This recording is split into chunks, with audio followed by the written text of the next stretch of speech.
Your tie's crooked. in my avatar. It's gonna bug me. Oh, it's been crooked. I know, but now I've noticed it, and I can't unsee it.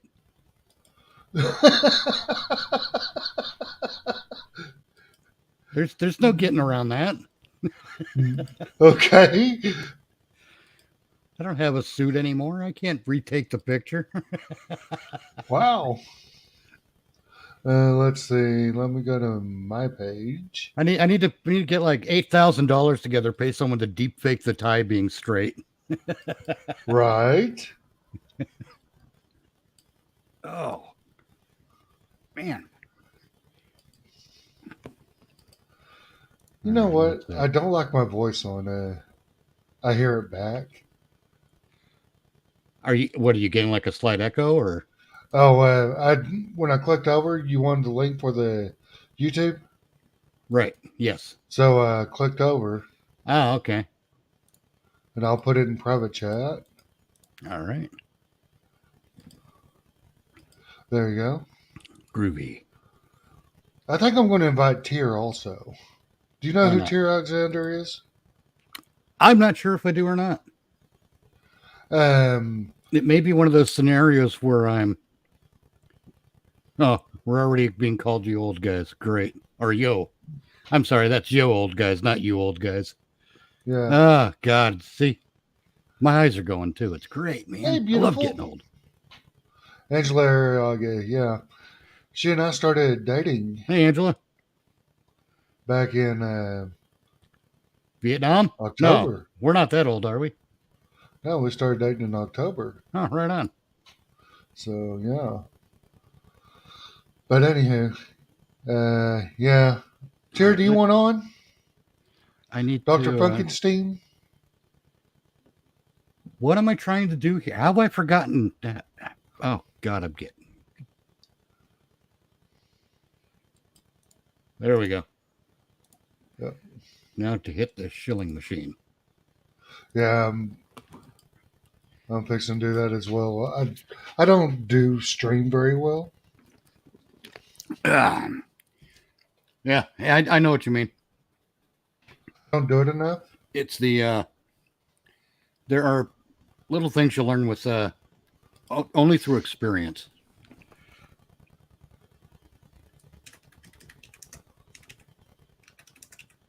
Oh, good. I can still spell. And one of the things I've learned is that dead air sucks. Yes, it does. If I I know got I'm to remember. live, if I know that I'm live, it doesn't even have to be my stream. But if I know I'm live and I get like to 2 or 3 seconds of dead air, my brain insists that I start talking just because dead air is a bad thing. Yes, it is. Yes, it is. And I'm learning that it's a bad thing. But like I said, I don't do this enough to. I'm trying to get better about doing it. There we go. And I've got to go to my friends list on Twitter. Or not on Twitter. On Why is oh there we Hey, go. Tier, why don't you DM me on Discord? Let And me we'll look get at you it in here. here.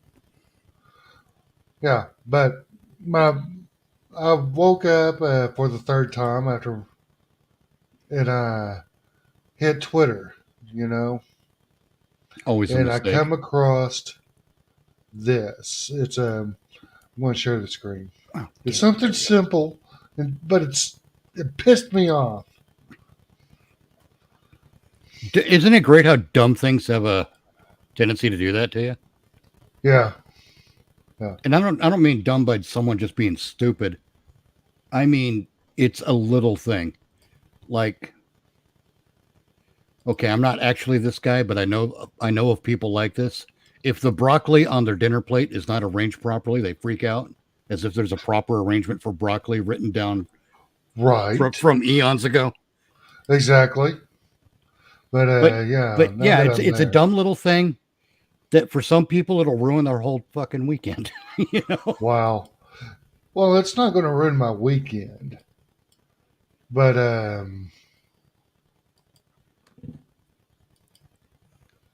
yeah. Do you see it? Yep. the Girl Scout cookies. And the thing that pissed me off was this trefoils or Okay. tray, whatever kind of French shit that they're trying to make it sound like. Yeah. Do you remember when it was just the shortbread cookie? Yep. Yeah, me too. That's what did it. It's like, it's a fucking shortbread cookie. It was plain, simple, and it was great and awesome. Why fuck with the name? I have no idea. I agree with you because look, I'm looking at another one. To its one down and to the right of the trefoils. Yeah. Tagalongs. Is that supposed to be a play on the word Tagalog? You know, the language No, spoken in the Philippines. tagalongs. Oh, tagalongs. Okay, Yeah, it's just that's different because You know what? Tagalong is 2 words. Hey, everybody. Howdy. Hey, cheer. What y'all been up to? Not much. Breaking the Bitching internet. about Breaking the internet? Mitch, this is Tier. Tier, he usually is on he's in the audience in Monkey's chat. He'll go under the name of Tier Alexander Tremere Lich. He just recently changed it to Dr. Funkenstein's Ghost. But yeah, he's in a lot of different chats. Groovy. I'm usually in P-Dogs. Mhm. Oh, okay. See, as being someone who I can't speak languages. What the fuck's wrong with me today? Do you smell toast? No. Okay. Okay. Are you suggesting that I might be having a stroke? Yes. No, well, no. I think I'd know because of the amount of drool that would come out of my face would increase. But anyway. Do you have a growth on your back like Fetter Woman? No, the growth on my back looks more like a pissed off weasel.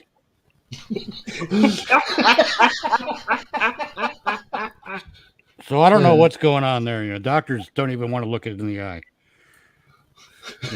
They think it might. Hey, Rotten. They think it might hatch and hurt them. Anyway, I'm sorry. Man. I stepped into a cartoon for a second. And the sad part is, I was right there with you. It's like, looks like an angry weasel. I can just imagine when you take your shirt off and the doctor goes, let's check that. And then it goes to biting. Yeah. And I got so involved in the cartoon that I forgot what I was going to say. I'm glad Was there I'm a not the question only I one was that trying does to that. answer? What happened? No, we were talking about the one that you were talking about that was diagonal from the shortbread cookies. The Oh, yeah. tagalongs. Yeah, Tagalog. What? Don't make it look like it's a word that doesn't exist. Is my point. Exactly. It just. At least they still have Thin Mints. I love those. Lemon Ups are my favorite. Oh, Lemon Up. That's going to be good. I lemon like Lemon cookie. Ups. Adventureful isn't really a word as much as it is a concept. I wish they had gingerbread. Oh God. Is that caramel and brownie? Or is that peanut butter and brownie? Hey, That Laszlo. looks like a heart attack. It does. I mean, what happened to just the big 3 that they normally had? I want to know if the Girl Scout s'mores are made from real Girl Scouts. I hope not. Ew. I love that line. Feel like a high protein cookie. Have you seen? It's God damn it! It's the dinner or some sort of a horror movie where the ending is the guy makes human s'mores. Oh, I think it was one of the Addams Family movies where Christina Ricci's Wednesday Addams had the line about Girl Scout cookies. Are they made from real Girl Scouts? Yeah, it was the first one. Was it? Yeah, after they get kicked out of the mansion, he says, I tell you what, I'll buy some of your lemonade if you buy some of my Girl Scout cookies. Because she was giving her shit. It was only organic. Yeah, it wasn't made from real lemons or something. Yeah. And she says, "Are they made with real Girl Scouts?" Ah, back in the 90s, those were good movies. Yes. Well, yeah, no one knows how to make a comedy anymore. No Did one you- always infecting shit with agenda. Did you watch no, the it's not just- Wednesday? No, Watch what? Wednesday. It's a new Wednesday Addams TV series. No. I've actually got no interest in that. Agendas notwithstanding, it's just never something that's really caught my attention, except when an actress, producer, writer named Melissa Hunter did her own YouTube series called Adult Wednesday Addams. That was funny. That was Oh, I yeah, didn't that see was that. great because it's a good continuation of the concept. This Wednesday show looks like it's just about. It looks like it's the Addams family again. No one's grown up. No one's developed really. I mean, and I think I have that impression because the actress is rather petite. Well, actually, Wednesday, she's in high school now. Yeah. Okay. Yes. It's everyone's Uh, still a kid. No, I'm already done with the idea. It's like, Yeah. hey, I mean, let's yeah. try to capitalize on Hogwarts 15 years too late. Okay. Well, I did watch it because Okay. I was sitting here going, I was disappointed with, I made it about halfway through the Munsters. It's like a prequel of how Herman yeah. and Lily. Lillian met. Yeah. And I'm going, okay. Well, But you, that Is it really was, the monsters without the son and grandpa? oh, Grandpa's in it. no, But the son isn't. Eddie isn't. No, no, he wouldn't the be because children they haven't bumped uglies yet. yeah. Shows how they met and all that crap. But Well, I knew that I wasn't was a gonna, fan of it. I knew that movie was going to bomb because of two words: Rob Zombie. Rob Zombie's hit and miss though. He's mostly missed. Rob Zombie makes good horrors. Like his Well, it's- his Go ahead. I was just gonna say he's got one artistic expression and he leans on it all the fucking time. Everyone is always trailer trash. At least Yeah. you know, and oh hey, here's a shock. We never would have seen Sherry Moon Zombie getting cast in a Rob Zombie movie. No. Yeah, let's try. and- Does she ever work for anyone else? No. I mean, does Helena Bonham Carter ever really work for anyone else except what's his face? Tim Burton. anymore? Actually, she No. did Fight Club. Oh, I know, but that's like 20 something years old now, isn't it? Yeah, but that wasn't a Tim Burton production. No. My point Oh. is, nowadays you hardly see her doing anything else other than Yeah. a Tim Burton movie. Well, she's going to have to. Well, the resign. Harry Potter movies weren't Tim Burton, No, they were. I was kind of shocked about that. Yeah. And and she had a she's not fairly acting. leading role. No, That actually shocked the hell out of me. I'm like, what? Tim Burton's not here. How did Helena Bonham Carter get out of the house long enough to do a movie that someone else is working on? Right. I get it. And then she ends up divorced from him. Well, and I think now we. What, they we were found married? flaws. Oh yeah. Yeah. I never knew that. How do you think the white chick in Raiders of the Lost Ark got cast? What? That was Steven Oh, wait, Spielberg's not wife. Raiders. What was it? Temple of Doom. Yeah. Oh God, what the hell was her name? Steven Spielberg's wife. Yeah, yeah. I can't remember the actress's name now. Again, this is a great one. Great thing about getting old. Always gets cast in Billy Bob's movies. Somehow, I don't know if they're still together, but they were together, and she got cast all the time. Oh yeah, it's the worst kind of blatantly obvious Hollywood nepotism, and it bores me. Kate That's- Capshaw. Kate Capshaw, thank you. I was going to say Catherine something, but yeah, Rob Zombie's got one artistic expression. It's boring. And dude, Rob Zombie's got to step out of his comfort zone. Seriously. Yeah. I think, well, I think he did with El Super Beasto, the cartoon that he made. I hadn't seen it because I got burnt out on That was funny.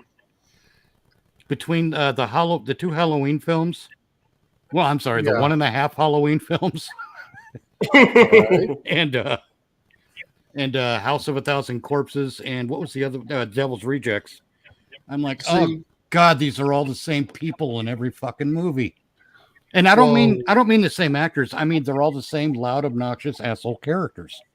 yes, they are. They are. And I think it's a Like, lot. you're right. because They were of, all trailer park trash. And it's honestly, it's as difficult as sitting through woke bullshit. Because I agree. it's just another version of someone standing there screaming at you. I will agree with you on that. I mean, if you have the same lead actress in every fucking movie, it just becomes the same fucking movie. Kind of. And No. All right. So my thing is this: you can have the same actress portraying the same character over and over. I want them to learn something. The Thor movies are all the exact same fucking movie, just in different settings. Yeah, kind of. He does not learn anything different from. He doesn't grow from movie to movie. No, his hammer grew. That's disgusting. I can't believe I said that out Yeah. loud. But yeah, his hammer grew. what are you doing watching his hammer? Oh Lord! Did you say he didn't wash his hammer? I said, what are you doing watching his hammer? Oh, okay, I'm with you. Yeah. But you know How what? swings his hammer? Yeah, how hangs your hammer? Anyway,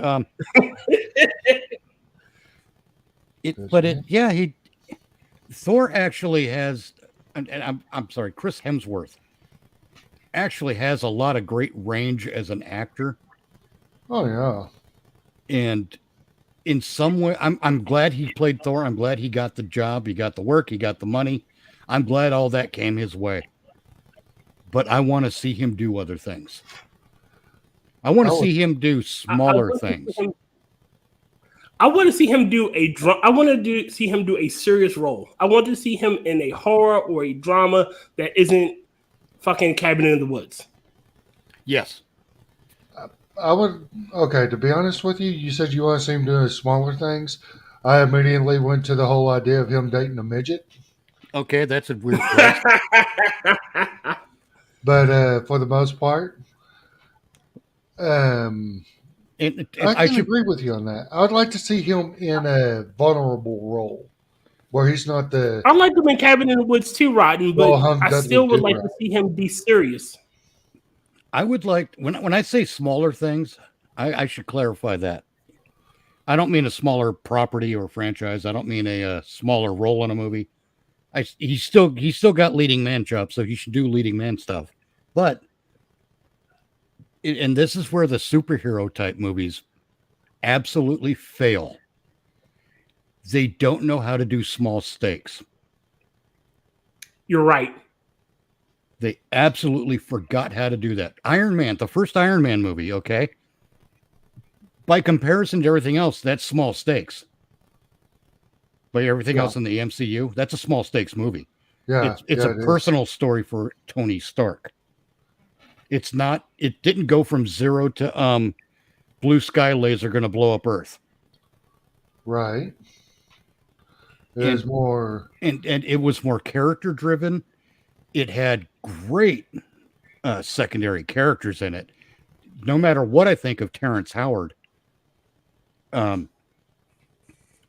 when he comes running up to Tony Stark in the desert from the helicopter and he says, "How was the fun, V?" That's how friends talk to each other. That's a personal story. Mm-hmm. You know? Yeah, missing for 3 months, and his first thing he says is something a smartass would say. Why? Because they're friends and they're men. Because that's how men bond. Mm-hmm. You know, and you even see it, the expression on Tony's face when Rhodey said that. He grins and laughs about it because one thing, big, huge hunk of relief that he saved.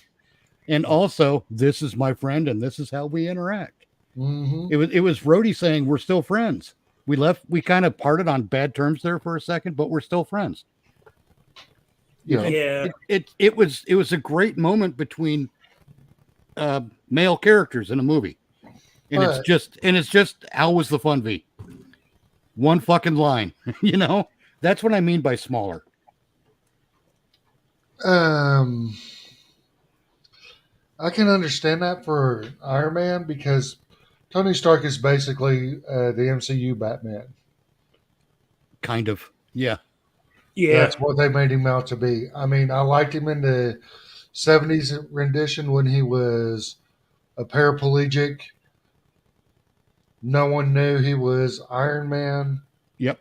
They went with a bodyguard story, basically. Or the basically there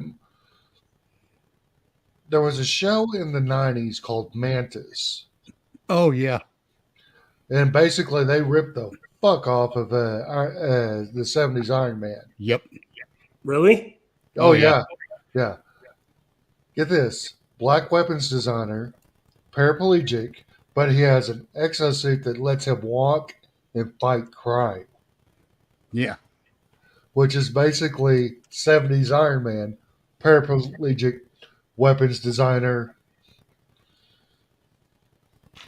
I'm trying to look. I can't remember the name of the guy who starred in it, but I can kind of see his face. It wasn't the guy that did Candyman, was it? No, Tony Todd. Tony I don't Todd? think so. Here we go. Got it. I pulled it up on the IMDb. Here's the okay. Yeah, it's pretty much exactly what James just said. The Carl Lumbly. It was Carl Lumbly. I can never. Yeah. Carl Lumbly. I love watching that guy. That guy is fucking fantastic. He doesn't get the credit he deserves, and it pisses me off because I can never remember his name. I remember everyone. I remember Tony Todd. I remember fucking what's his? I got to think of the role he's in so I can get it. Avery Brooks. Well, of course, Avery Brooks. I mean, Jesus Christ. might as well just round out the whole Deep Space Nine cast and say Michael Dorn too. But I'm a huge real Star Trek fan. So am I. Yeah, I just took a shot at everything that since 2009. No, it does not exist. We're not counting that as canon. It's all shit. No, it's all a fever dream. It's all a temporal anomaly. It shouldn't exist. Yeah, see, now I'm forgetting the guy who did the voice of Green Lantern in Justice League. The Jon Stewart. Phil Morris. No, Phil Lamar. Phil Lamar. Because Phil Morris is the guy who played I want to say Johnny Cochran, but it's not Johnny Cochran. It's on Seinfeld. He played the Johnny Cochran. I know what you're talking about. He played the lawyer that defends him in the end. Who told you to put the cheese on the sandwich? You people into cheese. It's egregious, frivolous, outrageous. What the hell was that guy's? See, now I'm fucked up because I can't remember the character name. The character name usually comes right to me. But yeah, anyway, Carl Lumbly played Martian Manhunter. And he played Josiah Bradley in Falcon and the Winter Soldier, the older black man who was also a super soldier, but got thrown in prison to cover up the project after Steve Rogers went in the ice. Isaiah Bradley. Isaiah, And, that's right, not Falcon Josiah. and the Winter Soldier. That was another horrible thing that should never exist. I like that they put Carl Lumbly in it as Isaiah Bradley because that casting was inspired. Oh, That and he was perfect. John's father John Jones' Myron? father, yeah. in the Arrowverse. Mm-hmm. That was a good one. And he did the voice of Martian Manhunter in the Justice League. and Unlimited. Yep. And then Doom. Justice League Doom. Yeah, And Gods Among Us. Carl Lumbly, he's one of those actors who's all over the place, and his is the name I always forget for some reason. It pisses me off because I really do love his work. He's right up there with Avery Brooks as far as I'm concerned. Distinctive voice, distinctive cadence, and a body of work that commands respect. Yeah. Oh, what's his name? The Yeah, guy the that voice is played fine. Tilt from Star Trek, Stargate. David. Fuck. Yeah, His Keith voice is David's very another one. distinctive. Who is it? The guy that played Tilk from Stargate. Oh, Christopher Judge. Yeah, his voice is very distinctive. Indeed. Like Keith David is still the best in my opinion. fuck. He played the original Mr. Sims. Clarence Calmont, I want to say. Mr. Sims. From Tales from the Hood. Oh, I've never seen that. The only Clarence good the one is Third or whatever. it's I think it's Something Clarence the Third. Man, I forget. I'm gonna look it up really quick. See, I hate Hollywood. Okay, here's my issue. As much as Clarence Hollywood, William III. You're right. It was Wait, Clarence who? William III. Clarence Williams. Yeah. Now I recognize the name Clarence Williams III, and I can't put a face to it now. Damn He it! was in. Let's see. Now I got to look He it did up. a lot He of was in a B lot of movies. shit. Yeah, I know. Lot of B movies. He was in Hoodlum as Bubba Hewlett. Or Bub Hewlett. Oh, okay. Yeah, he. Oh God, look! I looked him up on the IMDb, and look at that '70s fro. Holy shit! Yeah. Yeah, that fro is distinctive. That is 19. This was 1972. You know, you should be part of an exhibit talking about the 70s with that fro. Holy shit! Yeah, he's been in a lot of stuff too. There was another guy, Roscoe something. God, he always. He seemed to me that he had a very distinctive voice, and it was a very proper cadence when he spoke. God, what was his name? Roscoe something. It's gonna bother me if it doesn't hit me right soon. What show? It doesn't rotten. What show are you talking about? The first one that comes to mind is Barney Miller. Not Ron Glass. This is a different dude. Ron Glass has a very distinctive. Sound. Yeah, Ron Glass is a fucking legend as far as I'm concerned. That's a large body of work. Yeah. But it's also a black guy? Oh yeah, he played Harris on Barney Miller. Ron Glass. I want to say it's James Roscoe. Is that the guy I'm thinking of? I'm very familiar with him from Firefly, Shepherd Book. Oh yeah. Popular Shepherd Book is fucking hilarious. Just the whole thing about the very special level of hell reserved for molesters of children and people who talk at the theater. Yes. There's an Al Rusco. He's white. I can't. No, this is a name that's going to come to me in like 12 hours. When I'm trying to sleep, it's going to hit me dead in the center of the brain. You're just gonna be walking and bam. Jesus, it sounds like one of our review streams. All right. Yeah, we tend to ramble. If we like something, we'll instantly get off topic. But if we want to tear it to shreds, we tear it to shreds. Oh, but getting back to where this all started, before this became Name the Black Actor Hour. There was I had mentioned how the superhero films don't know how to do smaller stakes. No. And this is the reason Zack Snyder was the wrong guy to put in charge of the DC universe or the DCEU or whatever.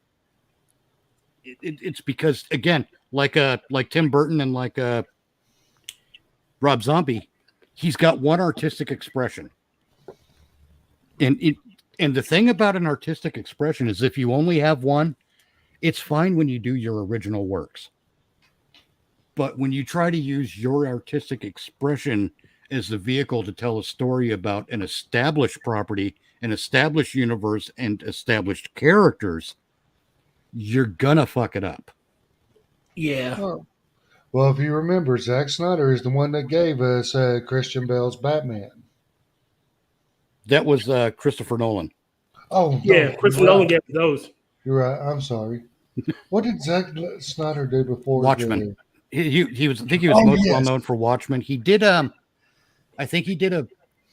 I don't remember if it was Zack Snyder or James Gunn. I want to say it was James Gunn who did Super with Rainn Wilson and Ellen Page. But anyway, the problem was you're dead naming. no, I'm not. Elliot Page did not exist when that movie was made. Therefore, it is Ellen Page. I agree. Goddamn right it is. You look at the credits of the movie, you tell me what that fucker says. Shit. My rule is if your mother didn't name you that name, it's not your name. Right. That's my rule. There's no that explains hard candy with her in it. That explains why it says asshole on my birth certificate. Huh. I thought that was the more you know. yeah. But no, they don't know how to do small stakes.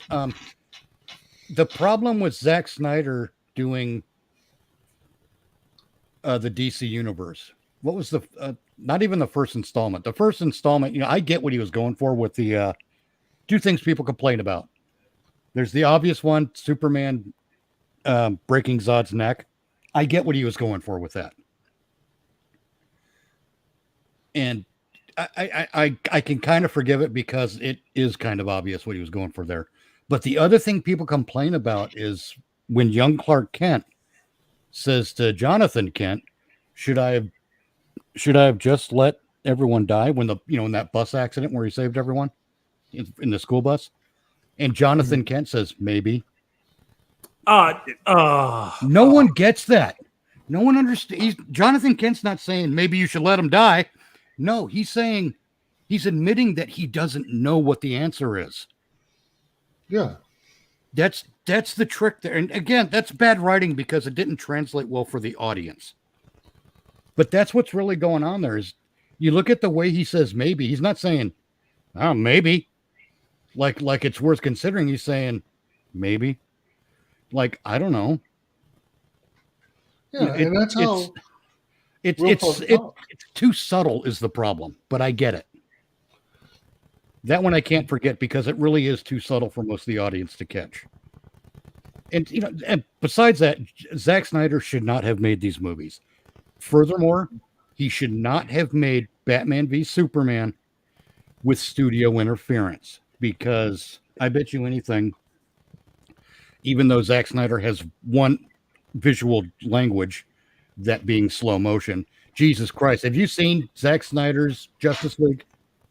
No, I haven't. I don't want to watch crap. Oh my God. I watched it because I criticized Zack Snyder. So, I'd better damn well know what I'm talking about, right? Right. Fair. And, holy shit, is that movie that movie would be 1/10 as long if you sped it up to normal speed. if it had a normal fucking frame rate, that would be a movie of normal length. Holy shit, there's a lot of slow motion. It's like the dude's drinking a glass of water. You don't need it in slow. There's no dramatic effect with the slow motion, fucker. No, see, the problem with Batman v Superman is they wanted to do too many of the big things all at once. The big event things. Batman fighting Superman. That's a big event thing, isn't it? So what did they do? They didn't go with... Oh, sorry, I've got gas now. They didn't go... They didn't go with the proper big where it's a character study of, Superman being a bright and hopeful character meeting Batman, who was a dark and arguably somewhat gruesome character. but more serious, and Superman being more lighthearted. They couldn't do that because Zack Snyder doesn't know how to do that, for one, as you can tell from his Superman stuff. But what they could have done is like what they did with Justice League when Batman and Superman. Well, that wasn't Justice League, but it was the DC animated universe where they met and had that two-parter, World's Finest. Yeah. Mm-hmm. That would have been glorious to see live, especially with Henry Cavill's Batman, or Superman rather. But no, instead, what did they do? They went straight to the end of the story between Batman and Superman and say, we gotta have robot Batman punching Superman for some reason. From the Dark Knight Returns. For some reason, they had to go from zero to the Dark Knight Returns. That is bad filmmaking. It leaves no room for escalation. Okay. Batman vs Superman would have been a decent two-parter movie where you could have the will they, won't they, like they're getting to like the whole World's Finest thing, where they're trying to figure out who the other person is, and then have the fight. And you could build up a better fucking Doomsday. The thing is, that should have been something that happened at the end, like the way Marvel, to begin with. Like the way Marvel's doing phases. If that was done at the end of a phase instead of the beginning, it would work. And probably a later phase than phase 1. Yeah, it should have been at least a phase 2, phase 3 project. Right. So you've got that, and that's a major story in the Batman and Superman universe, That's a major story as far as popularity and whatnot. And it's very well known, so expectations are going to be high. Right. But so what did they do? On top of having that big, huge story, they add another big, huge story, the death of Superman with Doomsday. Fuck you, movie. You suck. You don't know how to do storytelling. You don't go from zero to endgame, even in a superhero movie.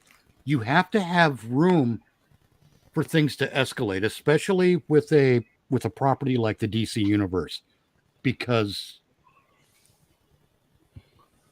if you go from zero, you can't go from zero to Justice League like they did. Well, what I heard, this is the rumor I heard through various channels, that the end goal was to do a Doomsday, a Dark Side, right? Big villain. That's the whole dream sequence Batman was having with in the future. It was supposed to be he goes evil for a bit because he's brainwashed by Dark Side, and then Dark Side is the main big bad, right?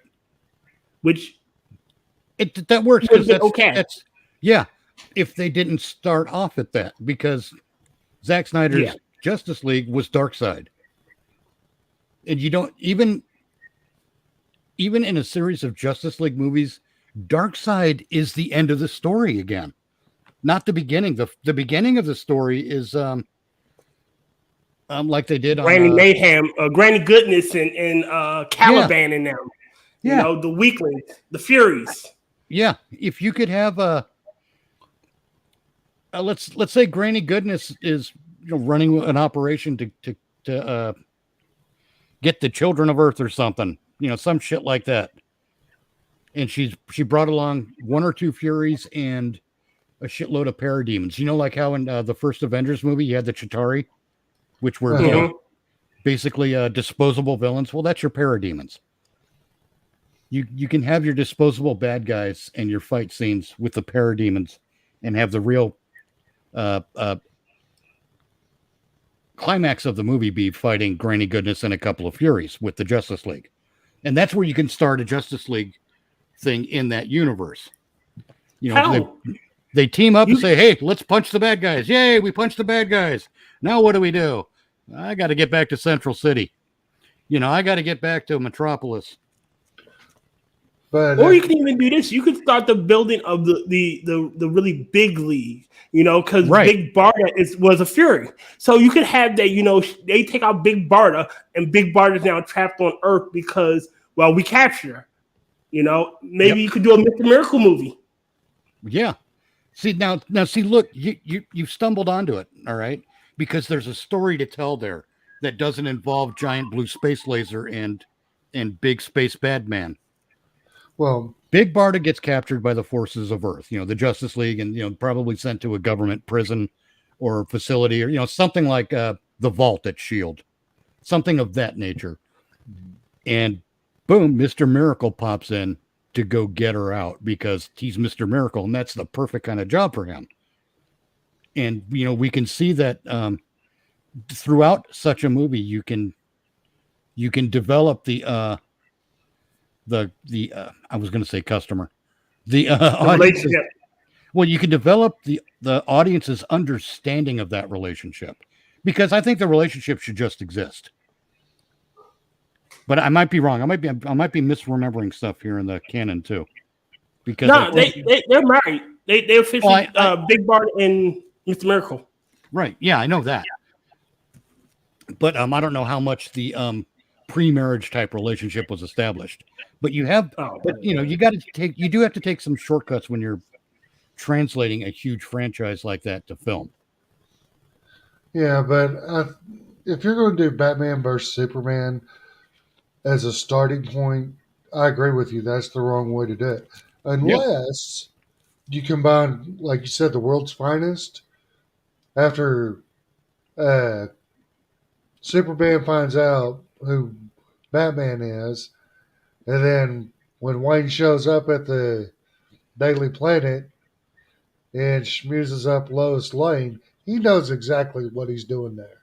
Yeah, exactly. Like, going to take my identity? Fuck you. I got one better. I'm going to sleep with your girlfriend. Well, yeah, it's not simply that Batman discovers Superman's identity just by being a detective, but then, to rub salt in the wound, because Batman doesn't have X-ray vision, he has to do something. He starts hitting on Lois. He has no interest in Lois romantically. He's Batman. That's not his thing. But to sort of jab Superman in the ribs, I mean, you can't shoot him. No. You gotta attack him mentally. Yeah, mentally and emotionally, and that's how you do it. You portray Batman in that way. It would be, or you buy up his family farm. Well, no, that's that's how you get him. That's a different story. That's a different Batman, really, because I don't think Batman would do that. That seems to be that seems to cut more to the heart than hitting on his girlfriend. Yeah. But there's all kinds of. Let's take a Superman movie. I think James may have heard me go over this. A Superman movie should not start with fighting Zod. No. Okay, or I'm sorry, not a movie, but a DC franchise should not start with Zod as the villain that gets defeated, because Zod is just as powerful as Superman, and you have no time to get to know Clark Kent and Superman, which at this point we don't need to get to know Clark Kent and Superman. They just need to be portrayed properly. We got to know. Wasn't Zod in the Christopher Reeves films like the third movie or the fourth? Second movie. Yeah, second. Yeah. And but here's what they didn't learn from 1978 Superman and Superman 2. Yeah, Zod was the villain in Superman 2, but in the beginning of Superman 1, before Krypton blows up, Zod and his two cohorts were on trial on Krypton and being sentenced to the negative zone. So what the first movie did was it laid a solid foundation for what became the second movie. Yeah. Now, that's the lesson they didn't learn. Hollywood has to learn a lot from its past, and I don't mean just from the successes. I mean from the mistakes as well. What they should have learned is that you don't go big with your first foot out the door. The first Superman movie, if I were in charge, would be called Superman: Man of Tomorrow. And here's the trick: we don't spend a whole lot of time on Superman's origin with Krypton blowing up and growing up in Kansas and Jonathan and Martha Kent. Why'd you say that, Dave? No, none of that shit. That story is told in the opening credits. Da da da da da. Superman, Krypton blows up. Now I'm in Kansas. You know that. Now I'm growing up and going to school. oh, hey, look, I'm an adult in Metropolis, and you get through the opening credits and boom, it's not Superman growing up into being an adult. It's Superman at first showing up in Metropolis. Okay. That's where our story really starts. We tell everything else in the credits with still images or whatever. It's fine. Because everyone already knows how Superman came to be. Yes. So we're going to start with his first forays into Metropolis, where he gets his job at the Daily Planet, which is no longer a great metropolitan newspaper. It's no longer that, because that's not the world we live in anymore.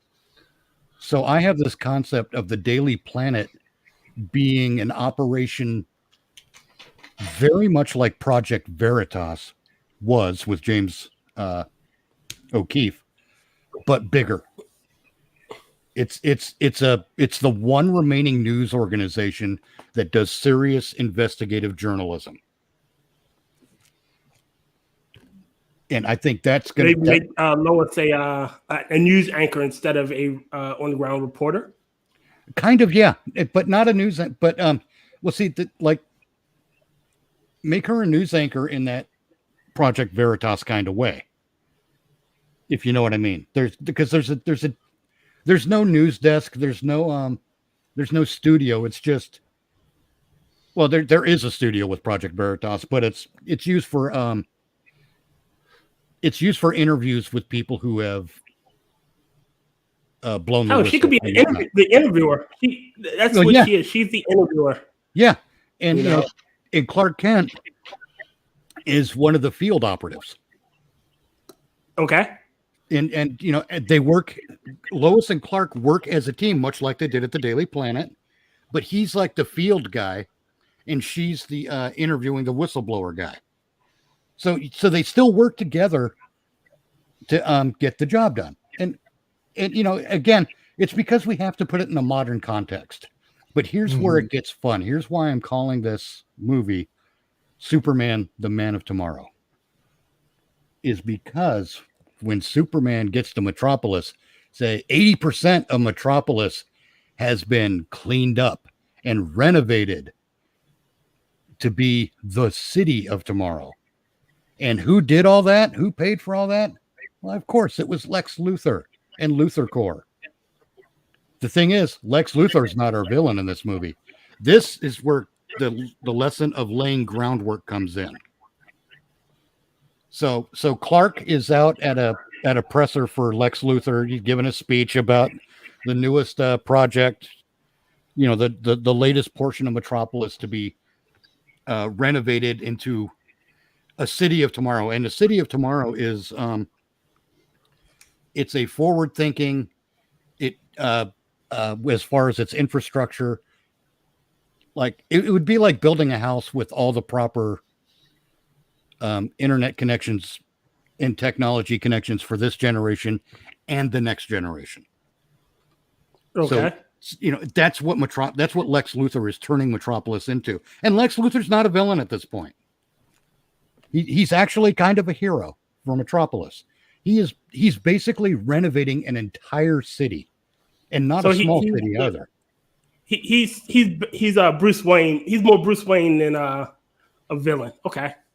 The philanthropist. At this point, yes. Okay. So Lex Luthor is also a bit of an egomaniac. His education is, or not his education, but I'm writing him as a genius in material sciences and business, because that's what Lex Luthor really is. He's a scientist and a businessman. So let's give him that background. So, he's already. This is a more of a suburban sector of the city that he's renovated, and doing the ribbon cutting ceremony. That shit. Lex Luthor, the Man of Tomorrow. That's what the headlines are going to read. Lex Luthor is the Man of Tomorrow at this point in the movie, because he's turning Metropolis into a city of the future. Let me get a drink here. I'm drying out. Okay. But you're going to love this, Tier. in the distance, there's a big boom and a flash of light, like an explosion, just across the bay, maybe at a Luthor chemical plant. And Clark Kent, he just showed up to Metropolis. This is his premiere as Superman because something obviously blew up. He gets to go deal with it, and we already know Superman is a good guy, even though this is his first appearance. Because we know it's fucking Superman. Everyone already knows who Superman is. We don't need to explain that stuff. Okay. So, Clark goes, hides behind a pillar or something, rips open the shirt, jumps up in the sky, and off he goes. And he's going. He's over there. He's helping to save all the people at the chemical plant. Blah blah blah blah blah. But one guy doesn't make it. He gets hauled off to the hospital because he's been exposed to a chemical spill. And this is where we get Parasite. Ooh. And Parasite becomes the villain of this movie. Now, how this relates to Lex Luthor and Superman's relationship, because that's the background we're building, because Lex Luthor is going to be a villain in like the third or fourth movie. You can't have him be the big bad villain in the first movie. You have to develop that character. Now, Superman goes and saves the day. He gets all this media attention. Look up in the sky. It's a bird. It's a plane. All that shit. And, Clark Kent has to submit a story. Lois is, Perry White. Perry White is the James O'Keefe character, by the way. But Perry White's like, Lois, go out and find this guy. Clark, go out and find this guy. We need to get this guy to sit down with us in the studio and have a chat with him. Let's figure some shit out about this guy. This is a huge story. And that takes attention away from Luthor. And it's in this movie where we first start to see the jealousy that Lex Luthor has for Superman, because Lex Luthor has spent billions and billions of his own money. He spent years, probably close to a decade of his life, renovating an entire city. And this guy just flies right in, saves a couple of people, and suddenly he's the big story. It's this is what this affects Lex Luthor on an ego level. Or Because- know what you could have in the second movie? Have it that Lex tries to be a superhero himself. He tried to build him a suit or something. Oh no, and he got tried that. to be. I have that Ooh. actually. Not like you've described. Not that soon, but it does come up. Now, see, in this movie, Lex, we see the beginnings of Lex's jealousy towards Superman. So, Lex, Okay. Lex is still there. He's still he's throwing money at the problem. He's throwing resources at the problem. He's put time into figuring out how to clean up that chemical spill so its impact is minimized. He's, the material scientist in him. He's throwing every tool he can at his disposal to clean up the problem, but it doesn't make Parasite go away.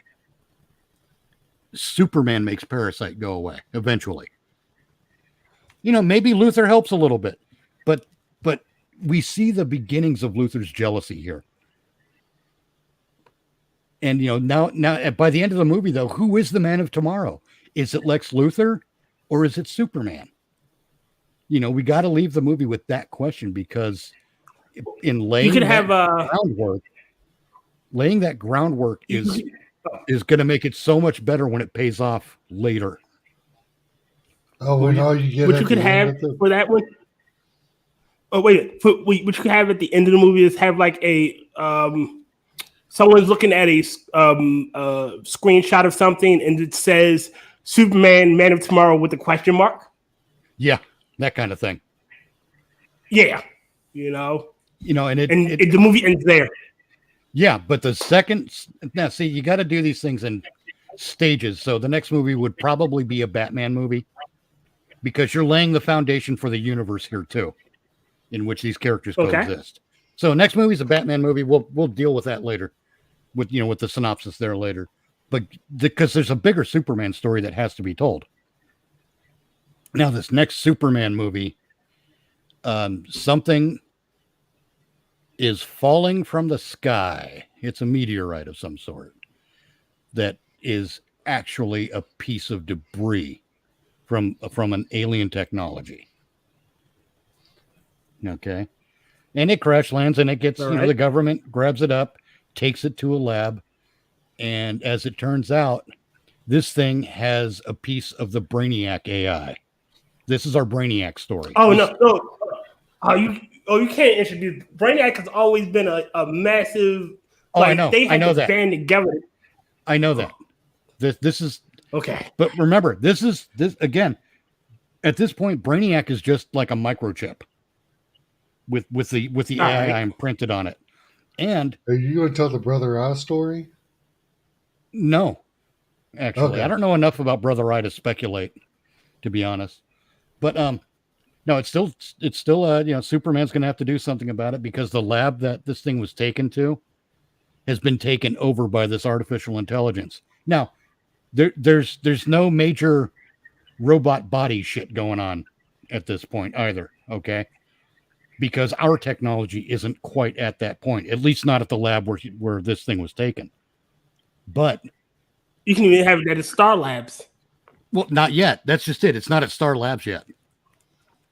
It's at I don't know if it would be Star Labs or Cadmus where it would finally wind up and become a real physical threat.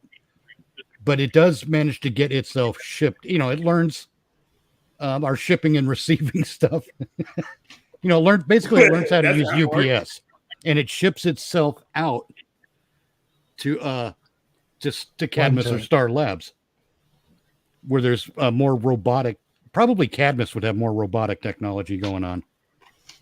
But it's a good introduction to both Cadmus and Star Labs, honestly.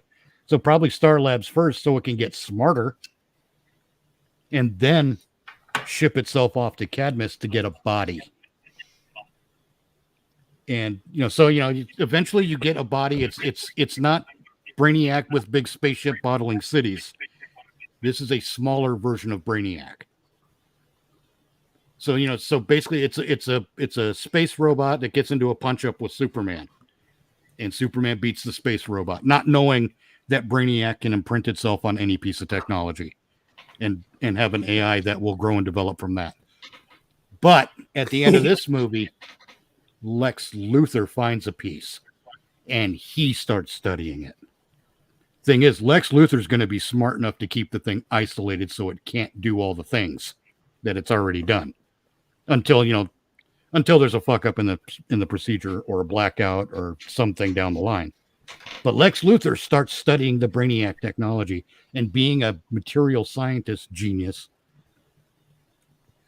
oh God, he'd have fun with that, wouldn't he? Oh yeah. So then we're probably going to see the beginnings of Lex being the superhero, building his own super suit to do his things. And it's going to be based on the Brainiac technology, and it's going to turn on him. And who's the only one who can help him in the third movie? Superman. So again, it's another big crush to Lex's ego that he has to call on Superman for help.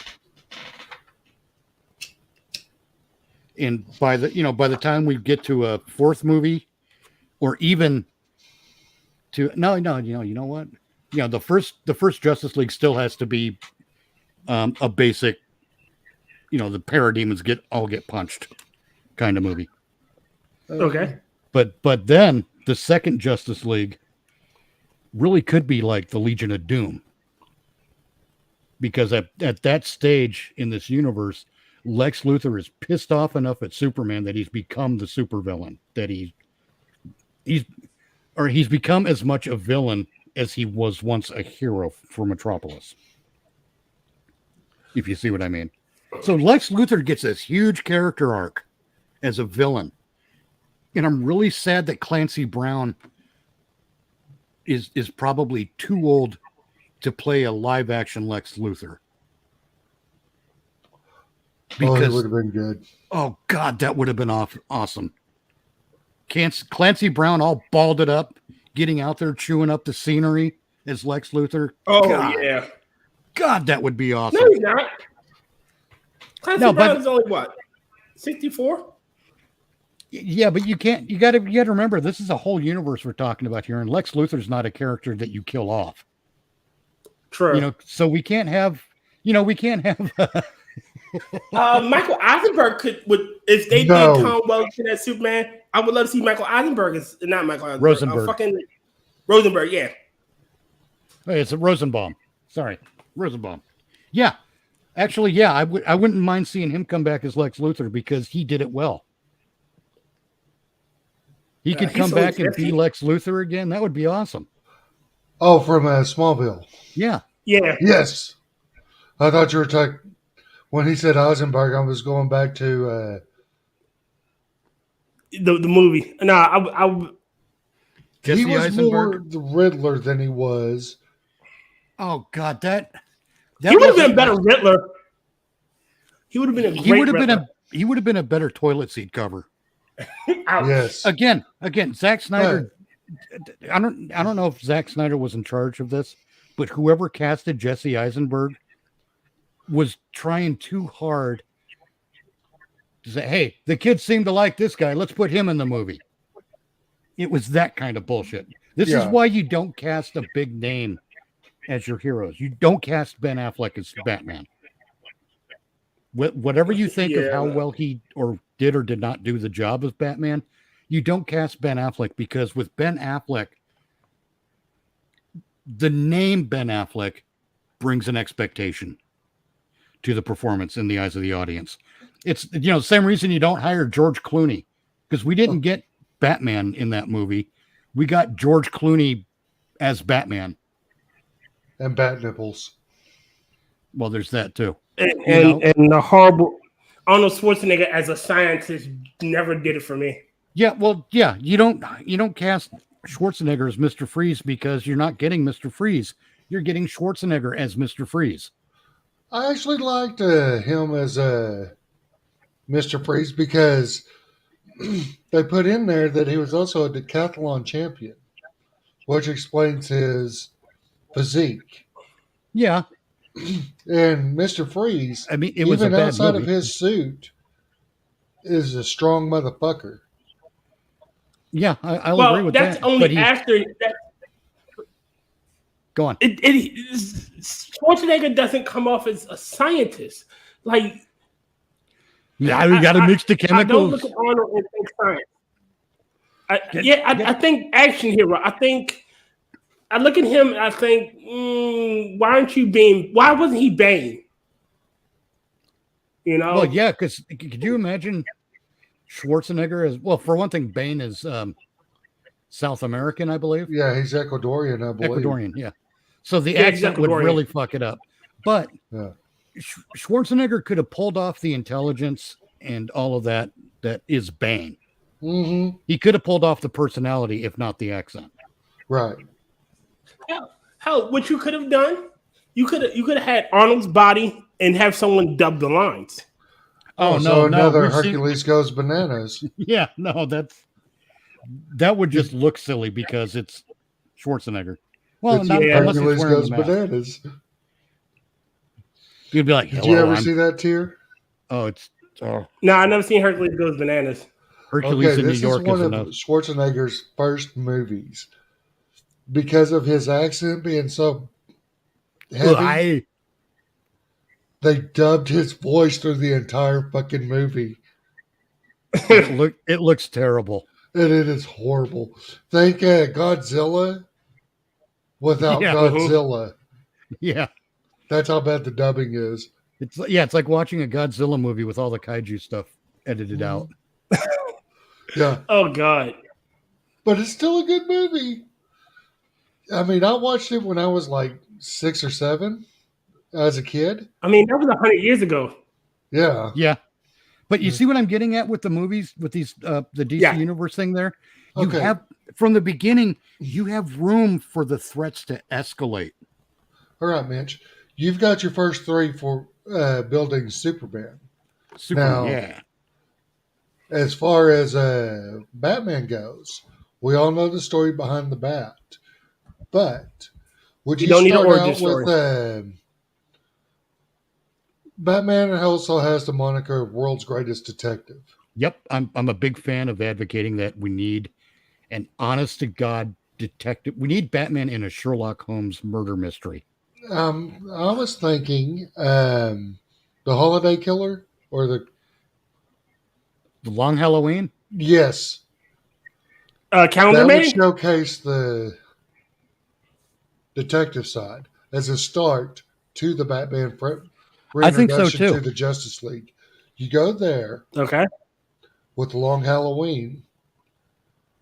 Then by the end of the second or the end of the first movie, maybe you toss in a teaser for the Brainiac virus. Yeah. Oh, know what I would love to see somebody do, and I would love to. So some of these threats happen across the world. Why not have a movie where they're dealing with the same villain, but not directly? Like, Oh, like the way Thanos was? Where yeah, Thanos like was like everyone's always in the dealing with background? Thanos. Yeah, everyone's dealing with the same threat, but they're dealing with it in different issues. Like everybody's dealing with Brainiac. Brainiac can make multiple copies of himself. So why not have that Batman that's dealing with a Brainiac creation? Now it doesn't have to be Brainiac directly, but a creation of his. Well, yes, it would be interesting to like Superman goes and punches the Brainiac robot that eventually develops, right? That's going to be one of the before Brainiac develops into a spaceship and bottling cities, Superman punches the robot. Imagine, like, because James said the Brainiac virus. That is a problem. You know, like Bruce Wayne, Batman, trying to track down a hacker who's going by the name Brainiac, and discovers it's Batman that discovers what Brainiac is. But it's not a hacker that's fucking around with all these systems. It's this space computer virus that's looking for a way to turn itself into a physical being again. Yeah. But at the same time, that would have to be like the second or third movie. Well, yeah, but it's still, my point being, it still uses Batman's detective skill. Right. And puts that at the forefront, because there's no way Batman's going to, throw a batarang at Brainiac and Brainiac's going to go, fuck you. But, yeah, I mean, okay, that would be our third story. And again, you have to design these things so there's room to escalate. Brainiac will be the combining force on that. Yeah, I think he would be our first big bad. Yeah, like it brings all the DC hero, the original Justice League together. Maybe that Brainiac started off on Mars and it's a Martian creation, at least in this universe. So it brings the Martians involved. Brainiac subjugated, or actually goes to extinct, make Mars extinct. That's why you only have so few Martians. Well, yeah, and you could use the John Jones story where he threw the last bomb and then got the fuck out. Exactly. But then you also go with you still got to deal with Miss Martian of the Titans. Eventually, yeah. Or you could have that he bottled up a city in Mars that gives you Miss Martian when you eventually deal with Brainiac. Oh well, we can unbottle these cities because reasons. So we got Miss Martian, we got John Jones, but where do we put them? See, this is another thing that makes that lends to the realism. Okay, if we're unbottling Brainiac cities, number one, they're filled with space aliens, and number two, where the fuck do we put these cities? We can't just put cities everywhere on Earth, can we? No. So we gotta. There's a whole. That's a whole conversation that needs to take place in our movies. There has to be, there's going to be the activists. Hey, we got to release the cities. We're gluing themselves to the road to get the cities released and all that shit. Right. And there's going to be the other people who be like, no, see, now this is a bad idea. Number one, space aliens. Number two, where do we put these cities? And B, what do we do when one of these cities has a population that is immune to a certain virus that they carry, but we're not. that we're weak to. You know, what We're there's a lot. extremely hostile. Yeah, there's a Okay, lot of then- like even Lex Luthor is in on this before he does the major heel turn. He's like, no, we can't just. It would be foolish to just open the bottles to let these Okay. genies out of the bottle. All right. Now here's the thing. We got to tell the Trinity story first. Oh yeah, absolutely. Okay. John Jones can be a background character in all of the Trinity movies because he's a detective. Well, here, yeah, okay. You remember in Justice League how he was being studied by one of the labs, a military lab? No, I didn't see Justice League. No, not. I'm talking the DC animated universe. Yeah. Mm-hmm. Now, we tell Again, that Star story. Labs. Yeah. Well, no, because I don't want to paint Star Labs as the villain. I would rather him be a prisoner at Cadmus. Well, I mean, all right. Well, there's a reason I don't want to Then paint. at some point you have to do Amanda Waller. Right. Like you Absolutely, you have to because she should be introduced as in Batman's movie, like because Yeah. I can see Batman doing a lot of stuff with the government or not the government, but no, No. maybe have her with Superman. That I know way she can because there's a relationship with her and Lex. right, and once Batman and Superman get to working together, that's when they start sharing information, and Batman is starting to figure a bunch of shit out. That includes Okay. Amanda Waller, Cadmus. Lex Who's the Luthor. the doctor at Star Labs that Cadmus basically converted to bad guy? That stuff. All that stuff's going to be in. That's why I I want know you're Star talking about, but I Labs. can't remember his name. Emil Hamilton. That's why I want Star Labs to be painted as not the bad guys, because when Emil Hamilton turns out to be a bad guy, it's going to be a bit more of a gut punch for the audience that way. Okay. And since we don't have much of you can't do much with Wonder Woman. You really can, though. This is what I was going to get at. Is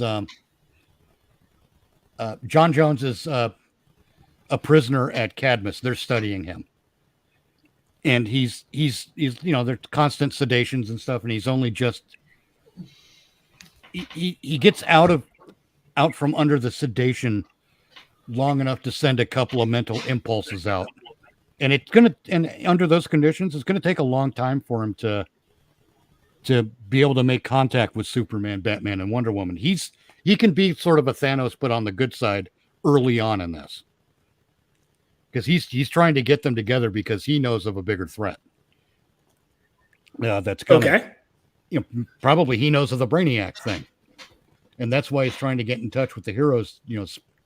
As Nick Fury said, we need a response team. Okay. That's what he's trying to do. He's just trying to get a response team together. But he's always sedated, and he's only, lucid for like 3 minutes between doses or some shit. And that's why it's going to take so long for the three of them to get together and then go and rescue him. And then, start the real beginnings of the Justice League. And in that time, the Trinity can have their adventure together. Right. But what I was thinking was, since we're still on this Brainiac kick, the whole, I think his name was Steve Rogers too, wasn't it? The pilot? Oh, Steve Trevor. Okay, Steve Trevor. Yeah. The Brainiac virus is what infects Steve's plane, which lands him on Themyscira. I could see And that. Okay. And this is what brings Wonder Woman to the table.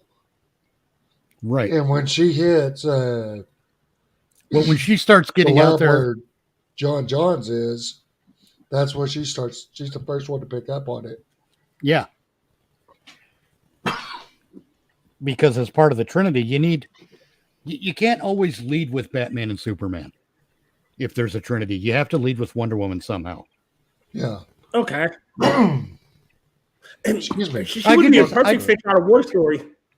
I can't help but imagine this scene where they all meet up. They kind of did it in a in Batman v Superman, where Batman's like, I thought she was with you. You know, that whole bit that they thought was funny. That's not funny. What would be funny is you have a similar situation. They're getting together for the first time to do a thing, and Batman's looking at both of them, and he's like, "You two dress alike," because they do. They're wearing the same colors, red, blue, and gold. Yeah. What if they're all trying to stop a crime? Like they're in the general area. There's a crime that's happening. They all decide to, holy shit, we need to stop this, and they get together there. And maybe they think that the other's the villain or the criminals. Oh, maybe, but the Batman Superman story has already happened. Well, yeah, okay. Well, they think that Wonder Woman's the criminal, and they tried to apprehend her, and then they all decide, oh, well, you're not a criminal. Okay, we gotta take out the real ones. Right. Well, I think it's better that she figure out John Jones' message, and she's coming to get Batman and Superman to help rescue him. I think that's a better motivator there. Because for one, Batman would determine pretty quickly that Wonder Woman's not hurting anybody. I mean, just based on the detective thing, he'd figure that out. Well, he would. Now that I think about it. Towards the end of her first story, where she does end up saving John Jones, and she's got him. She's taking care of him, bringing him back to health and lucid. She realizes between the conversation her and John have that she needs help. This is bigger than her. Yes. Whether she wants to admit it or not, she's got to have that moment of ego check. You know what she should be? I think everyone's had trouble making or characterizing Wonder Woman. But Wonder Woman comes from, she's a seed of the gods, basically. She's from a warrior culture. What if we write Wonder Woman in a very Sun Tzu kind of manner? Where like Batman is a good tactician when it comes to like crime fighting and hand-to-hand combat and that kind of stuff. But I don't think he's ever really been portrayed as someone who a general. Yeah, he's not that kind of a tactician that a general would be, but Wonder Woman would be. Okay, yes. and she realizes that she doesn't have, like, maybe John shows her mental message of visions of what Brainiac is capable of. She realizes even with her forces, it's not enough. Right. We needed a response team, basically. We need the Justice League. And she's the one that brings them together. The beauty of that idea, I think, is that we've just established a Justice League where the leadership role can rotate depending on the scenario. Or you could have it that, Superman is the symbol, Batman is the we'll say assassin for Batman is the intel agency. Yeah, he's the spy master, and Wonder Woman's the general. Yeah, but and now that you've got John Jones in it, and then John Jones is John Jones gets lunch. I don't know. He's the diplomat. Actually the linchpin that the brings diplomat them together. Yeah, there you go. He's the reason why they're together. Like he tried to keep at some point they gotta have that big team fight where everybody's pissed at each other and oh shit, it's all over because every movie nowadays gotta have it. So and he's the one that tried to bring them back together. Well, actually, what happens is they try to team up on something small to begin with. I'm sorry. Go ahead, James. It was a storyline. It was a storyline in Justice League where they were they were first teaming up, and they all were doing their own thing, and it didn't mesh well. Yeah, that's because everybody's style was different. Superman was running and punching. What'd you say? The Warlock. The Warlock. No, I'm just saying, like There- it was some he was some a- episode where there. He's a Go ahead. magic user. He shows up later in Titans. Oh, you talking about Adam Warlock? No, Steppenwolf. no. No, Adam Warlock. Adam Warlock is is MCU. Yeah. But he was a spellcaster, which should have been someone that what's her face, the lady magician. Zatanna. Yes, should have one of her people that she fights was involved in it. It had Clayface and then Justice League Dark. Yeah, not just You talking about Justice League? Yeah, it was Steppenwolf I'm lost because it was Anyway, her, Constantine, and Etrigan.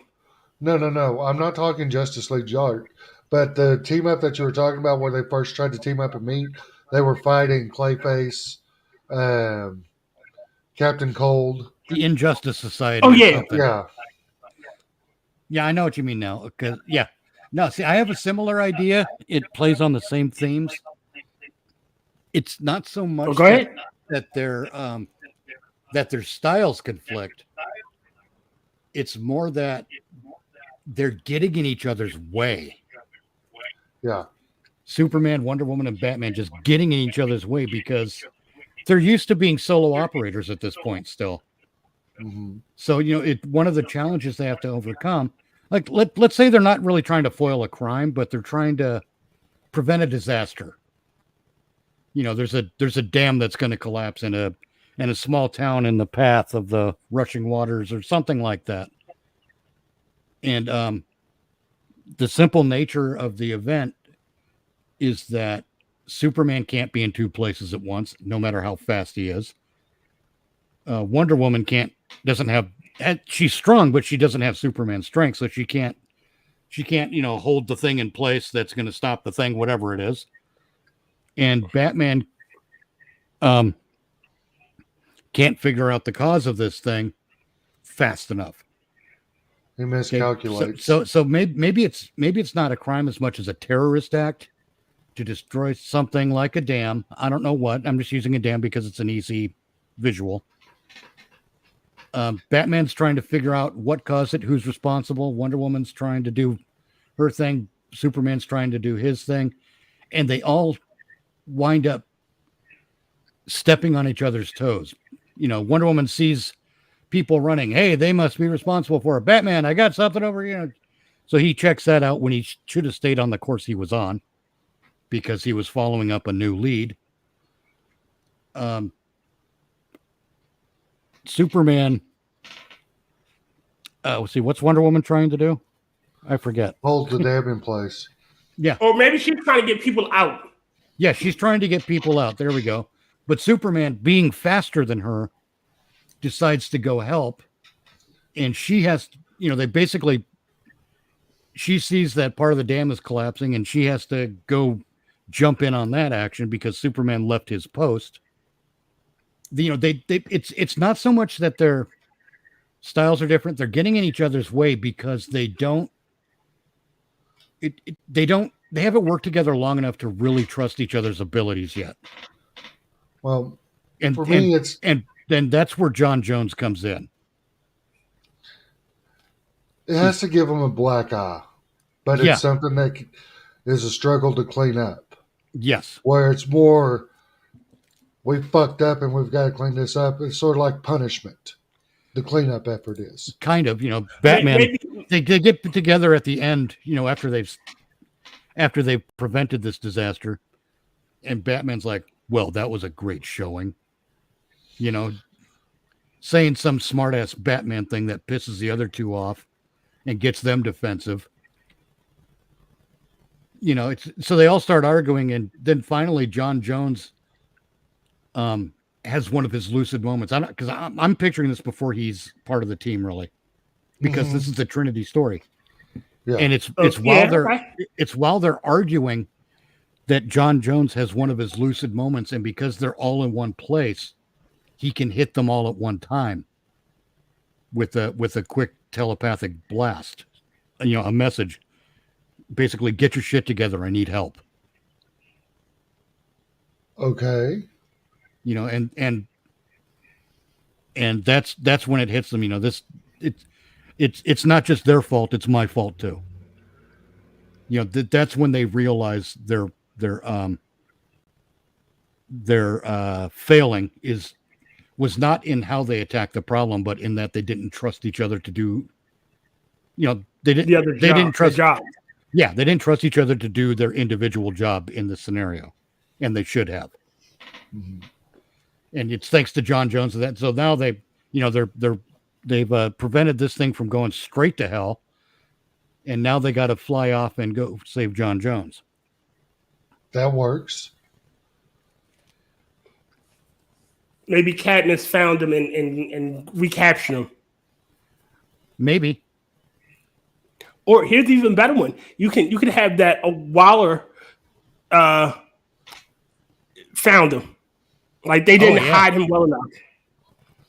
Oh yeah, because Waller wasn't exclusive to Cadmus.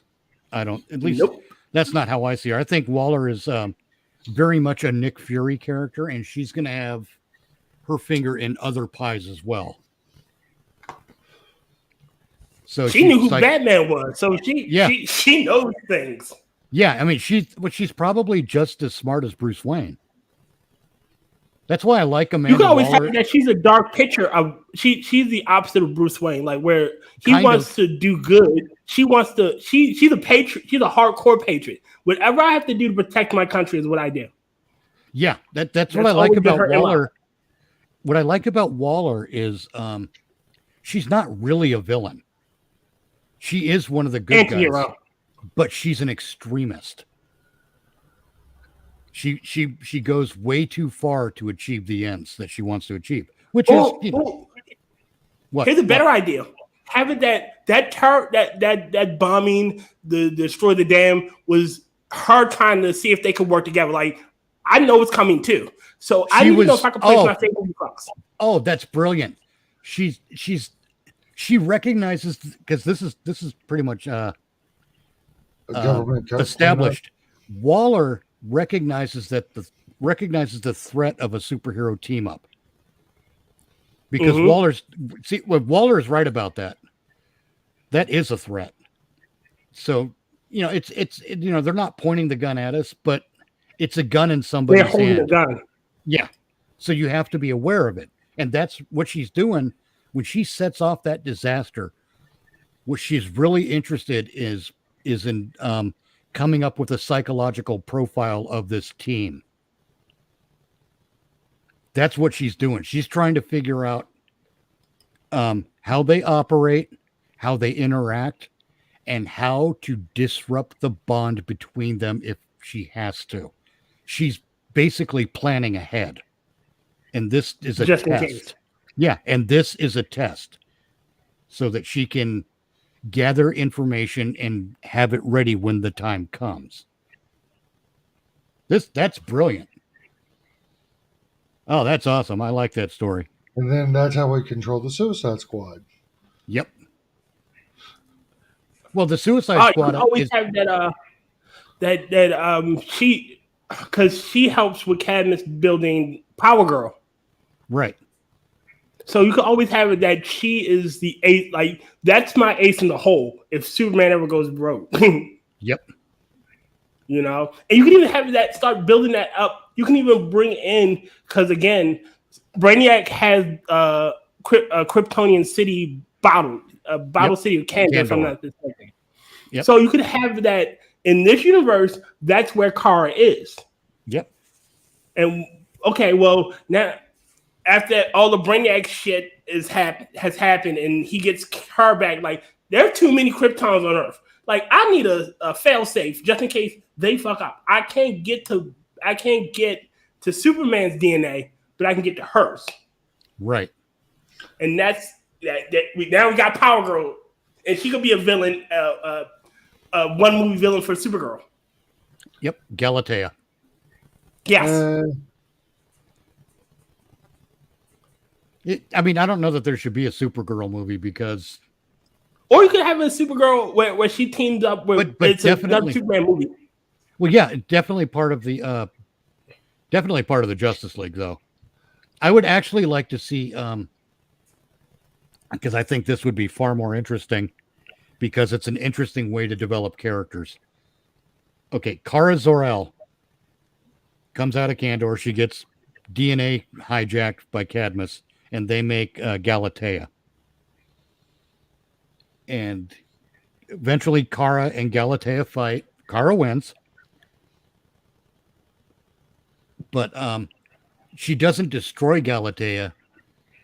She reforms Galatea. Or she accepts her as a sister. Basically, yeah. But Like, but we're twins. Galatea matured faster, so she is old. She is physically older. Now here's where it becomes interesting. Because Galatea is reformed, she becomes Power Girl. Okay. Okay. And the interesting character development is in the relationship between Supergirl and Power Girl.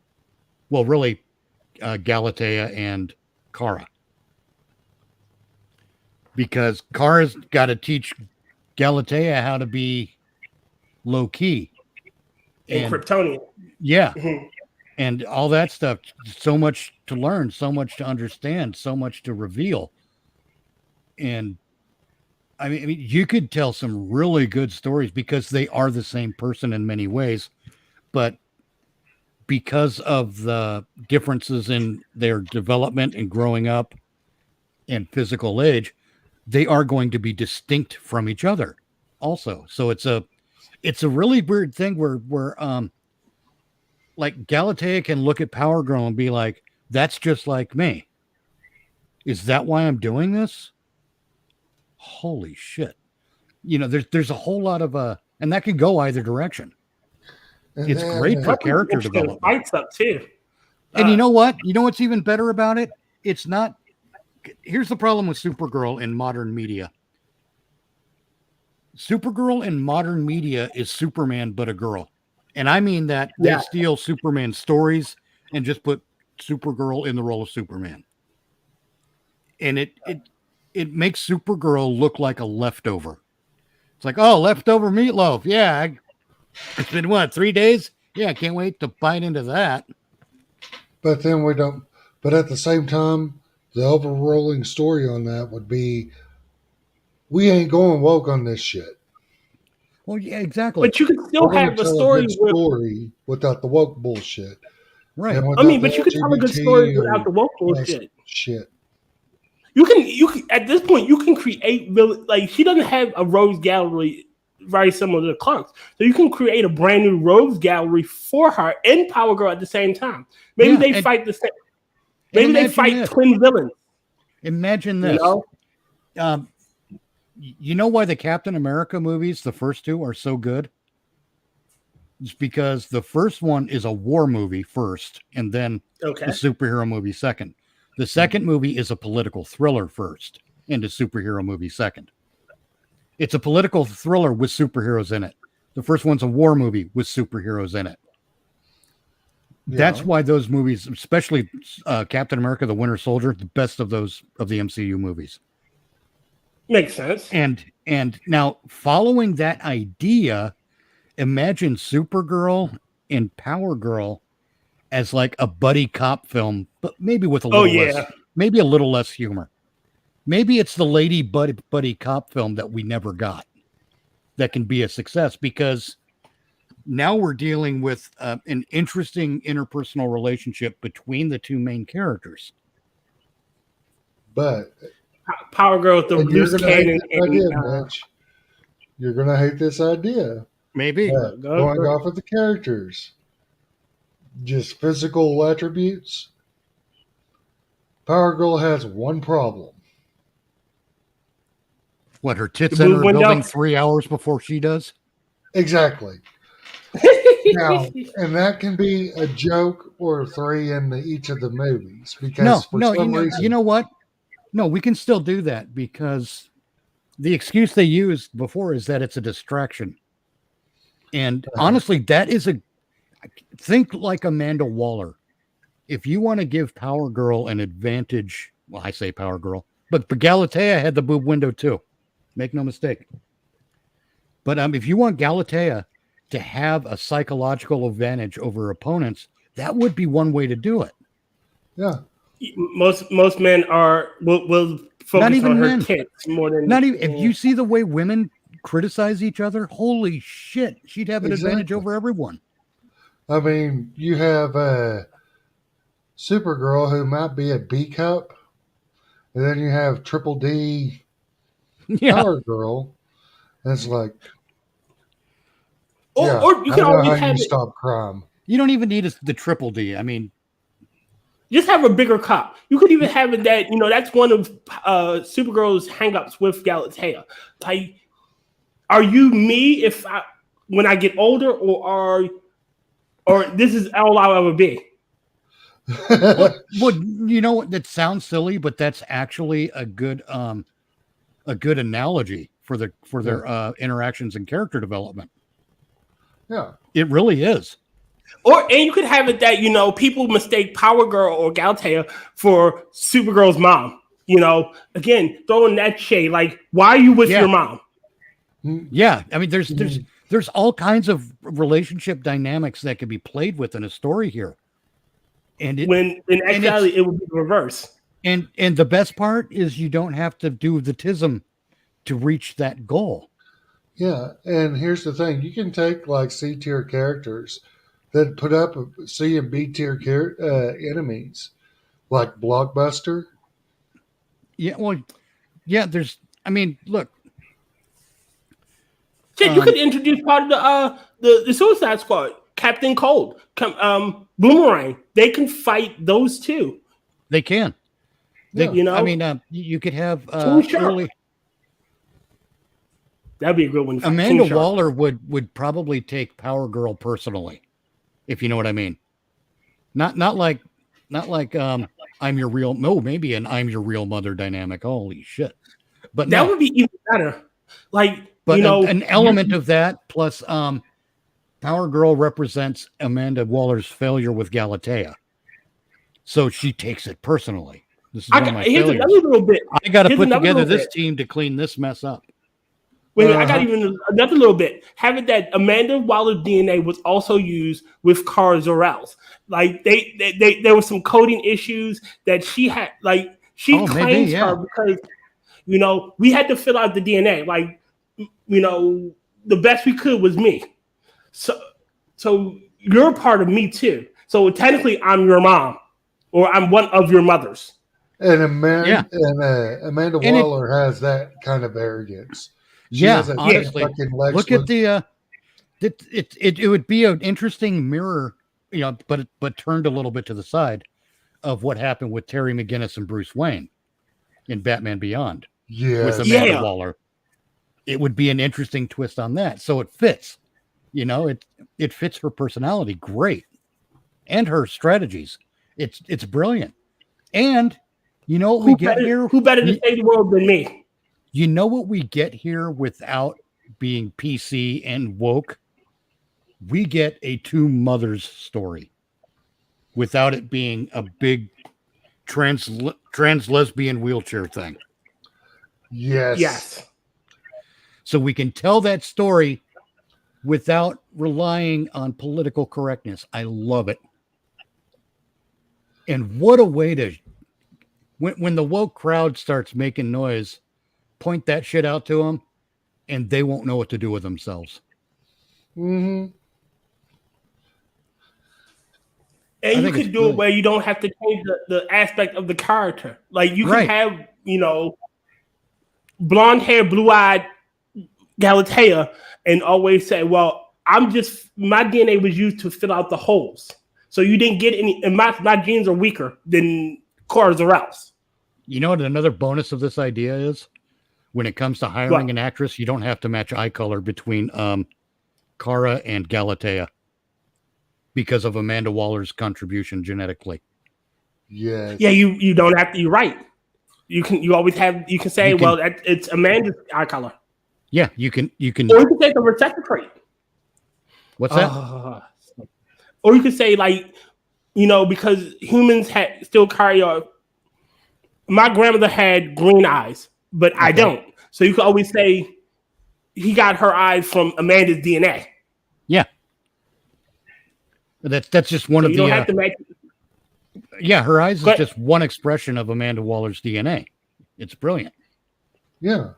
Because that's going to, I mean, I say, when I say it makes casting easier, there's a reason I go for that. It's because every little thing that you can do to make the process of making a film easier is good for the film. Okay.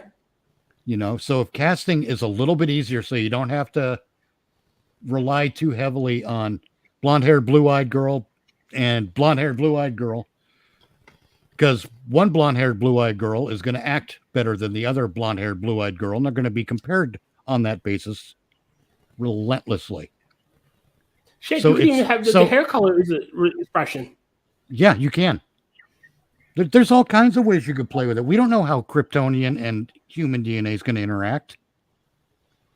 Give her red hair. We don't know what effect being shrunk down to fit in a fucking bottle is going to do to that genetic mixture either. We don't know what kind of side effects could exist. Okay. That's And true. if we're taking Kara from the bottle, this is also an introduction to Zod and his two cronies. No, you still have to keep them in the negative zone. Yeah. Come on. You can't In the keep them out the phantom negative zone, zone just yet. Yeah. The phantom zone. You gotta stay in the phantom zone just for a little while. You can even Okay. have that she knows how to get them out. Or maybe they manipulate her into releasing them. Yeah. Basically, Like, it we would be saw that interesting. person sentence. We get this is where we get the crossover with Galatea, Power Girl, Supergirl, and Superman in a movie. Is Power Dealing Girl with God. Power Girl and Supergirl are fucking about with something that they shouldn't be, but they don't know that they shouldn't be. It's a 100% legitimate accident, and it releases Zod and his two cronies from the Phantom Zone, Uh-huh. and then there's your team up with Superman movie is dealing with Zod and his cronies.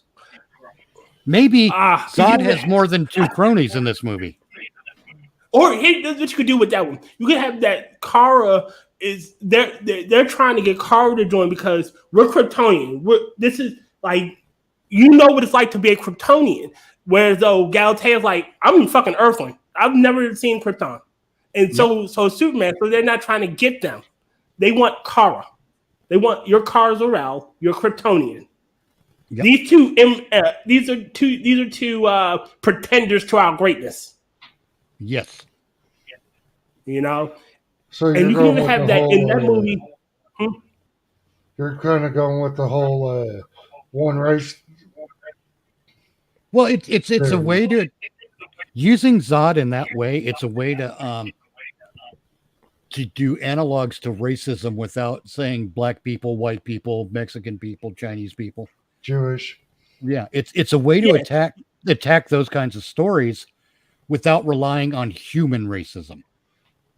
Like here, like she's I can get that. Galatea is some abomination. She human Yeah, DNA. that's Ugh. what the evil Kryptonians will think. Yeah. Is that she's just And then bastardizing you're the polluted with Krypton. human ideals. Well, yeah, You know? even So worse. they don't want Superman either. And it You know, when Galatea is confronted by that stuff by these people, imagine the effect it's going to have on her, because the simple fact of the matter is she's not Kryptonian, because Yeah, she I wasn't know. born on Krypton. She was born on Earth. She's an Earthling, but she has Kryptonian attributes. So she doesn't fit in with Kryptonians, doesn't really fit in with humans. But she's also human enough to know that when someone's being taken for a ride, and that's what brings in, she seeks help from Superman. Well, even better. Or- Here's the other thing. Oh God, this is low key brilliant. Because Galatea has a mixed genetics thing going on, she's kind of an embodiment of so-called diversity, isn't she? Yes, she is. So we Yeah. can play that storyline too. without it being cultural appropriation, blah blah blah blah, and all that shit. Or So here's an even better idea. There's a disease, like one of the reasons why Zod and them, maybe there's a disease that was ravaging Krypton, part of whatever the fuck was going on. And Galatea, being half human, has the antibodies and she's resistant or immune to it outright. Oh, maybe that's a good angle. Here's another one. But I've got another angle too. If we can merge them somehow. I was thinking, so Galatea is filled with self-doubt now because she's not this person. She's not, she's not Kryptonian. She's not human. So she feels like she's less than, but her character arc is that she realizes that it's the diversity in her genetics that actually gives her a lot more strength than anyone realized. What we have here, as Superman once said, is an opportunity for me to stop holding back. And she goes absolutely dog shit on fucking Zod or one of the soldiers. Wait a minute, I got one better. So maybe the first part of the first movie is that it's Kara teaching her how to hold back. Like you punch too hard. You when you attack, you destroy things, and you just don't give a damn. And then in the second movie, it's her like, you know what? I can now hit you with all my might because you can take it. Yep. I don't have to hold back. I can cut loose. Take it, can't you, big man? Yeah. And now, I would almost want that line for line, just as a good callback. You could have where though Superman also had that issue where all this time we've been holding back, but we can now fight at our greatest strength. We can show what we can do here. Yeah. And you could even have that be the pitch from her to Superman to her. Why are we holding back? And then Kara comes along like, yeah, I was wrong. I'm sorry. Let's fuck him up and save our planet. Kara's not wrong though. Galatea does need to hold back. Oh no! I'm not talking about that. No, I'm talking about the storyline where she's where the Zod's people say recruit Kara Zor-El, and she goes with them, and then she realizes they're fucking evil. Yeah. Okay. And then she comes back when he after he gives her the pep talk about not holding back, and she come back like, yeah, these guys are fucking evil. I was wrong. Can we save the Earth now? That kind of thing is, I kind of want Galatea to be the hero of the piece. She should be, and Kara needs to feel that she has become more human, fallen into the susceptibility than what Galatea is. Right. Mm-hmm. Well, the arc between Galatea and Kara convinces Galatea to hold back because they are fighting against people who can't take it the way a Kryptonian could. And when we get to that point where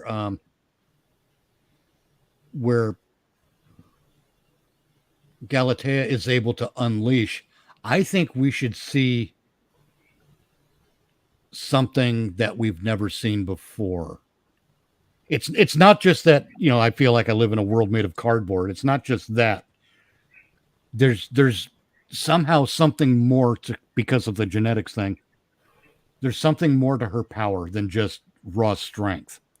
It's got to be something else, and I can't think of what it should be. Humanity. Well, that's a Disney answer. No, not really. I mean, because what does the humanity provide? Maybe it's resilience. Like maybe that's what adaptability. You punch me, you can hit me, but I'm so fucking stubborn. I'm just gonna keep getting back up, and you after a while you just gonna have to kill me. You've seen maybe that's what the Amanda Waller in her did. It gives her that resilience. Like I refuse to back down. There you go. That's brilliant. That's awesome. I like that. Yeah. But it's not just a refusal to back down though. But because that's a trait she gets from Amanda Waller, it is manifest in their inability to completely knock her down, if you know what I mean. Yeah. They can hit her. She always gets up. It's an extension of the Kryptonian power that the regular Kryptonians don't have. they can still be beaten up by another Kryptonian and defeated. She, I don't know, because of her human resilience, she's going to come back faster than any of them. That's how she can be the hero of the piece. Oh, here's an even better one. Like they, like maybe not to have her die or anything, but they make the joke like she's gonna die on her feet. Like she's gonna keep getting up until her body can't get up anymore, and she's still gonna get the fuck up. Like, right, you know, she's literally gonna die on her feet trying to punch somebody.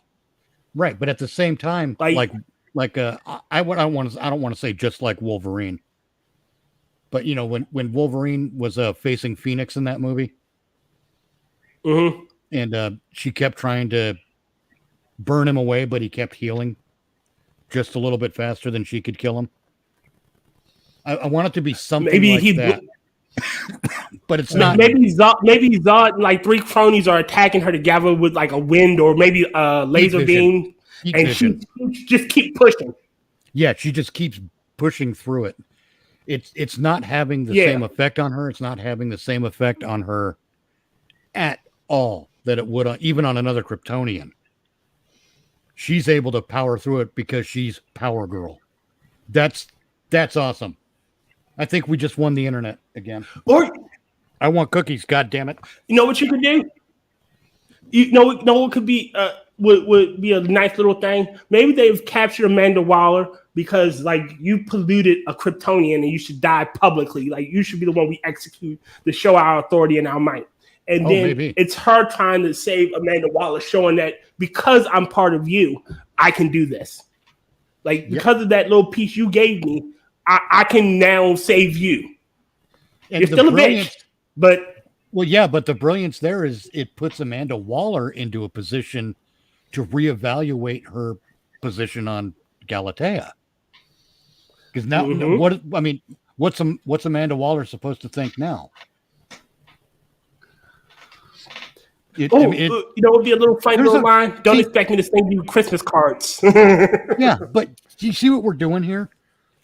We're creating a great superhero action piece, but we're also creating a whole lot of great character development.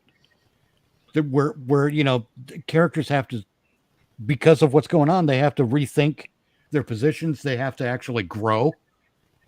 You know, this isn't Disney Star Wars, basically.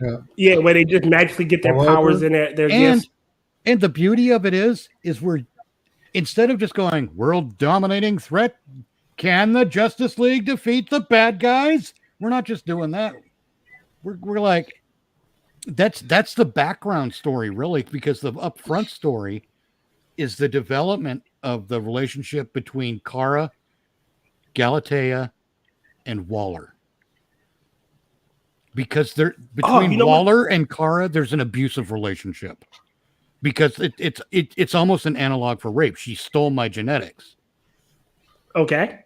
So there's an interesting dynamic there between Waller and Galatea.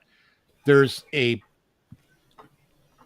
going to be a low-key mother-daughter thing, but it's mother-daughter with resentment. And of course between Galatea and Kara, it's very much teacher-student, but in both directions. Yeah, because they each have valuable things to learn from the other.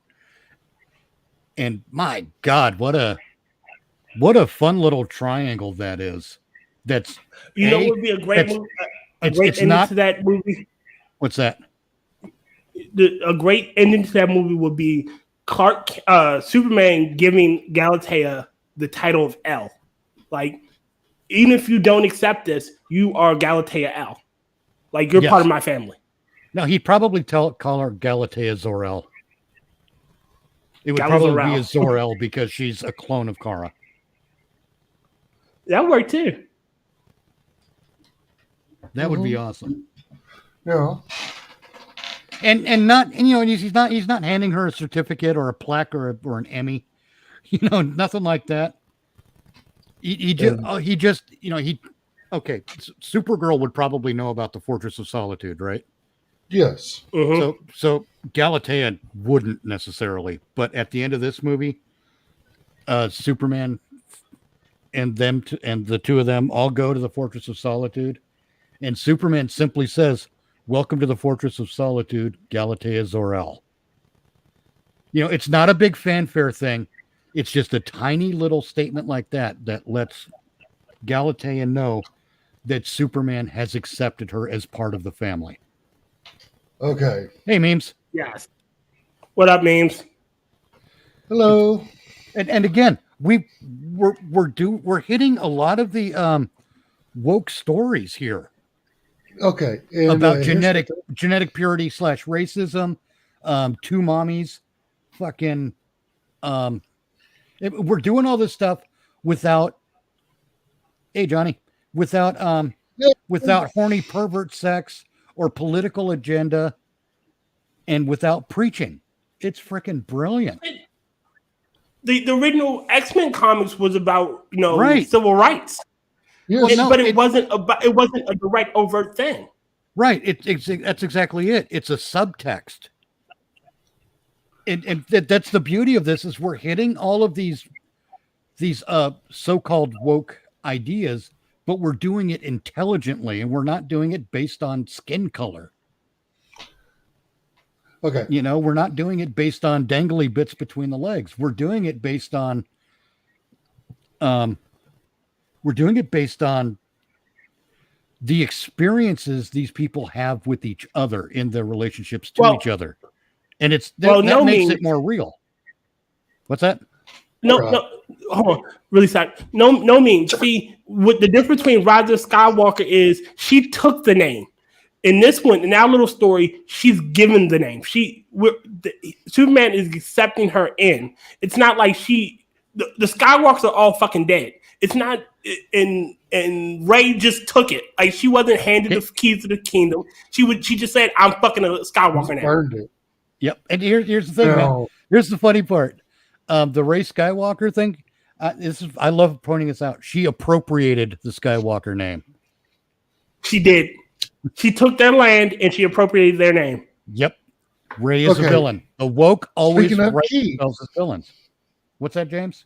Speaking of keys, in one of the movie animations, the key to the Fortress of Solitude is a key that only Superman can pick up. Yep. Zora would have that same power to pick up the key. That's how she knows about the Fortress of Solitude. Yeah. There you go.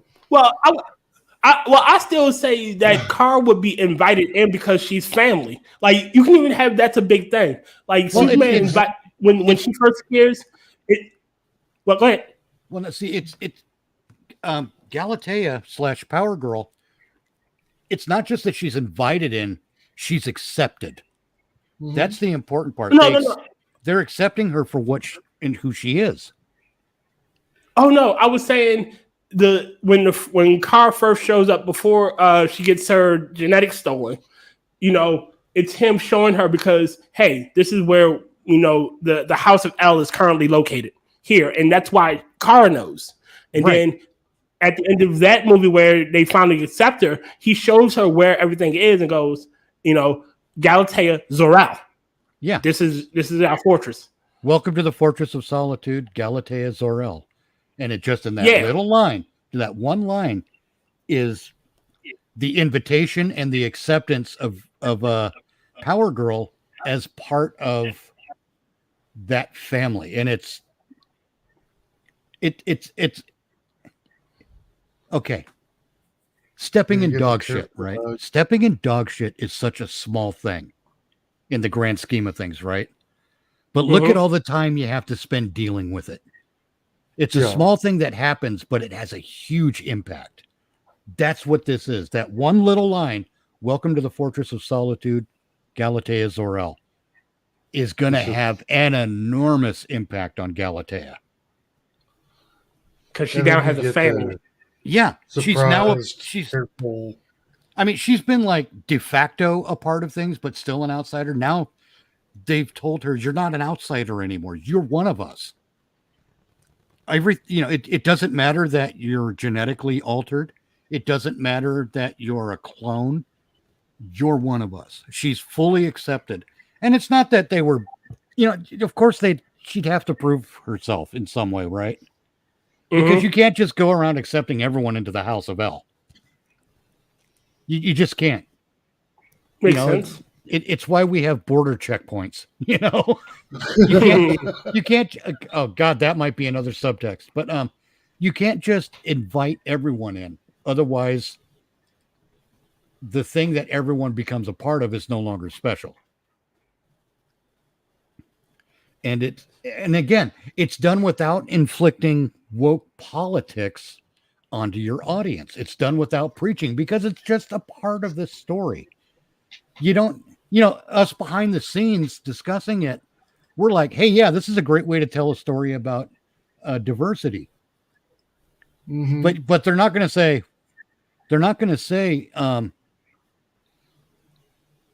like you don't say it's because of your diverse genetics. No, you don't say that. You say something more like, Hey, Mark R. What up, Mike R? It's because of that human in you, that weakness.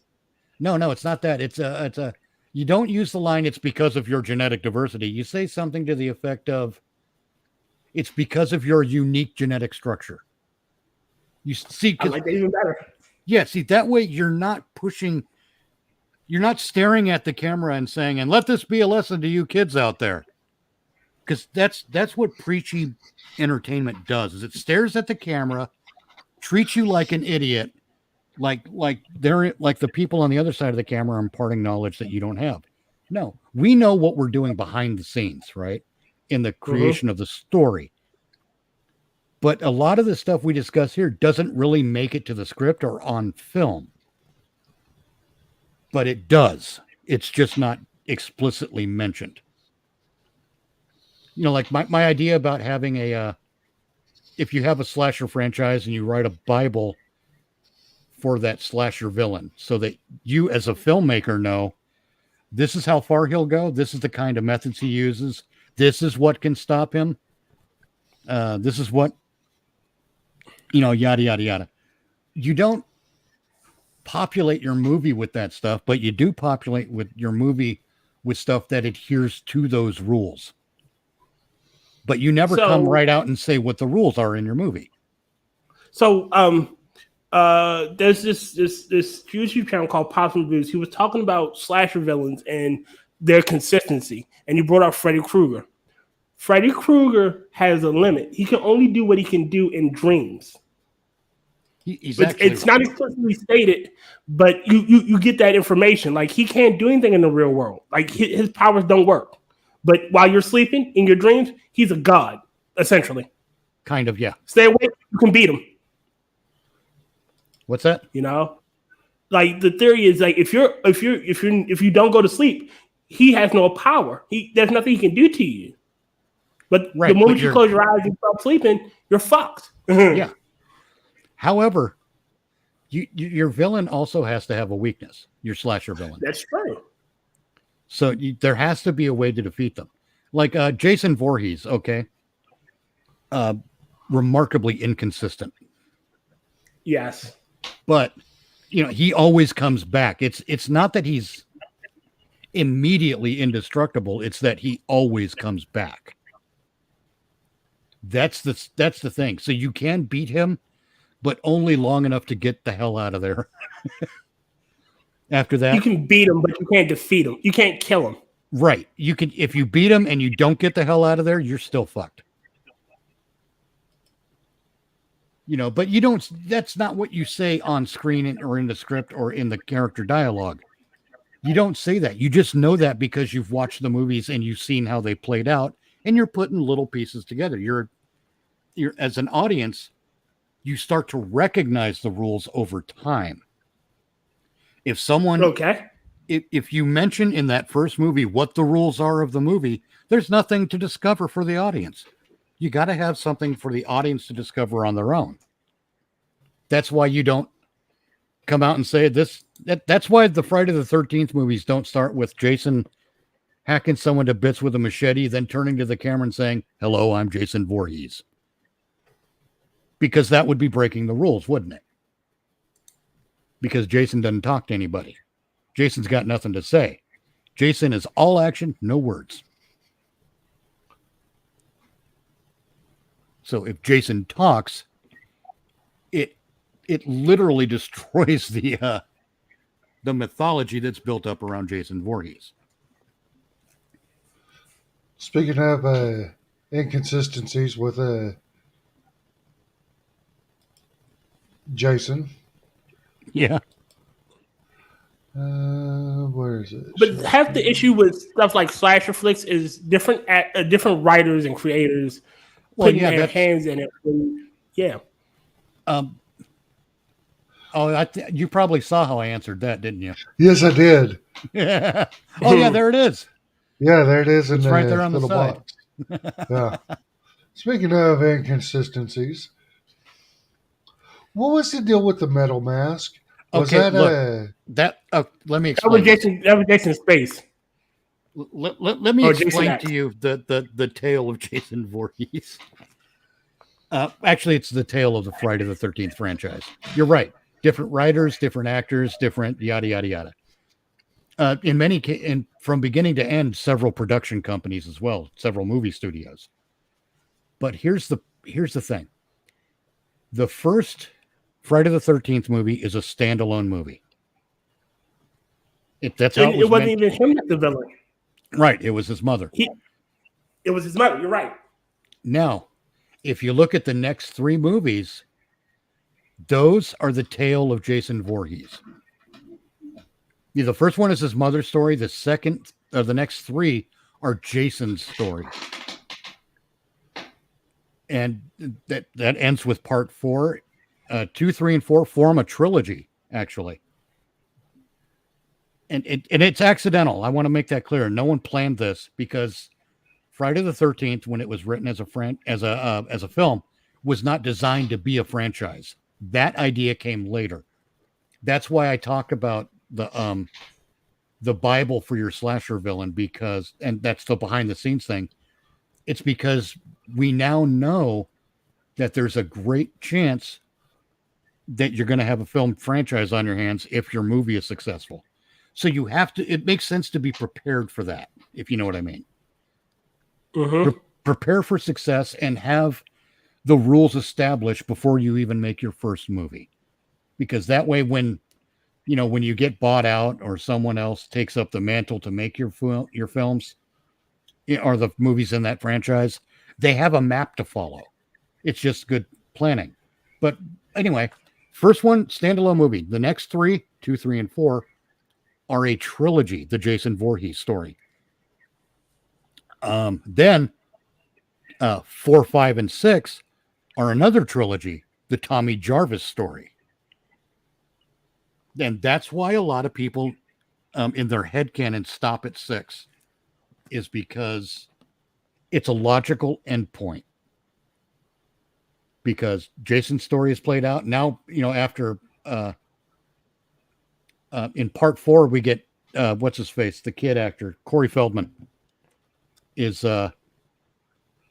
just a kid in that one.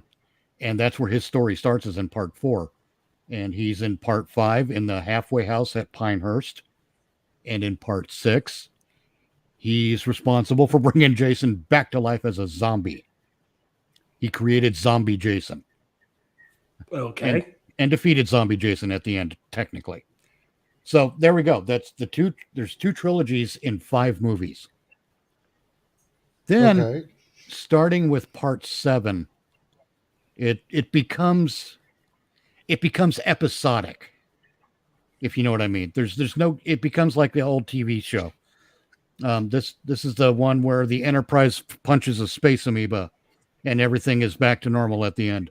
This is the one where the Enterprise punches Kanduni and Singh and everything's normal at the end. This is the one where the Enterprise goes to the parallel universe and everything's back to normal at the end. That's where they screwed up the franchise, I think. Because in 7, it's okay, this is the one where Jason punches Carrie from the Stephen King movie. Because that's essentially what happened. But everything's back to normal at the end. Then in 8, this is the one where Jason takes a cruise ship to New York and everything's normal at the end. Except Jason is now a puddle of goo. But that might have been a hallucination. Then in James, could you bring that visual back up again? Sure. Because that's helping me to remember which movie is which. Okay, let me do this again right quick. Like I said, I suck at this. No, I just want to be complete and thorough in my analysis here. And I need the let's see, 1986. That's 4, 5, and 6, 7. Fights Carrie, fights New York. Oh, okay. 1993, I think, is the one.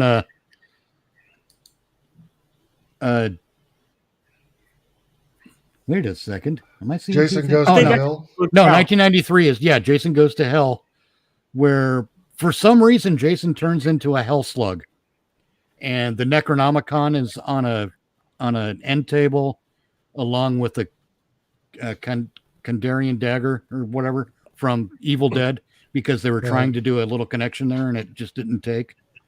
And then Freddy's glove pulls his mask into the dirt after they put Jason Worm on a hook and go fishing. Again, it's a single, and everything goes back to normal at the end. Then in 2001, they capture Jason at Crystal Lake because finally someone decided to put a fucking strike team together. That was kind of brilliant, I thought. It's like, hey, okay, we got someone going in with a strike team to take down Jason Voorhees. That actually makes sense after, 20, 30 years worth of homicidal murder. But anyway, they get a strike team, take down Jason, put him in a cryogenic freeze that goes bad. And Jason winds up in the future and unthawed. And Jason punches outer space for some reason. And then you have nowhere to go. You can't bring Jason back in time at that point. But that's what the Metal Mask is. If you notice, those two both say 2001. The first one is Jason going, getting caught and going into the cryo freeze. And then in the second one with the Metal Mask is after he was thawed out in the future on a spaceship. He got blown up by an android, and some nanites got involved in putting him back together, but they had to use available materials, and thus space robot Jason. And then the 2009 remake, which is a piece of garbage, except for Danielle Panabaker. She's lovely and everything. She is. She's cute as all hell. If you look in a dictionary under cute as a button, Danielle Panabaker. I'm not kidding. She's likable in every fucking role she does. But anyway, it's a terrible movie. The 2009 Friday the 13th remake, because this is one of the problems with reboots. They try too hard to get all the big pieces in. They try too hard to get we got to get that part with Pamela. We got to get that part where Jason finds the hockey mask. We got to get we got to get the part where Jason hates marijuana. We got to get the part where Jason hates sex. We got to get the part where Jason hates beer. Just shut up, movie. But they lose the essence of the movie.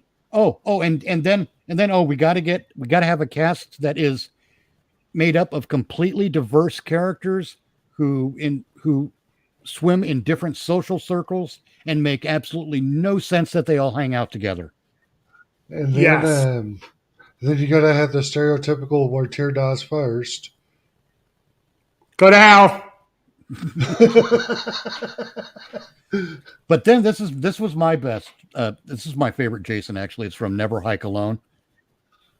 The fan film by Womp Stomp Films. Oh my God, what a good movie! I'm trying not to do it. What? Not to do it. Trying not to say Never High Cologne. That's how you say it, though. No, I just say it. I know it sounds that way. It really does. But Never Hike Cologne is just about the best Friday the 13th fan film you will ever see.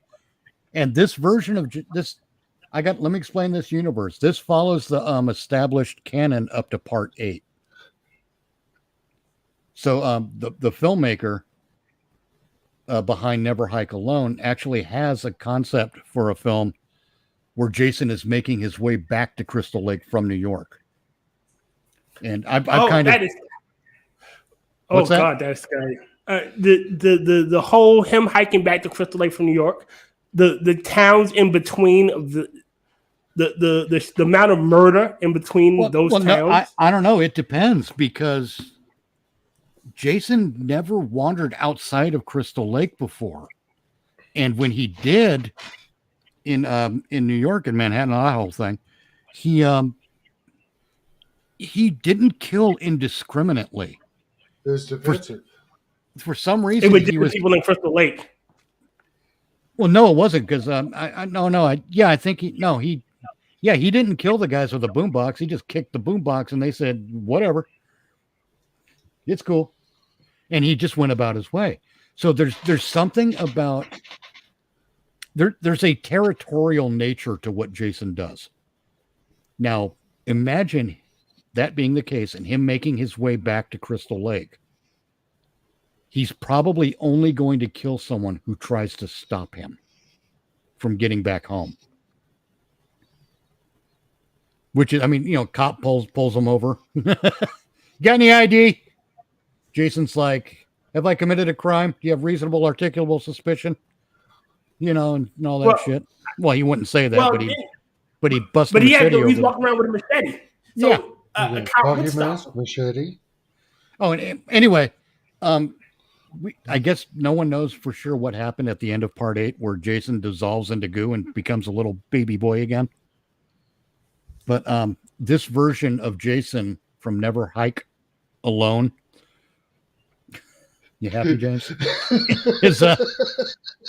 This version, the creator has dubbed him Ghost Jason, because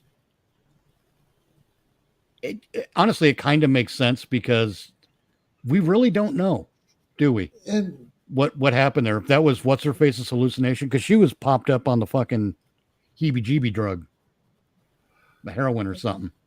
And let's see if this will do it. And this is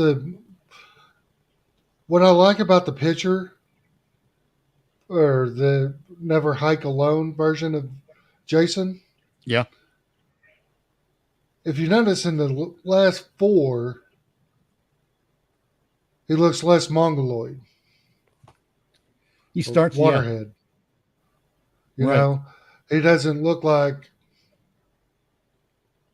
I got the mask looks like it's starting to fuse to his skin in 2093. Yeah. Yeah. It doesn't look like a mask. It just looks like part of his face. Yeah. Also, it's just one of those things where it's like, I got the most stars and special ed. Well, and if you look, I don't know if it's just me, but if you look 82 through 89, 85, it wasn't Jason. That was Roy Burns, not Jason Voorhees. But the rest of them in the hockey mask, it looks like it doesn't fit right. Uh-huh. Yeah. Which might make sense. It looks too big in some and too narrow in others. But pull up the other one again, the Never Hike Alone picture, and it looks like it fits. Yeah. Well, it looks like it's sticking out on the side, so yeah.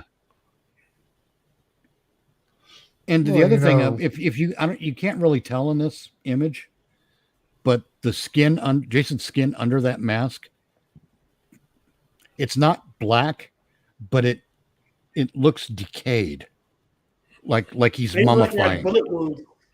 It looks like gray. Yeah, but it looks more like mummification than putrefaction. Yeah, thank you. I can't word. Don't worry, I can word some days. But seriously, if you want a good Friday the 13th fan film, Never Hike Alone. It is fucking awesome. There are other ones that are good too. I realized that there are better fan films with shittier budgets, better stories Yes. than big blockbusters. There's Like, The first one that I was introduced to was that Star Wars where Darth Vader dreams. I don't think Did I've you seen see I that. think that the on first one I YouTube? seen was Prelude to Axanar. Oh yeah, that one. Prelude to Axanar is visually gorgeous, Yes. and it's got a lot of good talent in it. Tony Todd. It has Tony Bartok, Todd, Tony Todd. It has J.G. Hertzler, Martok. Yeah. Uh, and it's another guy. what's his face from Alien Nation, the TV series. The guy who was in Robot Jocks. Guy who played Saval. Yeah, I know what you're talking Ambassador about, but I Saval. cannot remember his name. Neither can I. I'm kind of annoyed that I can't. But Why don't I look it up? Prelude to Axanar. But yeah, it's funny. There is a low budget Boba Fett fan film called The 12 Parsec Stare. And it did more for Boba Fett as a character than the Boba Fett series did. I just threw that in a regular chat. The link for the Darth Vader Vader Dreams. dreams. I'll put it in here in our. I've already got it open for me to watch later. Oh, okay. All right, I got it open too. I mean, it's real quick, but it's phenomenal. Well, that's the thing.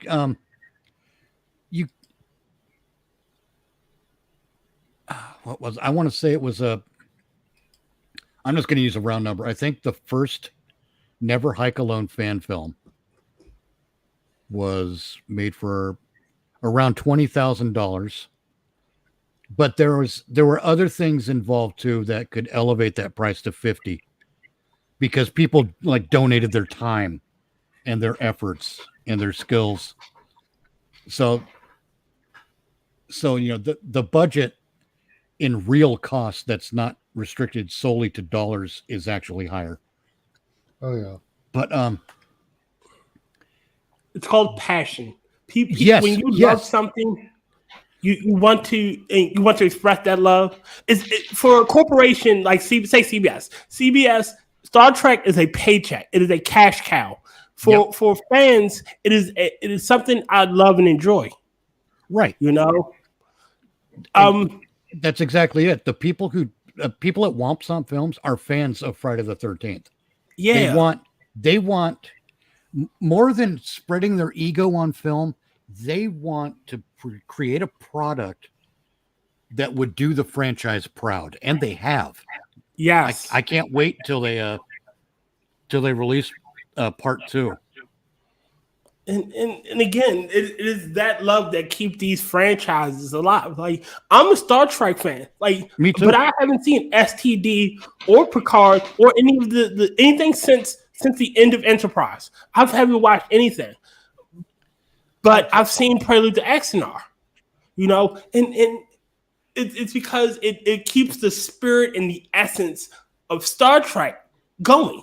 Yes, You know, because but again, Star Trek, modern Star Trek, since from 2009 forward, is an exercise in how to fuck up your IP. yeah, Now no one really cares. No one cares enough about Star Trek at this point. They made a little bit of headway with Strange New Worlds, but it's still okay. One of the problems I have since J.J. Abrams made that movie in 2009 is ever since then, they've always had to do some sort of a reference or callback to the Star Trek that came before. yeah. And I finally I just reviewed episodes 1 through 3 of Picard on my Rumble channel. You are a brave man. Why? Because I don't watch dog shit. Oh, you ought to see my review. Link your channel. Let me find it here real quick. But when I was writing that review, I realized that Copy. There we go. And I'm going to put it in the private chat here. I realized that the reason they keep referencing older pre-existing Star Trek, it's not because, well, they think it's because they're doing the member berries thing. Oh, hey, remember this? Yeah, whatever. They think that's why they're doing it. They think it's what the fans want as a reference. They're wrong on both counts, because what they're really doing is a Freudian slip. They are, every time they reference what came before, they are admitting that what came before is a superior product to what they're producing.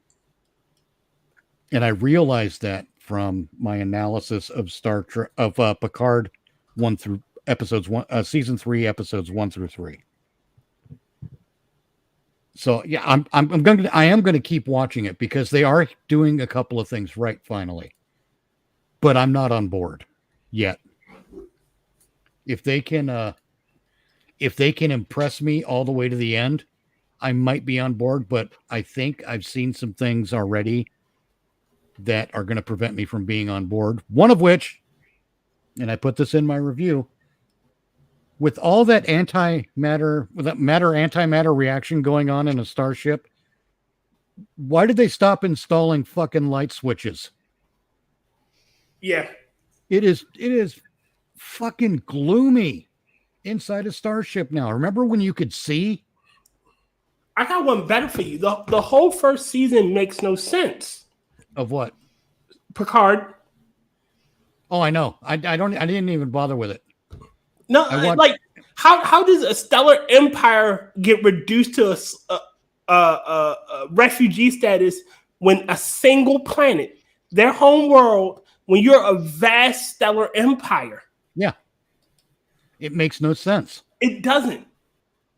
And again, that's because these things are being made by people who know as much about Star Trek as your mom knows about Star Trek, if you know what I mean.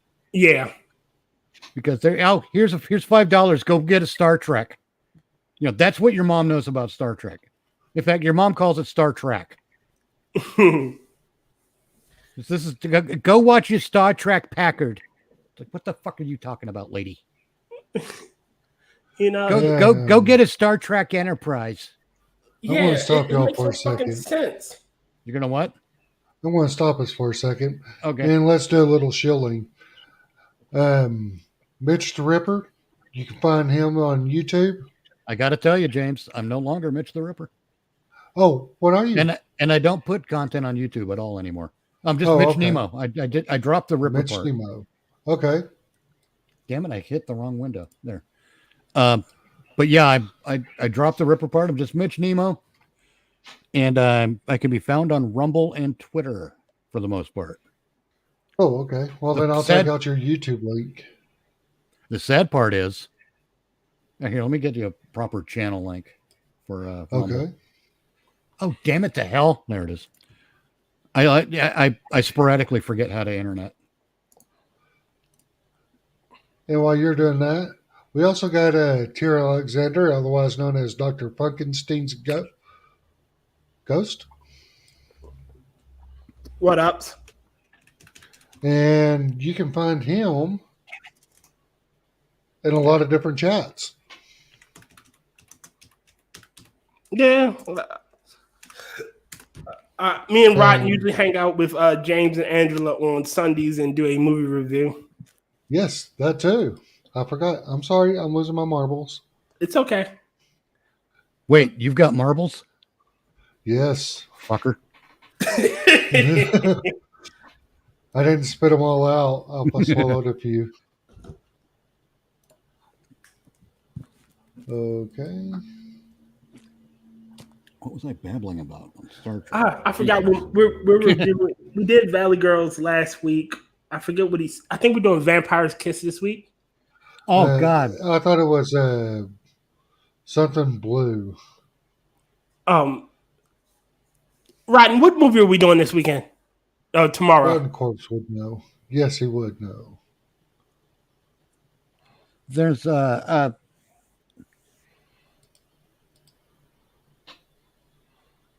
forgot what I was saying. Forget it. I'm sorry. I was just trying to shield and make sure everybody could find each other. Well, I need to grab something to drink really quick, gentlemen. I'll be right back. Ruby. You're talking about Star Trek. Well, yeah. What your mother knows. Yeah, what your mother knows about Star Trek. It just, I again, going back to Jon Favreau and Dave Filoni love Star Wars, and it shows for the most part in what they produce for Star Wars. That same thing with Vincent DeSanti and Womp Stomp Films. They love Friday the 13th. So it shows when they produce a good Friday the 13th fan film. And when I say when they produce, that's all they've done is produce a good Friday the 13th fan film. I'm not saying that's the only work they've done. I'm saying the only work they've done related to Friday the 13th has been good to excellent. I mean, some there are smaller bits that they've done too. Some are not as good as the movie, but they still fit in. They're still worth looking at. And it really displays, the journey from being good at it to being much better at it. And again, it's because they love the franchise they're producing content for. And without that love, it's not just love, it's also respect. Because how many times, look, Rob Zombie's Halloween 2 is a disrespect to the franchise. But I'm going to say that with a caveat, because the Halloween franchise owners in general have done nothing but disrespect that franchise since the first movie. The first Halloween from 1978 is a classic. It is beautifully shot. It's a beautifully told story. And that's all on not James Cameron, the other guy, Nick Rochester, Roger Commandant. No, John Carpenter. John Carpenter. That's the one. Yes. John Carpenter and Deborah Hill. They created something there that was worth revisiting. And then we got the hackneyed Halloween 2. Oh, it's his sister. No, it ain't. Stop it. That's a dumb idea. It invalidates what happened in the first movie. Just put it away. And John Carpenter didn't want to work on Halloween again. I don't blame him for going with easy ideas for a sequel, because he just didn't want to do it again. He'd already told his story and he was done. I actually like Halloween 3. 3 was a great idea. 3, it stands well on its own, but it's not part of the franchise, if you know what I mean, because the franchise is Michael Myers. Mm-hmm. And so 4 is actually a pretty good sequel, but you have to accept that part 2 happened in order for that to work. 3 scared the shit out of me. Oh, there were some creepy ass elements in 3. 3 was great. And I love how it was just a prank, bro. Yeah. It was just a prank, bro. But the further along the Halloween franchise got, the worse it got. Yeah. It got, and then including Jamie Lee Curtis, she's been in what, 1, 2, 3, 4, 7 of the films. She's been in 7 Halloween films. 7 of them? Yeah. I just knew her in 2. She's been in 1, 2, H2O.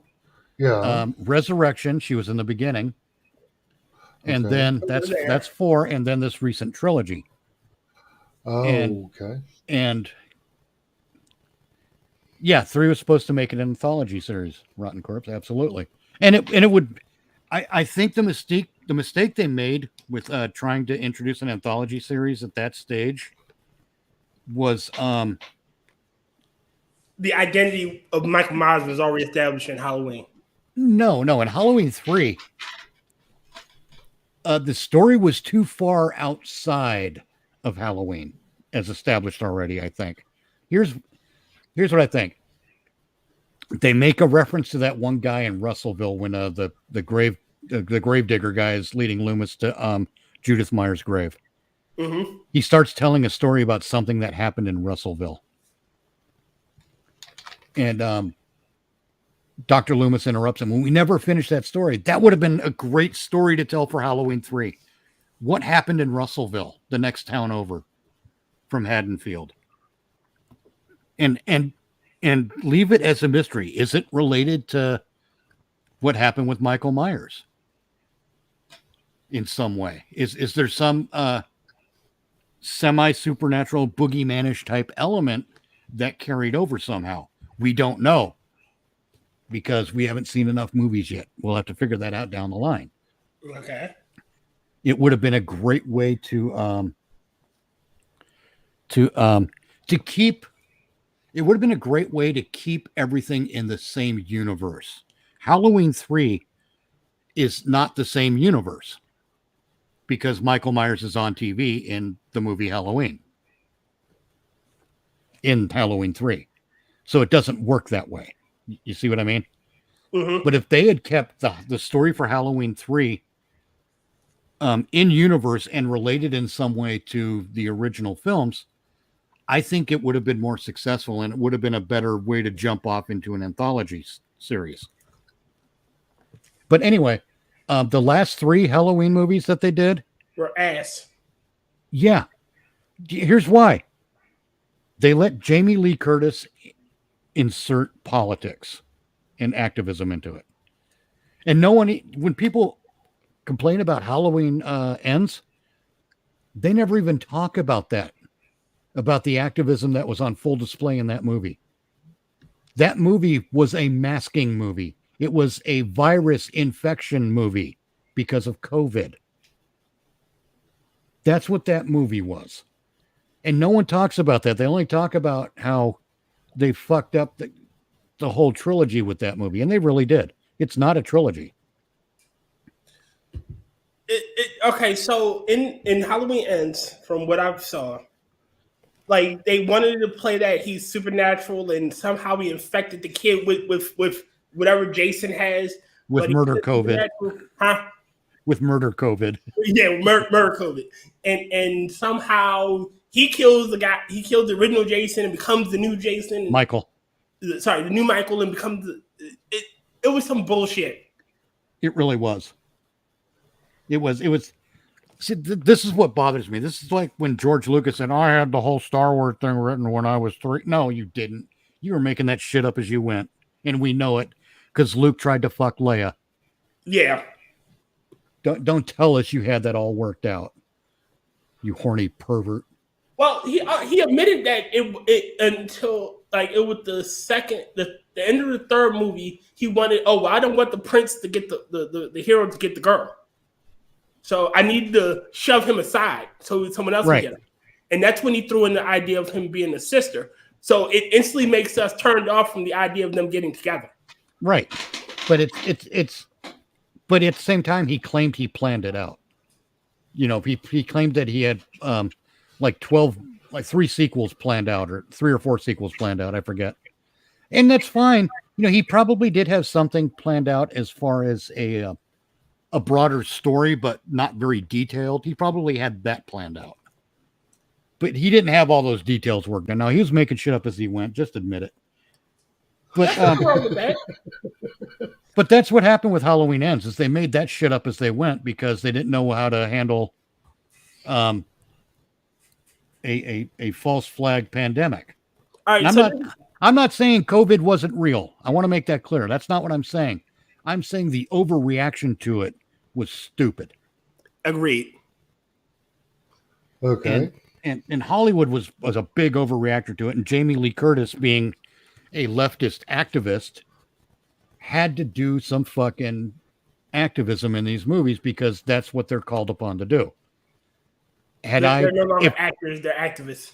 Right. Now, if I were the owner of Halloween, the intellectual property, I'd have been like, okay, we're going to go with a different story then. We don't need Laurie Strode. We'll just hire someone to play that Tommy kid. Shit, hell, you could and make it his just story. not have that Jamie Lee Curtis. Right. Exactly.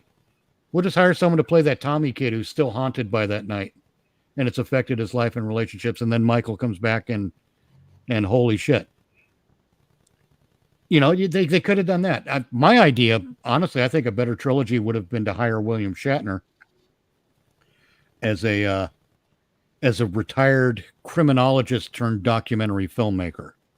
Oh, And shit, the you reason I say, Professor Loomis's work, like it's well, kind of that's why I want Shatner. I would have had Shatner in those movies for two reasons. One, because he was the foundation for the mask, for the Myers mask. And the thing is, I would never mention that between the characters in the movie. But I would hire William Shatner because William Shatner, at fucking 98 years old or whatever, however old he is now, he's still a box office draw because he's William Shatner. Loved him in Boston Legal. Oh, fuck yeah. I mean, he's great. He's actually everything he does. He's a very entertaining performer. And it would be great to see him, a retired criminologist turned documentary filmmaker. You're right, Rod. That is the problem. And that is how you reintroduce a Loomis character. Dr. Sartain was shit. Because Dr. Sartain was a bad photocopy of Dr. Loomis. They should have created a different kind of character to kind of step into that role. Someone as a criminologist and as a documentary filmmaker would very likely have studied all kinds of files and reports on Michael Myers and become kind of intimately knowledgeable about him. Or you could even have that he at one point was, maybe an FBI guy who was assigned to a case that was very similar, or maybe he was assigned to the Myers case. You could throw that in there. Yeah, so he has those details. But it also gives him a solid reason for being in the movie, is because he's a former criminologist turned documentary filmmaker. He's the guy behind those two filmmakers going to Smith's Grove. You're right. He's their boss, essentially. And you introduce him later in the movie. Get rid of Sartain altogether because he's a shit character and he makes no sense. And he's a boring character. William Shatner's almost 100 years old. Yeah, I know. 1931. 100. We lost Betty White at 99 when she would have been 100 as well. We don't need to lose him either. Yeah, no kidding. But could you imagine a movie poster with a tall Michael Myers on one side looking down, and they're both in profile, but he's looking down into the face of William Shatner? Oh, yeah. Can you imagine that fucking poster? That would be awesome. That's the kind of thing that gets the fans on board, even if you don't ham it up during the movie, though. You play it straight and you play it serious. You don't ham it up. But still, all the fans know that it's a William Shatner Captain Kirk mask. So you play that up and you use that as a free marketing gimmick. Hire Shatner. I bet he would have done it. Oh, he would have. Because he's William Shatner himself is a documentary filmmaker. He's done that before. With, like his movie, The Captains, where he sits and talks with all the different Star Trek captains. Mm-hmm. And that stuff. And I mean, my God, it's a natural fit. And no, let's get this Dr. Sartain guy to be the new Loomis. Fuck that. Get rid of Jamie Lee Curtis, have William Shatner in that role, and make someone else the focal point of the story when Michael escapes. In fact, when Michael escapes this time, the focal point, because they decided they wanted to ignore Halloween 2 and everything else, the focal point is now the lady part of the documentary film team. And here's why. Because her cameraman, the dude, is obviously a little younger than she is. So she could be like a mid-30s woman. Okay. You follow me so far? Now, Let's go back to 1978. And you remember when Lori and Tommy Doyle were walking down the sidewalk and she had to drop off the key to the Myers house? Mm-hmm. What did Michael really see there? Because that's when he first encountered her. What did he really see? And I'll tell you what happened. Okay. Mind you, this is after he killed his sister who was ignoring him on Halloween, when she probably should have been out taking him trick-or-treating. He was 6 years old. Bear that in mind. His sister, Judith, ignored him. What he sees there is an older girl behaving in a very good big sister way to a younger boy. He sees himself and his sister there. He gets jealous. No, I'm not jealous, but I think he's trying to pay for his crime of killing his sister throughout that whole, because he never really tries to kill Lori. Every time he had a chance to stab her from behind, he conveniently missed. I'm sorry, he's demonstrated that he's not that incompetent already. When he sneaks up behind her another time and grabs her by the throat, he had her, I timed this actually, he had her for like 13 seconds. And Michael Myers, if he's strong enough to lift the one dude with one hand and stab him to the wall, then he can crush her throat in less than 13 seconds. And he didn't. He was trying to, he didn't want to kill Lori. He wanted to keep her as his new big sister, as that new figure in his life. That's what I think was happening in Halloween. And there's That's there's an interesting dynamic to play out. there's the evidence I provided to back it up. Because he never really tried to kill her. But he did kill anyone who would get in his way the night that he decided to make his move. So that's why he was when he was stalking her throughout that movie, he was figuring out who her friends are and where they're going to be in relation to her when it comes time for him to take her home to the Myers house, which never happened because Dr. Loomis shot him 6 times, that whole thing. But so now when Michael sees these documentary filmmakers, he sees a similar dynamic play out between the male and female character, like it played out with Laurie Strode and Tommy Doyle back in the 70s. And that triggers that thing in his brain again. He thinks, okay, this gal is also good big sister material. I have to keep her. That's why he kills that guy. That's why he returns to Haddonfield, because somewhere in the conversations that he overheard, he found out that's where they were going to meet up with their boss, William Shatner. Not William Shatner, but So Shatner gets to this way your Loomis character gets to be in closer with your Strode character. And they get to interact a bunch more. Again, this is playing more with the characters than just goofy kills. That's one thing I can't stand about horror fans is I hope the kills are cool. No, you're missing the point. It doesn't matter about the cool kills. Yeah, it's fun sometimes. I'll admit it's fun sometimes. But cool kills are more the realm of Freddy Krueger. Oh, they really are, because Freddy Krueger's a smartass. Yes, he is. Welcome to prime time, bitch. Yeah, and he's a bit of a prick. Beyond the killing. I mean, his personality is smartass and asshole all wrapped up in one. Michael Myers isn't that. Michael Myers doesn't kill with irony or sarcasm, He's just going to stab you dead. Why? Because you were there. And you were between him and the girl he was going to use to replace the sister he killed. It makes for a much more understandable story. There's still all that room for the semi-supernatural thing. About him not being dead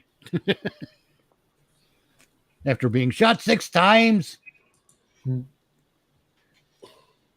But that again, Hollywood doesn't think in these terms anymore. Part of the problem with that new Halloween trilogy is their budgets are too big. Yes. They're too busy hiring Jamie Lee Curtis when they should hire, because let's face it, when we watch those movies after the first one and even after the second one, we're no longer watching Laurie Strode, we're watching Jamie Lee Curtis as Laurie Strode. Hmm. That means the character Laurie Strode has to go away for good, because the focus is no longer on the character, it's on the actor, and that's not how it should work. That's generally not how you tell a great story. Jack Nicholson's got the same problem. You hire Jack Nicholson, you're getting Jack Nicholson. Jack Nicholson didn't play the Joker. Jack Nicholson played Jack Nicholson as the Joker. I'm not saying he did a shitty job and that he wasn't a good fit. I'm just saying that's what we see. We see Jack Nicholson as the Joker. We don't see the Joker.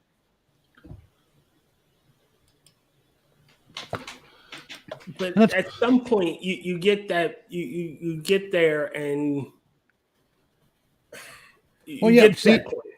see when you're a Matt Damon or a Ben Affleck or Jamie Lee Curtis or an Arnold Schwarzenegger. Arnold Schwarzenegger, he's a bit of a outlier in this because you got to do Schwarzenegger films. Okay, that's the point of Arnold Schwarzenegger being an actor, is to do a Schwarzenegger film. You don't have Arnold Schwarzenegger doing a huge think piece, But Jamie Lee Curtis, Matt Damon, Ben Affleck, a lot of these modern star actors are great for doing smaller stories because it gives them a chance to stretch their acting chops.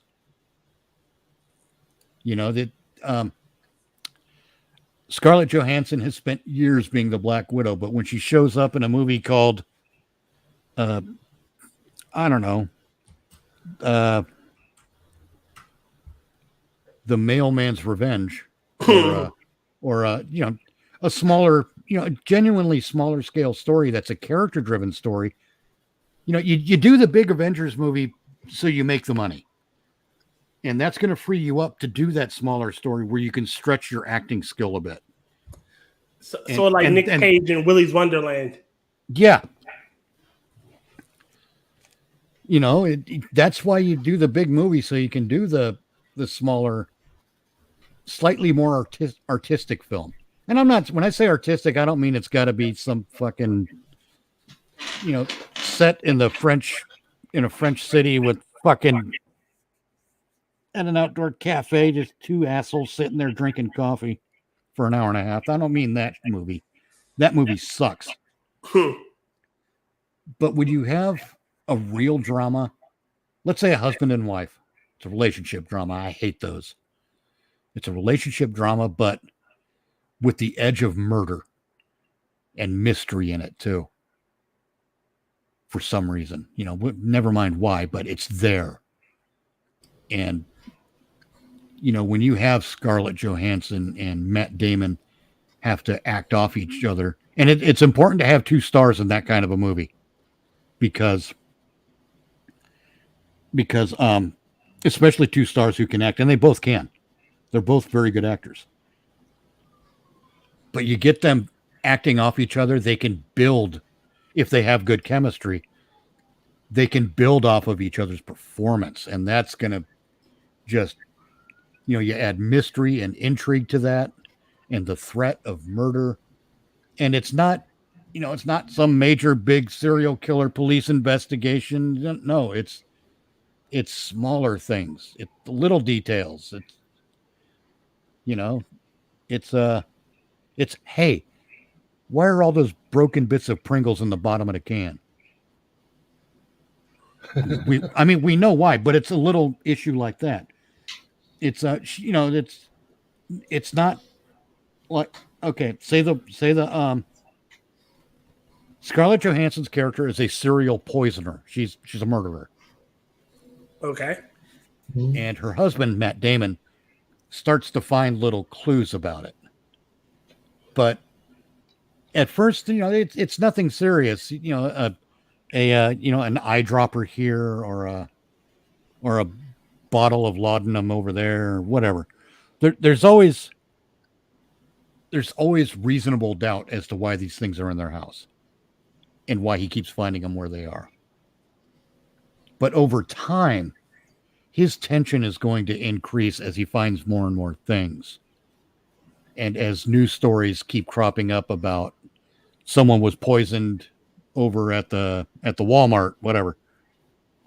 Several packages of spinach were poisoned at Walmart with a surface contact poison that was brushed onto the packaging, and when people handled it, they died. Yada yada yada. And the more details that come out, the more it looks like his wife is the one doing this. She's a serial killer, for fuck's sake. She's using poison to kill all these people. And that's going to be a good movie because there's no major role of FBI or police involvement because their story's happening elsewhere. This is the story of what's happening in the home of this couple. So when the information from the outside world filters in and he starts putting these pieces together, he's getting closer and closer to an oh shit moment. She's probably getting closer and closer to realizing that he's starting to figure out what's going on, and she either needs to kill him too or to alter her tactics or find a better way to hide what she's doing. There's just all kinds of tension that can build up, and when it's expressed in the form of relationship drama, it can be really interesting and give the actors involved a chance to really emote in their role.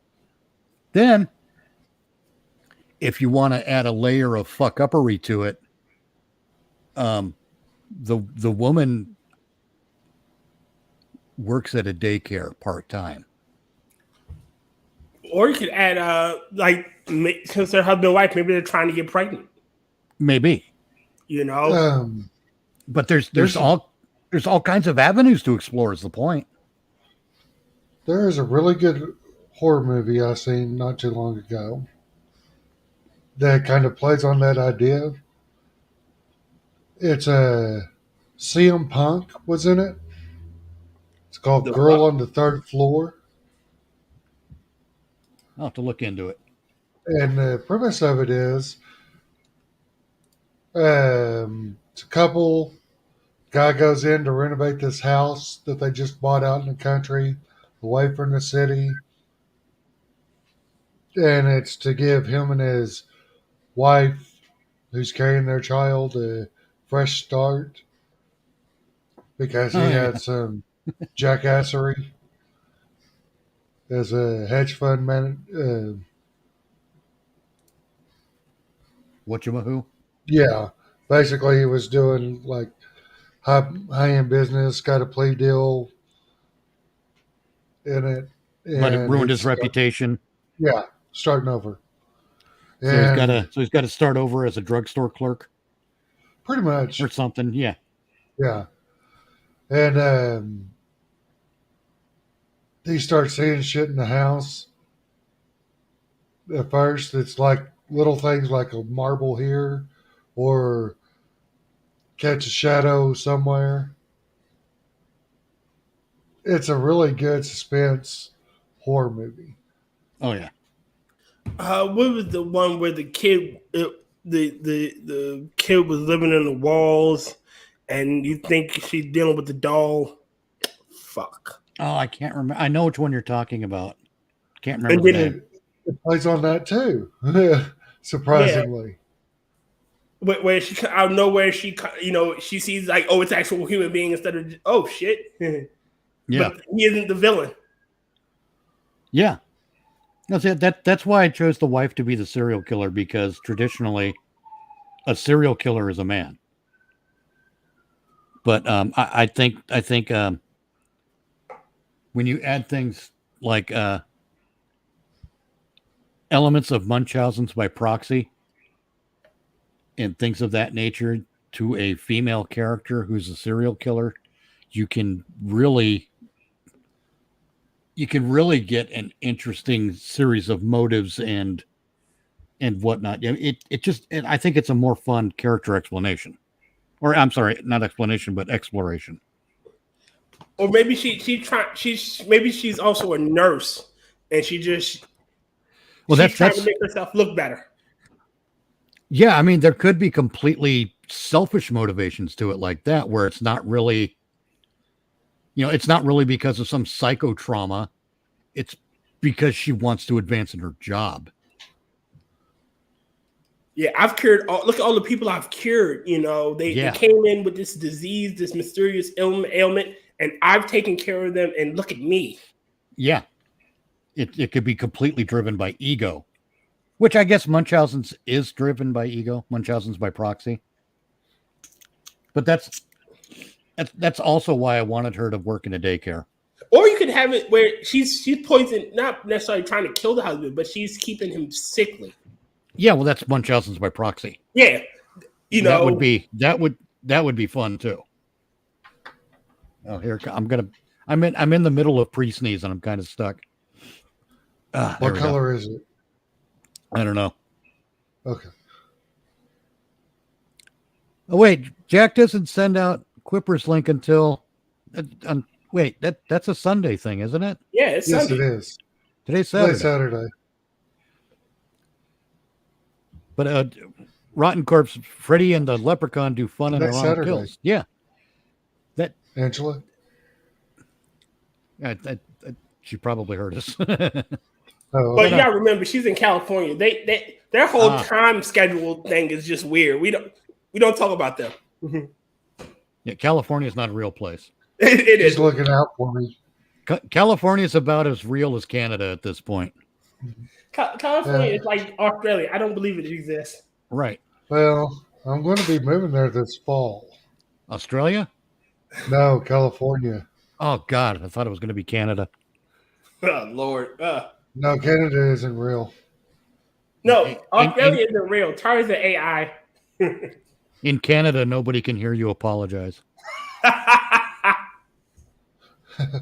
Yeah, but I'm moving to the good part of California, I think. Southern California, San Diego. Is there a good part of California? I have yet to see it. There's the state of Jefferson, but that's another story. Well, I have been told that it is considered more conservative than the rest of California. Yeah, exactly. Now, what do you guys think was the biggest failure of the Nightmare on Elm Street remake? Ugh. Biggest failure was people associate Robert Englund with Freddy Krueger.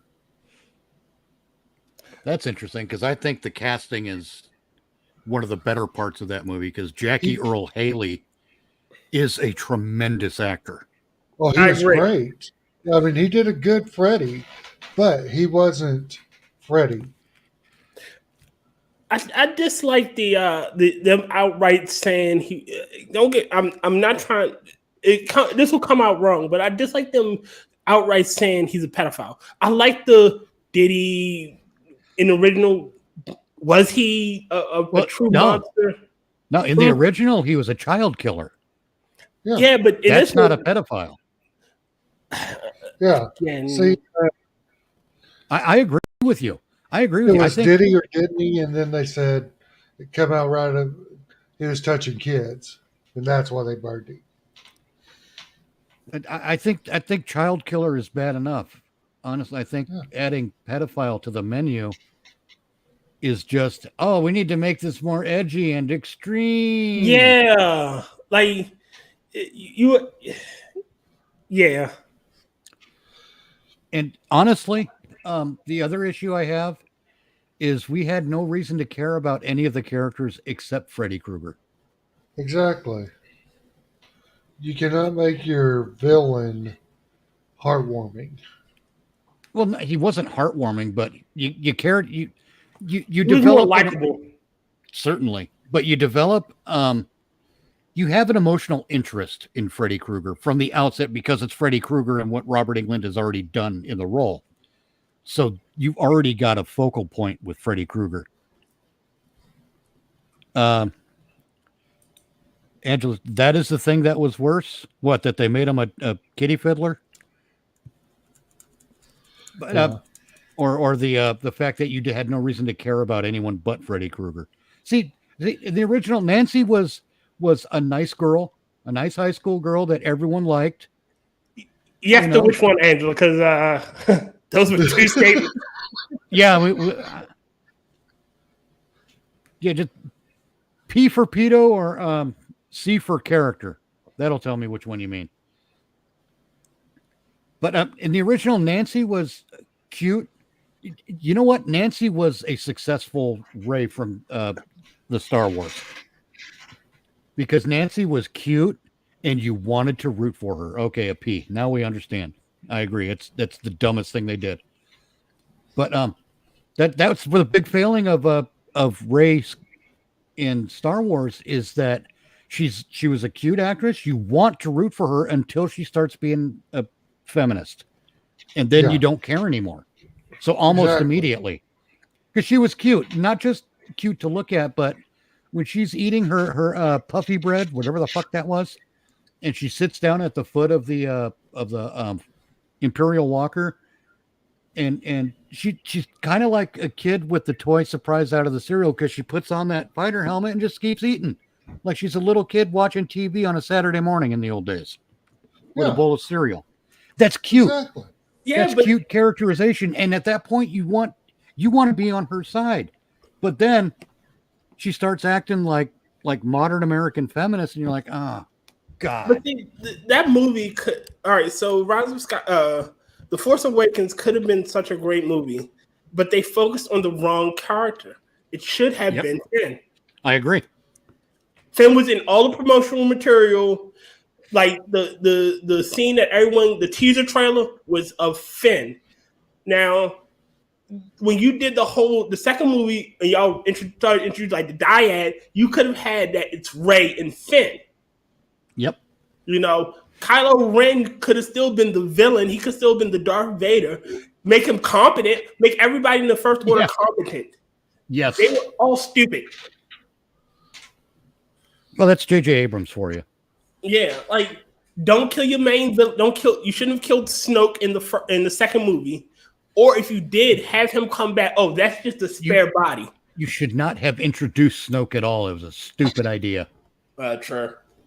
But anyway, let's get back to the Nightmare on Elm Street. Back. Before we get started, that's the thing. In the original, Nancy was very cute, very likable. You wanted to be on her side.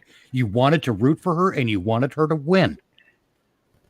And you know, you got your wish fulfillment by how they ended that movie for the most part until the studios came in and said, now we might get a sequel out of this. We got to make it look like Freddy's still out there.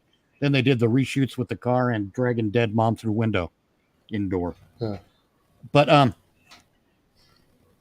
they didn't give you any of that cute, likable character, or even just regular likable character, or even a guy who's a rebel who's a likable character in the remake. They didn't give you any of that. They just gave you a bunch of asshole teenagers, and you're going, "Oh, good, that one's dead." That's James. That's the same issue we had in fucking Midsummer and most of the movies we've been watching. The ones we're should be rooting for, are fucking assholes. Why am I rooting for these characters? I want them to die. Right.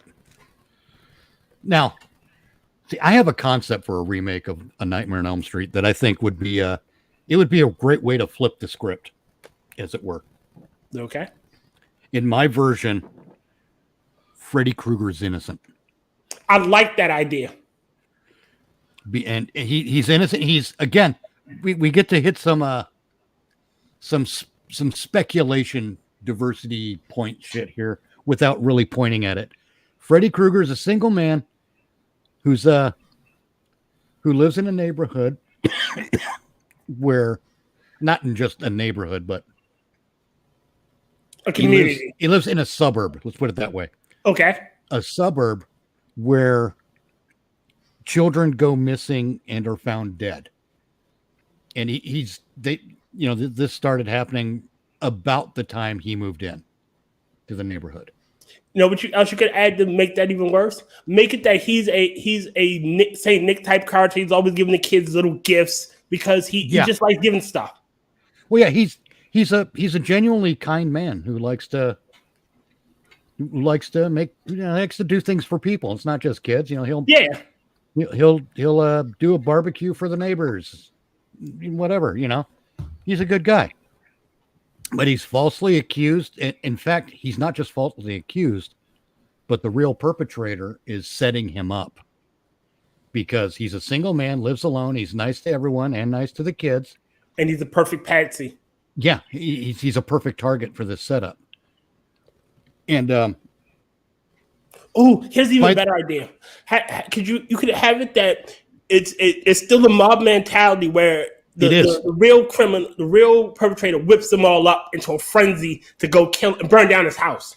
No, not quite that, but close. But close. My concept is it's a cop that's doing the actual killings. I'll just reveal that now. Ooh. And the cop is the one setting up the evidence against him. And so yeah, something does. You get the same bit about the search warrant signed in the wrong place. Mm-hmm. So there's a bit of courtroom drama here. So when that's revealed, Freddy gets set free, and the townspeople still come with their pitchforks and torches, and they burn him alive in his house. They burn his house down with him in it. Ooh. And that's actually kind of the end of the movie. The first in this trilogy is Freddy's nightmare, because that's what that would be. His nightmare would be being accused of a crime he didn't commit and having to pay for that crime. And basically, that's what happens. He gets murdered, and that's why he comes back. No, Angela, it's not Nancy's dad. I want to make that clear. It's not Nancy's dad who's the child killer. He's actually a good cop. Or you know what, you could have it. You could have it that he doesn't target the kids necessarily. Like he's not trying. Oh, it gets to that point. Freddy does become evil. That's very important. Freddy must become evil because he's got to be the villain in the franchise. Well, he didn't target the kids because they were the innocents in this. He wants the adults. Well, that's just it. Okay. The first movie ends with them killing Freddy. Okay. And so naturally, the killer is still on the loose. I've got thoughts. I'm sure you do, and I can't blame you for them. No, seriously, because we've just established a new Nightmare on Elm Street playground to play in. It's the school officer, the kid that the officer. Resource officer. Good idea. Yes, good idea. I like. Make him a teacher. Make it that the kids that are disappearing are kids in his class. No, that would be too obvious. No, that's too easy. Well, at least in school. Officer, that's the one that's setting him up. Now, at the end of the movie, yeah, Freddy's burning, but the demon or whatever you want to call it appears, and he says, all you hear Freddy say is yes. Then that's where it cuts. I don't know if I want to include the demon type thing in it just yet, if at all, because I kind of want to play with the idea that upon your death, if you have this kind of unfinished business, you can in some way come back. And instead of it being a haunting, he becomes a creature in your dreams. He attacks you that way because that frees him to move around a bit. A haunting is probably going to be restricted to one house or one property. Okay. But if he's free to move around, things get interesting. Kind of, yeah. Now, here's my idea. The first movie ending with, setting the house on fire, Freddy dies. Ah! Arg. And in the next movie, we learn about the cop. This is the cool thing is we still get the slasher element in the first movie with the kids being killed. So we still get that. And it's a little more drama than it is action horror, if you know what I mean. Okay. Because, Friday the 13th is an action horror film in a way, if you see what I mean by that. Yeah. It's not really a big think piece. It doesn't challenge you to question a whole lot of things. But this movie would. Like after Freddy's dead, the killings continue? Yes, the killings do continue. But at the same time, as this spirit of vengeance, Freddy Krueger, in his hat and his sweater, he's able to manifest himself in people's dreams, and he's now doing the detective work, figuring out who set him up. And he's like, he figures out who fucked around with evidence, not just planted it, but who didn't really look at it well. There's always be a judge. Yeah, there's going to be he'll go after the judge. He'll go after probably members of the jury. Well, there is no jury. But he might go after the judge. The judge is actually the one who set him free. But he's going to go after the cops because, actually, no. Let me backtrack a bit. In the beginning of the second movie, the killer is discovered. Some cops figure out that it's Dave the cop. The thing is, you know how cops are. Cops will cover for each other. The fraternal order. Yeah. So that's what happens here. The cops cover for him. And this Nancy's dad is still on the case. So, like I said, he's actually a good cop. It's her mother that's the problem. Her mother was involved in the killing of Freddy, not her father. Ah, okay. So, the killer's discovered, the cops are covering up for him, and Freddy, as a spirit of vengeance, is going around taking out everyone who's covering for this cop. He's not quite full-blown Freddy Krueger yet, if you know what I mean. He is appearing as himself in the dreams, burned up. But he hasn't gone full Freddy. This is like an early version of it. It's Freddy 1.0. Let's put it that way. So yeah, he's being it's a bit more serious like the remake was, but he's still a smart ass now because now he's got no reason to respect these people. So he's going to be a smart ass with them a little bit. He's going to taunt them. He wants to scare them, and he wants to hurt them. His revenge is fully justified. But that's just going after the people, after the killer and the people who covered for him. That's the second movie. That's their nightmare. The third movie, he starts going after the kids of the people who killed him. So the third movie is very much the first one from the original, just with this new background. So we still get Nancy and Johnny Depp in a bed, and Freddy's gotten a bit more acclimated to his skill set as a dream killer slasher guy. Even in the dream, he forges his glove, and part of what happens is no, we can have him forge the glove in the second movie. What do you think of this? Part of the way he taunts his victims in the second movie is they have to watch as he forges the weapon that's going to be used against them. No, what would be a better idea is that each of the kills are specific to the person. Yes. So say we'll make Nancy's mother like a prosecutor who helped get the bank. Maybe she's fucking the guy on the side for some other reason, and she helped him, evade or get away or with the other police. So yeah, I could see that. So her death is in a courtroom, I mean, yeah, and honestly, bringing the charges when the and knowing that the search warrant was all wrong and she's implicated as far as I'm concerned. So yeah, that works. So when he kills her, she's in the courtroom and he's a judge. Yeah. Yeah. Yeah, That's part of the taunting process. Is he does fuck with them in ways that are personal to them. Yeah. I mean, he's in their dreams, but it's still their dreams. You know, if you dream about, showing up naked to the test at school, it's still your dream, right?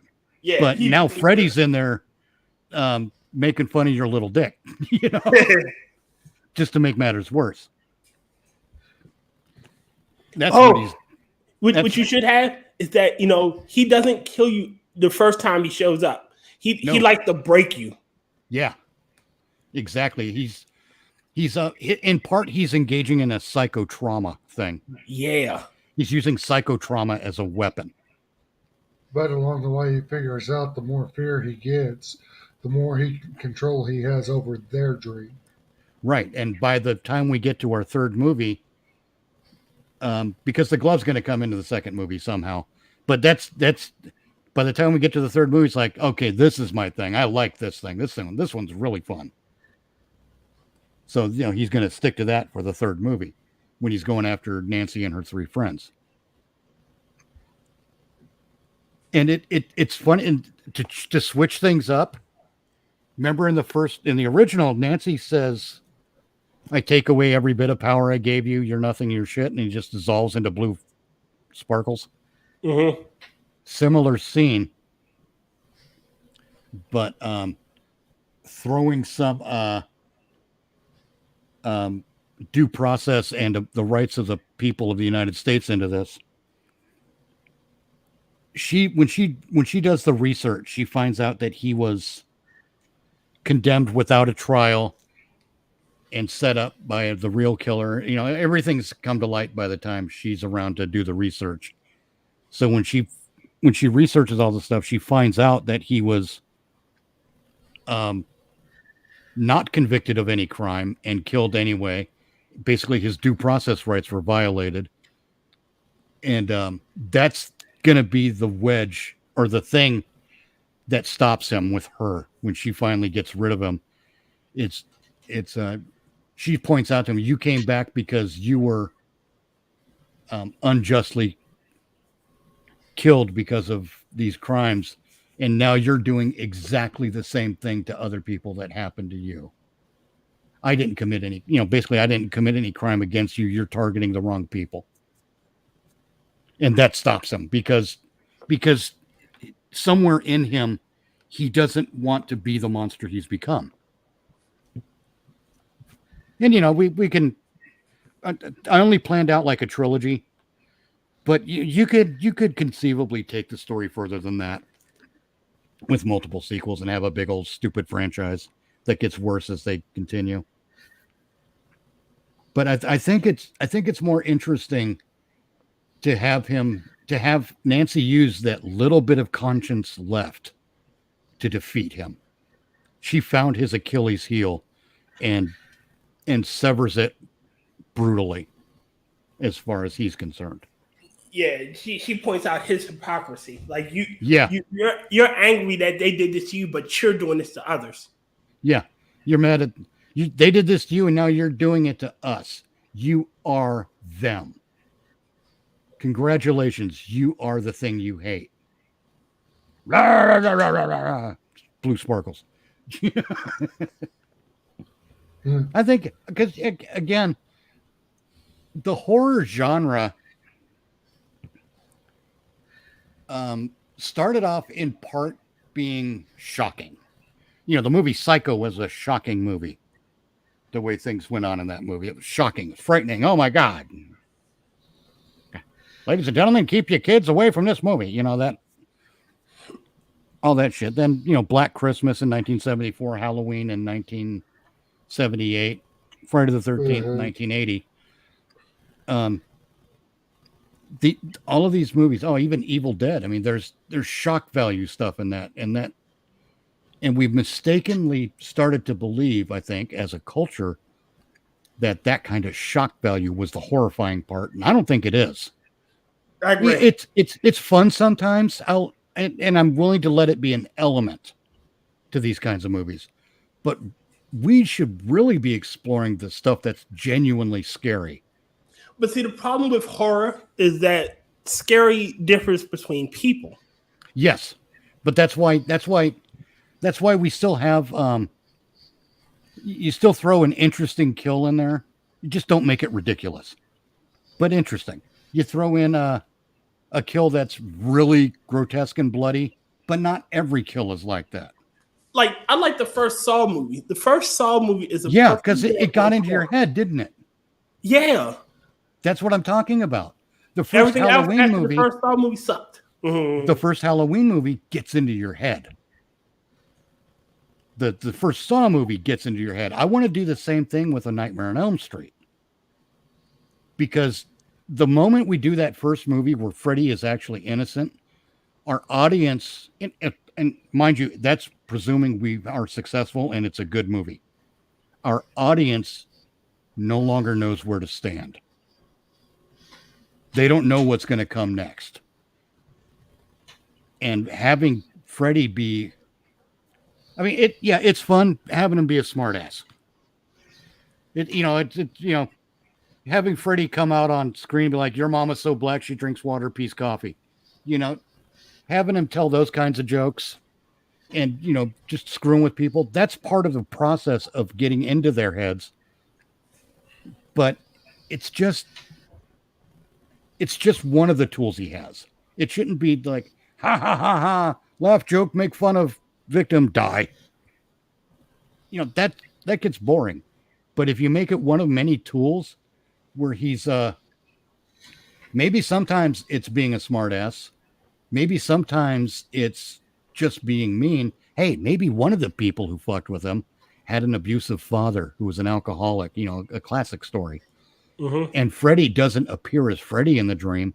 He appears as abusive alcoholic father. Make Freddy and his attacks on his victims a little more multifaceted. It's not just goofy scenery and a smartass remark. Make him more than that. Make him a villain and a monster, because Freddy's a monster movie, really, that gets into your head in a way that sticks. You see what I'm getting at? Mm-hmm.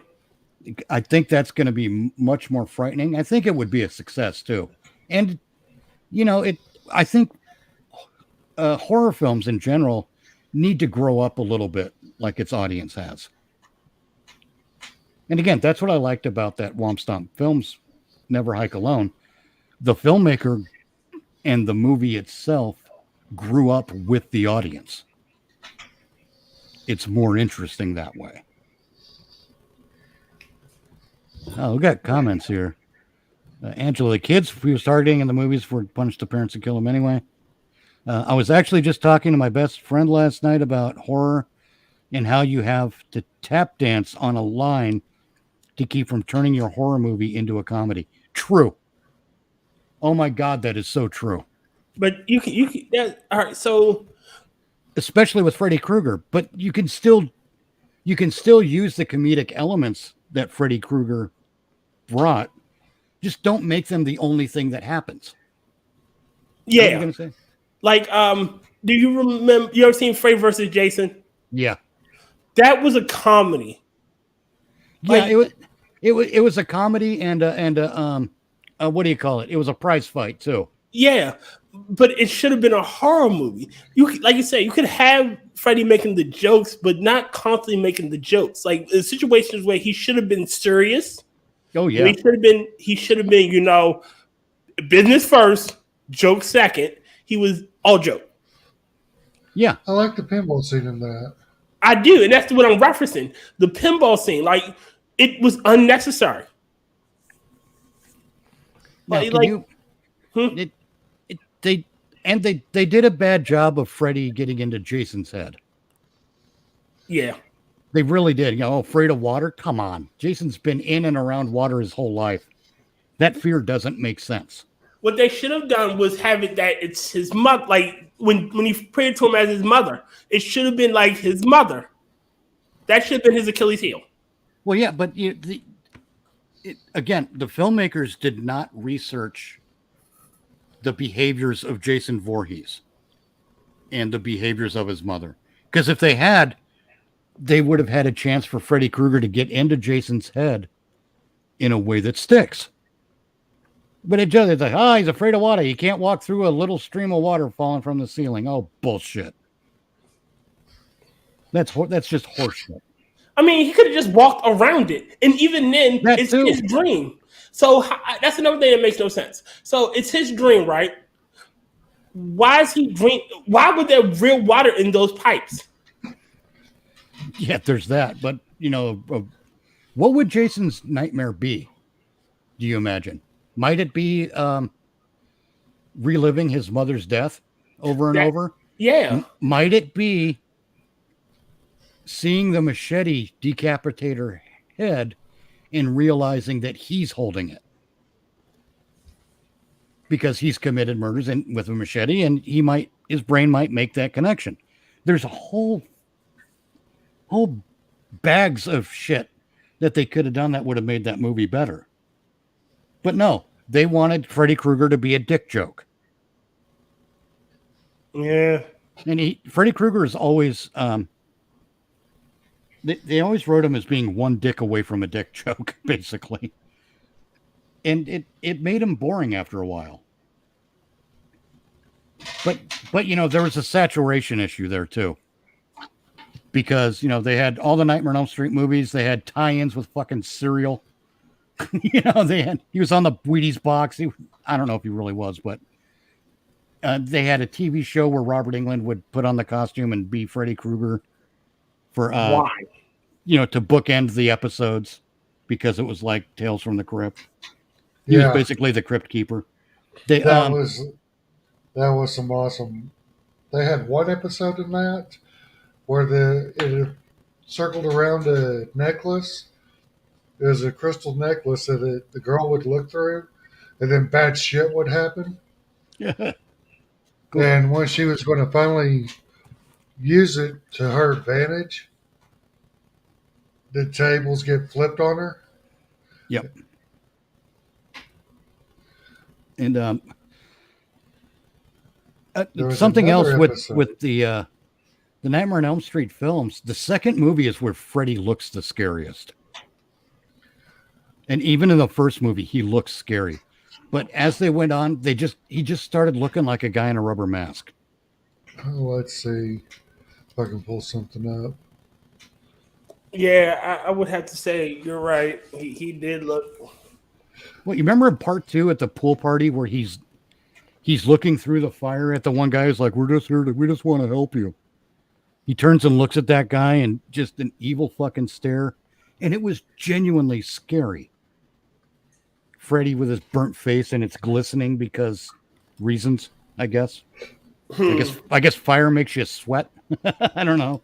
But he's slimy looking and grotesque. And he's given that guy that look, and it's just it's the meanest look I think I've ever seen from a slasher villain. And it's glorious. But they never recaptured that visual element to Freddy being scary again. After that, it seemed like after that, he was smiling in every shot. Freddy shouldn't be smiling in every shot like he's happy to do what he's doing. He should be sneering in every shot because he's angry.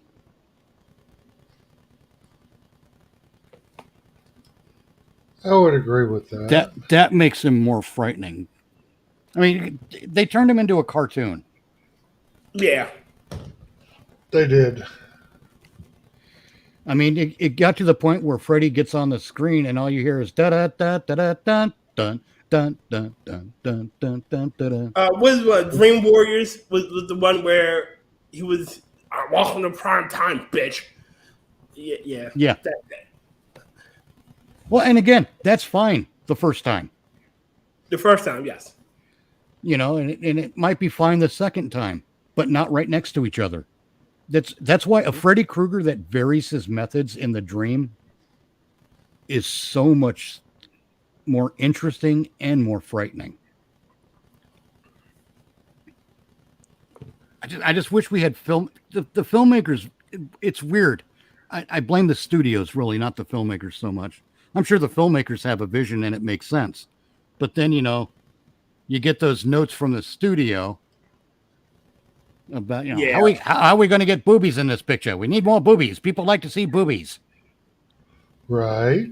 You get those notes because you got some horny ass film producer, not film producer, but a studio exec that has a niece that wants to be in a movie, and he wants to see her boobies because he's a sex pervert. No, need studio notes. Eat me. But sometimes the studio notes save a movie too from turning into a real pile of shit because you get a fake artistic director. Van Forstick, by the way. Yeah. Because you get. Okay. I'm not saying that studio notes saved the movie. I'm saying the guy was a fake artistic director who wants to be the artistic director but doesn't have the talent to be artistic. Sometimes you got to hire the right guy for the right job. Yeah, like I fucking hate Taika Waititi. I don't. No, he's good once in a while. He's like M. Night Shyamalan. Every so often they give you Sixth Sense. Right. But most of that shit is Jojo fucking Rabbit. Yeah. There's your evolution of Freddy Krueger. Yeah. I don't know. I think him in the New Nightmare, 94? which was, 1994? I believe He looks so. chubby in 2003. He looks what? Chubby. Yeah, he does. But look what the first one, he looks okay. Because it's more of a neutral expression. Second one, yeah, he's smiling, but he looks evil. He looks like a monster in the second one. Oh yeah, he does. Third one, we're being funny again with the Freddy Krueger sweater, but it's a bow tie. Yeah. And at least his face is neutral again. But then we get sunglasses, Freddy on vacation. Freddy takes Hawaii. In 1989, he's too whimsical, even though he's not smiling outright. It looks like he looks too friendly. Looks like he's just waiting. He looks like he giving you that smart ass look. Like, yeah, like I have treats.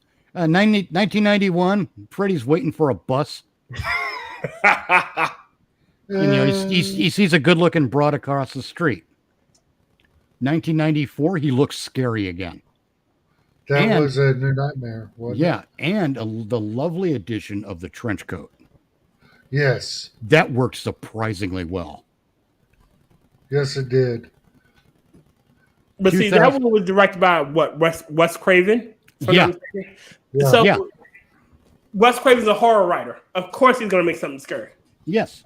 But Wes Craven did the first two? He did? I don't know if he did the second one. Let's look it up. And in 2010, Freddy looks scary again. He sounds scary. It's just a serious Freddy Krueger who's in the wrong movie. Nope, it wasn't him. Well, the story was by Wes Craven. But he didn't direct. No, it was Jack Solder? Soderfeld? Something like that? No, it says Sholder. Huh. I'm thinking Barry Sonnenfeld for some reason. But yeah, it's in 2010. It was a good, scary Freddy Krueger. He's just in the wrong movie because that's a shitty movie.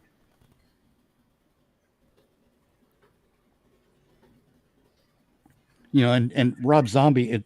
I'm going to kind of contradict myself here with Rob Zombie's Halloween. He spent too much time trying to explain Michael Myers. Meanwhile, I just theory crafted the Nightmare on Elm Street. That's a flip of the script where we really do explain Freddy Krueger. But it's a different explanation, so I think it's warranted. because of the flip script or script flipping.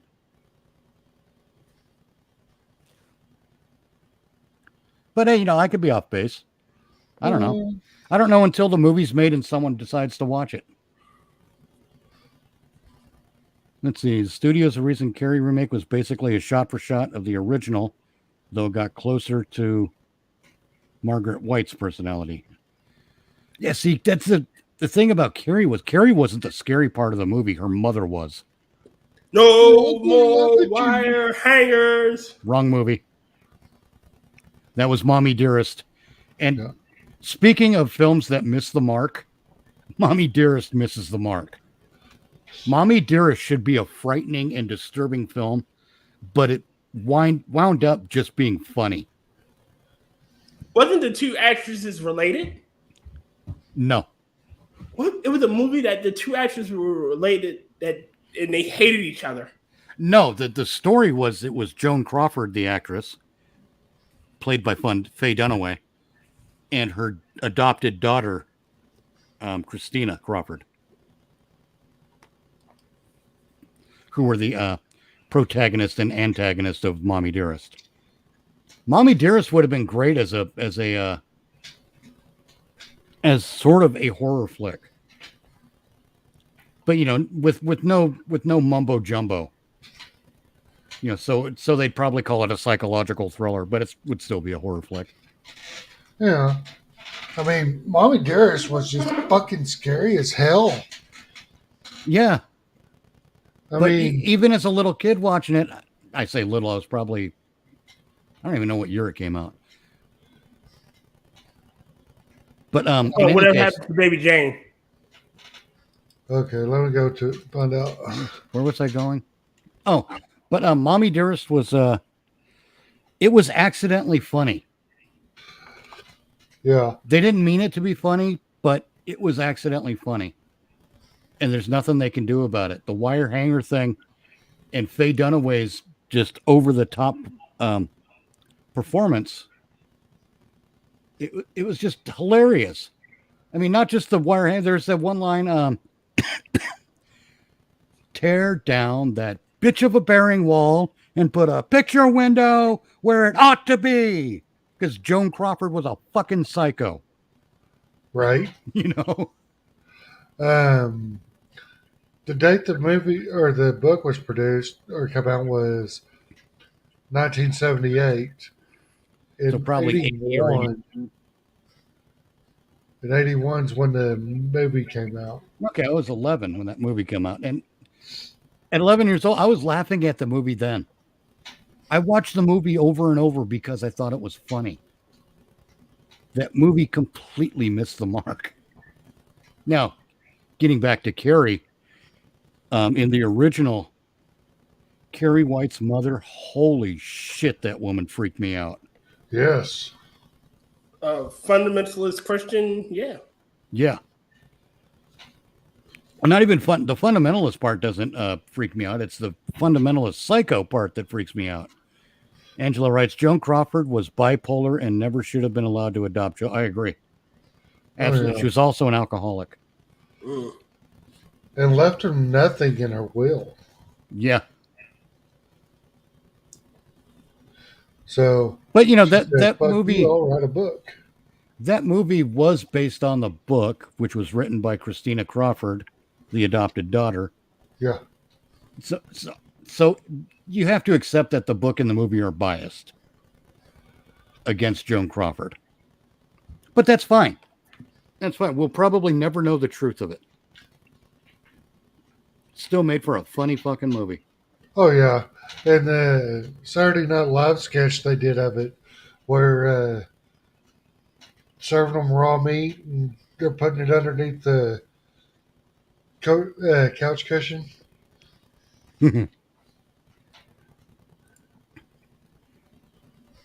Well, that guys, fucking nuts.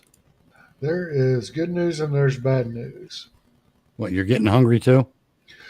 Well, no, I gotta go get cigarettes. That's the bad news. The good news is I got to talk to y'all, and y'all helped cure my boredom. Up there, I cured y'all's boredom. Groovy. Well, that's what entertainment's supposed to do. Exactly.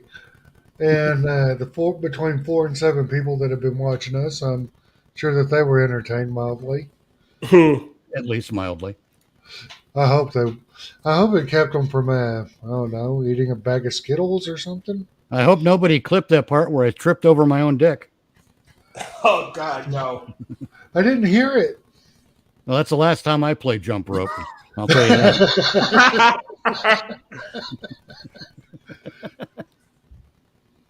Oh, you should have jumped in with us, Angela. It would have been fun. She's at work. She can't jump in. Oh, like they can. Yeah, screw them. Exactly. Screw that. I know. Let them figure it out. I know. Oh, but you know what she hated doing? What's that? She sells okay, you know, like at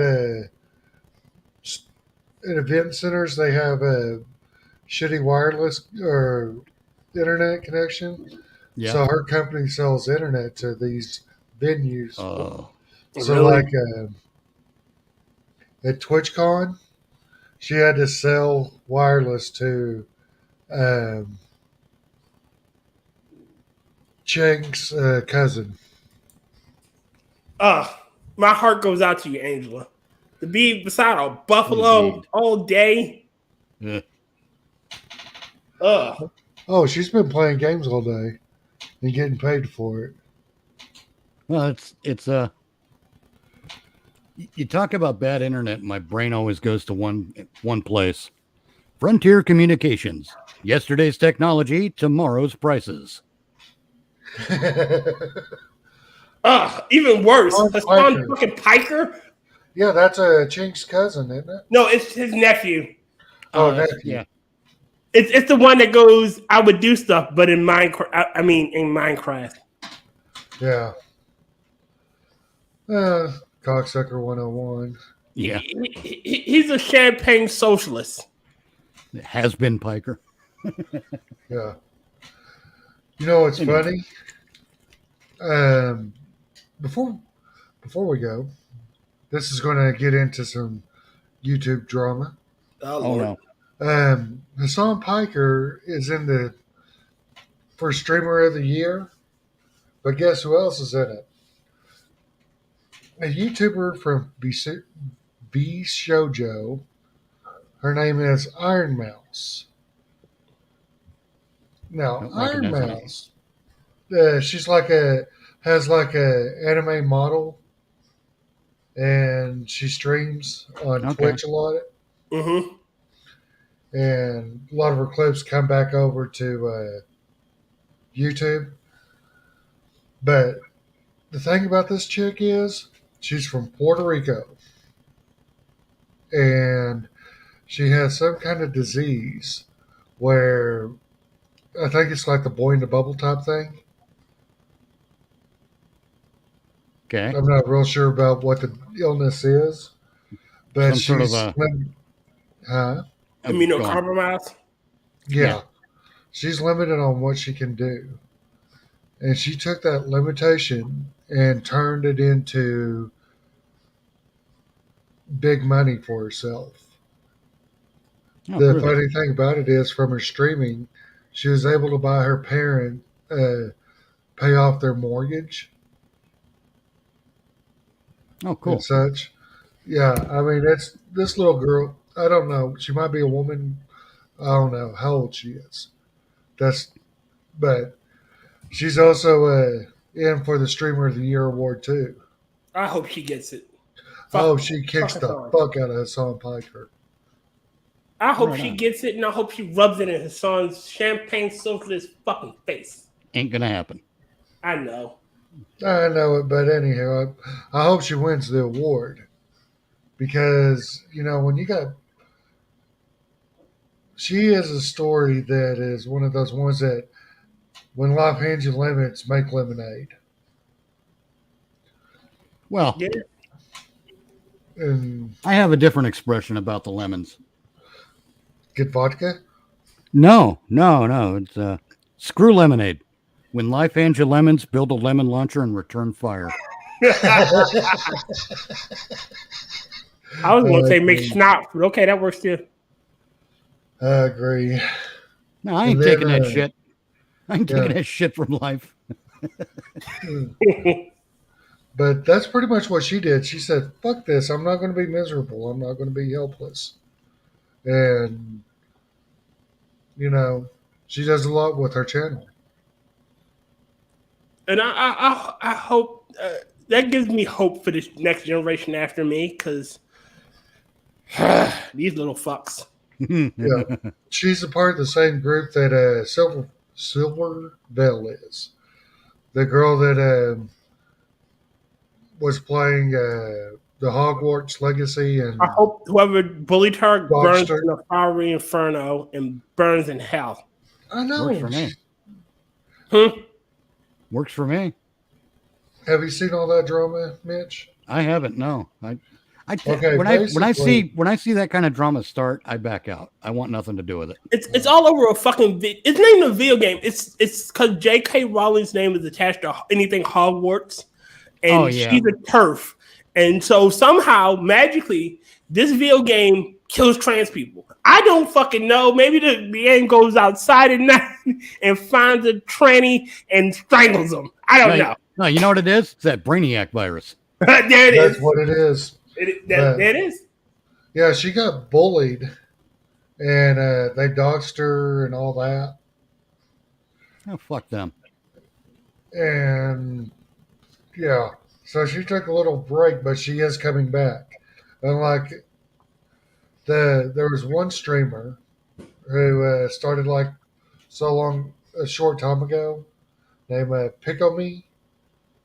Oh yeah, I heard about that one. But she come to find out she was going to quit anyway. But Yeah. when she said that she wanted to play this Hogwarts game, they went after her. And she said, "Look it, next month I'm out."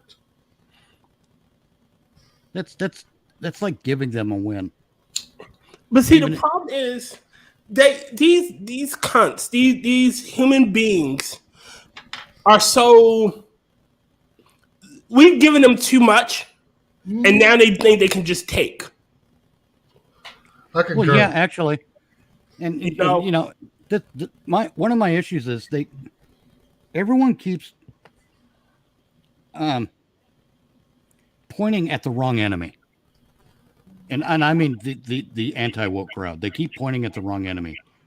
They'll see what Black Lives Matter does, and then they'll complain about black people. They see what the trans people or the LGBT, whatever, what those activists do, and then they blame the trans people and the gays. And no, you're attacking the wrong crowd, people.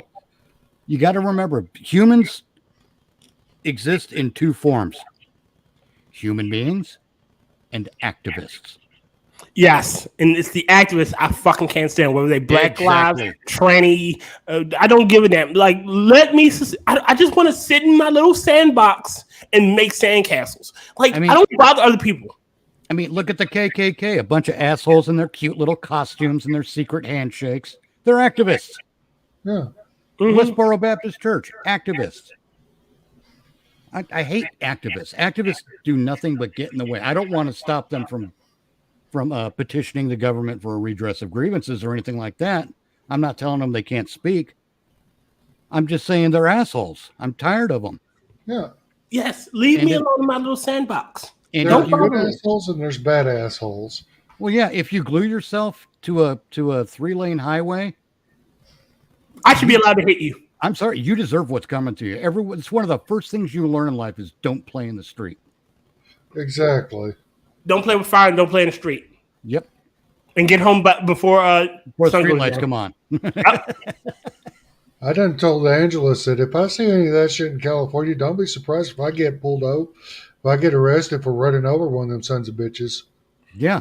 But you would be in the right. Like, no matter what any justification they could give would be in the wrong. You protested in a fucking highway. Well, they're impeding your movement. Yeah. Is the issue. And they're And crossing. sorry, against I have a the- right to get to where I'm going without being interfered with, you little shit. It's like don't you know, like the climate change protesters would get so much more done if they didn't go hog wild and attack people, like destroy priceless artwork or fuck up paintings and shit. Like, you would get so much more if you weren't trying to destroy shit, but actually sitting there trying to have an active conversation peacefully and calmly. When you start doing that, oh, we're gonna glue ourselves to the Mitsubishi deck thing, and we're gonna just be fucking nuisances. Yeah. I'm instantly gonna tell you to shut the fuck up and leave me alone. Right. True story. It really kills me when they start talking about their rights. We need this group needs these rights for this group. No, it doesn't work that way. Our rights coexist. Yes. If any of these assholes, and I'm talking specifically about the ones in America now, if any of these assholes had bothered to read the Bill of Rights, they'd realize that nowhere does it say except for Indians, except for Chinese people, except for black people, except for gay people, except for trans people. It doesn't. There are no exceptions made in the Bill of Rights. The Bill of Rights apply to everyone. Shit, the laws of the land apply to everybody. Yes, I was going to get to that next, actually, because that is the Equal Protection Clause, I believe, in the 14th Amendment. And you know what? If you can read the Bill of Rights, you can read the 14th Amendment too. And while you're at it, look elsewhere in the Constitution, and you will find the Supremacy Clause, which states that the Constitution is the supreme law of the land. So that means that anything in the Bill of Rights that applies to all of us is a problem that has already been solved. And if you're out there waving a sign in the street and gluing yourself to a wall, you're not fighting the right fight. You lost the plot. Yes, you are in fact an idiot. But Don't be. That's a choice. There are different kinds of idiocy. There are people who are born stupid, and you can forgive that because their brains just don't develop properly, and that's fine.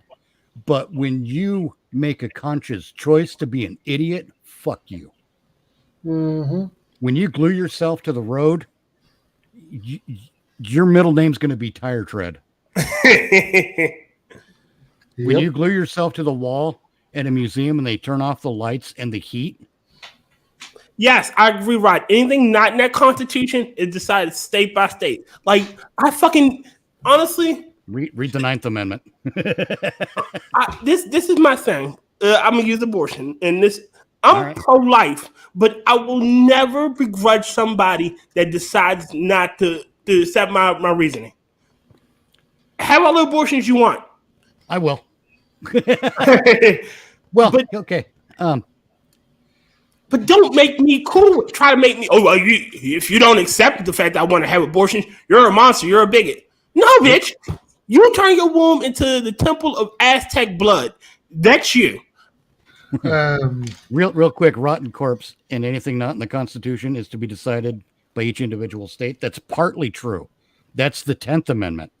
But the 9th Amendment reads, because I looked it up. Oh, okay. The enumeration in the Constitution of certain rights shall not be construed to deny or disparage others retained by the people. That means that just because it's not specifically stated in the Constitution, it doesn't mean you and I don't have a right to it. I'm pretty sure no one has a right to an abortion. No, I agree with you. I agree with you there. Because, and here's why. We have a right to anything that doesn't violate the rights of others. Agreed. Okay. That's how that works. Now, on the abortion issue, my position is also pro-life, and I'm an atheist, by the way. But here's why. I'm a deist, but similar. Yeah. But here's my reasoning. In this country, we have a concept called due process. And if you kill that infant child baby while it's in utero, you have denied that infant child baby its due process. I believe in again, mine is more of a logical statement. if I kill a pregnant woman, just using this example, I've committed 2 murders. Yes. It's judged as 2 murders. It really is. You know, it's not like they'll say, "Oh well, you just killed the mother." Yeah, in a couple cells, it Right. was took 2 lives. I took 2 lives. So if under the law it counts as 2 murders, then it should count when you're aborting it as a murder. You took a life. Consider this: in a free country, well, in a country that is founded on the concept of the rights of the people. Mm-hmm. If someone is put to death without a trial, is that tyranny? Yes. That's what abortion is. Well, I think there's an acceptable form of abortion. I'm not convinced. There All right, is. so Actually, when you stop and think about it, what is a blowjob? yes, it is. It is an abortion. Hold on. There's no fertilized egg. No. Semantics. Sometimes, No, that's not semantics. That's not semantics. It's a fact. There is no fertilized egg. But even if there's a fertilized egg, okay, now we got to ask other questions. Is that when life begins? Or is it when the egg travels down the fallopian tubes and embeds in the uterine wall? Is that when life begins? Life begins when the cells start dividing. Does life, again, that's another good example. But does life begin when the baby falls out of the mother? I mean, no one has an absolute answer to that. So my thinking is that if we are going to be a nation built on the concept of individual liberty, then we have to err on the side of liberty. And in the case of abortion, that would mean we have to assume that once the egg is fertilized, that life begins, because that's the earliest stage, and we don't have the scientific wherewithal. We don't have the technology. Thank you. We don't have the technology to measure when that actual spark of life happens. We can observe different things, but is it a life at 2 cells, or is it 4? We don't know. We like to guess and speculate, but I'm going to say if we're going to guess and speculate, let's err on the side of liberty. There should be no abortion in any case without due process. But my thing is with that is there are methods to stop you from getting pregnant. Like, yes. Well, see, that's what when women want to talk about their reproductive rights, well, try exercising them before you get pregnant for a change. Exactly. You could make there are condoms for women. There are pills, spermicides. There are methods you can take. IUDs, fucking patches now. Yeah. Injections. Yes. There are methods you can take to stop this. However, you choose not to you choose not to take those methods. So you should deal with the consequences. If a child is a consequence of your actions, then so be it. Now, using myself as a personal example, my best friend got an abortion. Hear me out before you judge. It was either her life or the baby's, and we all chose her. Well, see, that is a different situation. The baby is threatening the life of the mother. And see, that's where a lot of people get things twisted. They're wanting those kinds of protections for those kinds of cases to suit their... Those already exist. Yeah. Like we didn't begrudge her. We chose her over the baby because as much as I'm pro-life, I'd rather have her. Like, and again, the baby was threatening her. Yeah, the baby was threatening her life. So if it was not killed, then she would go too, and it was a chance they would lose them both. Like, it was either lose the baby and keep her, or lose them both. You know what that is? The baby threatening the mother. You know what that is? That's fuck around and find out.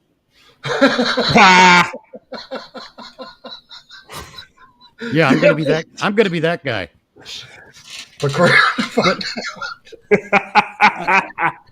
But you know the we just don't know when it begins. You know, and right.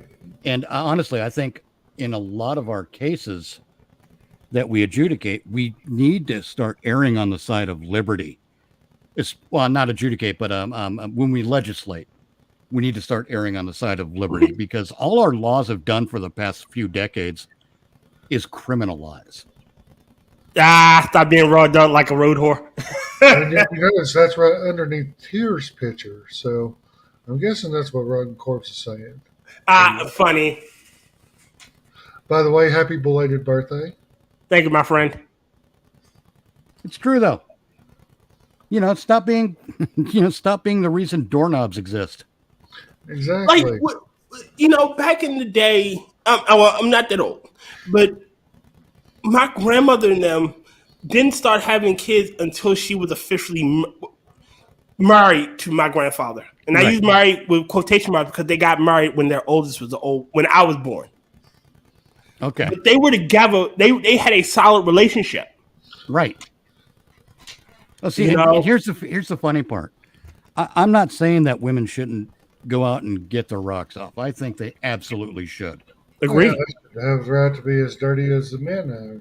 But as with anything else, even men want to go out and get the rocks off. Absolutely. Go for it. Prostitution should be legal. It's a victimless crime unless there's a disease transferred. But hey, if it was legal, there'd be a regulation. Exactly. You'd have the county health department in there sniffing crotches. There's a county in Nevada where it's a legal whorehouse. Yes, absolutely. And I bet you there's all kinds of regulation on that. Now, there is a cost, however, and you have to be made aware of it.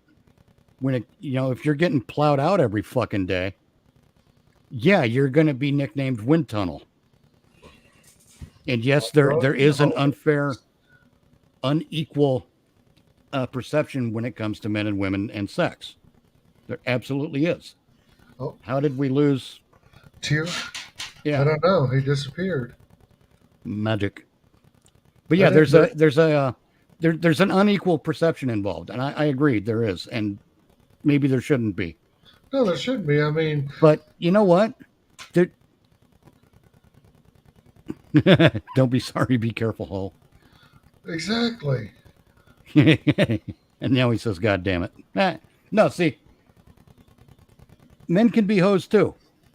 And quite frankly, if you've dipped your wick in 58 candles, well, don't be surprised when the wax burns multiple colors. Exactly. To take a quote from Frank Zappa, why does it burn when I pee? And it's fine to want to go out. If women want to engage in their horny gangbang, go for it. Exactly. All I'm saying is take precautions so you don't get pregnant from it. Do you think that if men had access to a birth control patch that we could wear on our shoulder or on our hip or wherever, like women do, do you think that the rate of unwanted pregnancies would go up or down? Down. Down. Diggity down. Why? Reversible form of birth control for men. Because men have no interest in, and this is a general thing, men have no interest in trapping a woman via pregnancy. Women do it quite often. Oh, yeah. For women, it's a tool. I hear you knocking, but you can't come in. What up? Sorry, again. Oh, shit happens. But honestly, I have a theory that if men had easily reversible, 100% effective birth control, then the rate of unwanted pregnancies would go down by a minimum of 90%. Rotten. Actually, it would be called, if it was a pill, it would be called Maybe Babies. Maybe Baby. Male birth control called sunblock. I love it. That's awesome. But it's true. That's my prediction. 90% reduction in unwanted pregnancies if men had access to reversible, easy-to-use male birth control. That's 100% effective. Yep. And I wish we'd, if, you know what? Let's install a fucking spigot somewhere between the nuts and the fucking dick. If you want to get a gal pregnant, you turn that fucker on. If you don't want to get her pregnant, you turn it off. I know what turns women off. I haven't found out what turns them on, though. Yeah. Well, I usually find that my Russian accent turns them off pretty good. Hello, I am looking for a sexy American woman for to making fuck. Perhaps I can help you to show me. You know, Are you Belarusian? You got white tracksuit? no, man. See, no. What I'm thinking is, if I go to a fucking singles bar, I'm getting laid with that accent. Probably Because not. there's going to be some dumb drunk broad who's going to believe every word of it, and I'll be in my tracksuit laughing my dick off. Inside her. Yeah. Yeah. Yeah. And I guarantee you, somewhere during that sex act, I'm going to be saying to her, "Must capture moose and squirrel," just to see. I just want to know if she gets it. If she gets it, I might have some respect for her in the morning. You might even see her again. Yeah. Catching moose and squirrel. Catching moose and squirrel. Oh God. Oh shit! Tell her that I nicknamed my testicles Moose and Squirrel. Hello, I must show to you Moose and Squirrel. Oh, Time man. for a magic trick. Nothing up the sleeve. Now, see, you couldn't go out there and get laid with the Rocky voice. I'm sorry, the Bullwinkle voice, could you? No, you No. didn't. Hey, lady, watch me pull a dildo out of my ass. Although, Now, see, I have- now, again, I would give her points if she said that trick never works. Nothing up my sleeve. Presto. Then out comes that like lion head. Rawr. although I'm like, I did find something that did work with Angela. You remember Sesame Street, right? Bert and Ernie. Oh, Oh God. Lord. I do an excellent Ernie. Rubber ducky, you're the one. Hey, Bert. Hey, Bert, guess Rubber, what I got in my pocket, Bert? Rubber Ducky told me some disturbing stuff. Rubber Ducky wants a blindfold now when you get in the bathtub. I could just hear Ernie be like, "Boy, am I horny." James, And you just- should try the Swedish Chef on her. See what happens. Booby doopy doo, pussy goo, lippy loo. Oh. Couldn't get laid with the beaker voice Rub either. pecker between kitty pork, bark, bark, bark. Hello, welcome to the cookie show. Going to take the pussy, put it on the slab, slam, bam, bam. Bend her over to the arm of the sofa, and boom, boom, boom till noon, noon, noon. Look, you should go through the whole entire The cast drippy, gooey, sticky, but you spread it on the bread. What? of Sesame Street. See what works. Oh fuck no, no! I don't want to be like Fozzie Bear saying waka waka waka during sex. That's just wrong, man.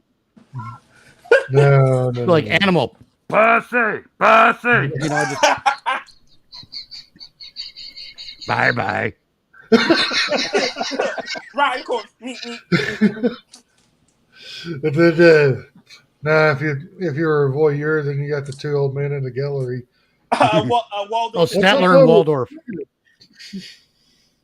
Oh, I expected this performance to be tighter. I expected her to be tighter.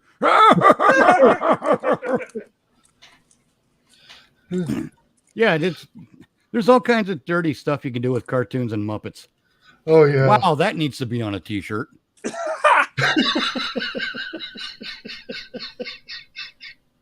Oh yeah. oh, Definitely. we are so getting James yelled at later. Oh well. That's okay. Every time I start doing the Ernie voice, she goes, "Don't do it." Because on, then she Bert. starts giggling because I get really inappropriate.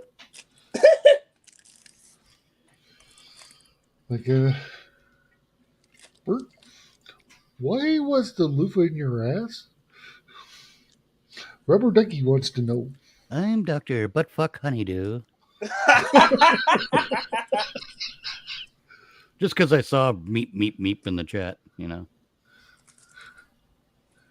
Well, if it was buttfuck honeydew, then he wouldn't go meep, meep, meep. He'd go buzz, buzz, buzz. No, Beaker was Dr. Bunsen Honeydew's assistant Yes. with the meep and the funky hair like a Dick Grew hair. Basically looks like a Sheamus from the WWE. Yeah. Yes. That's who Beaker would be played by if it was live action. You know what's really fun? Get up behind some chick.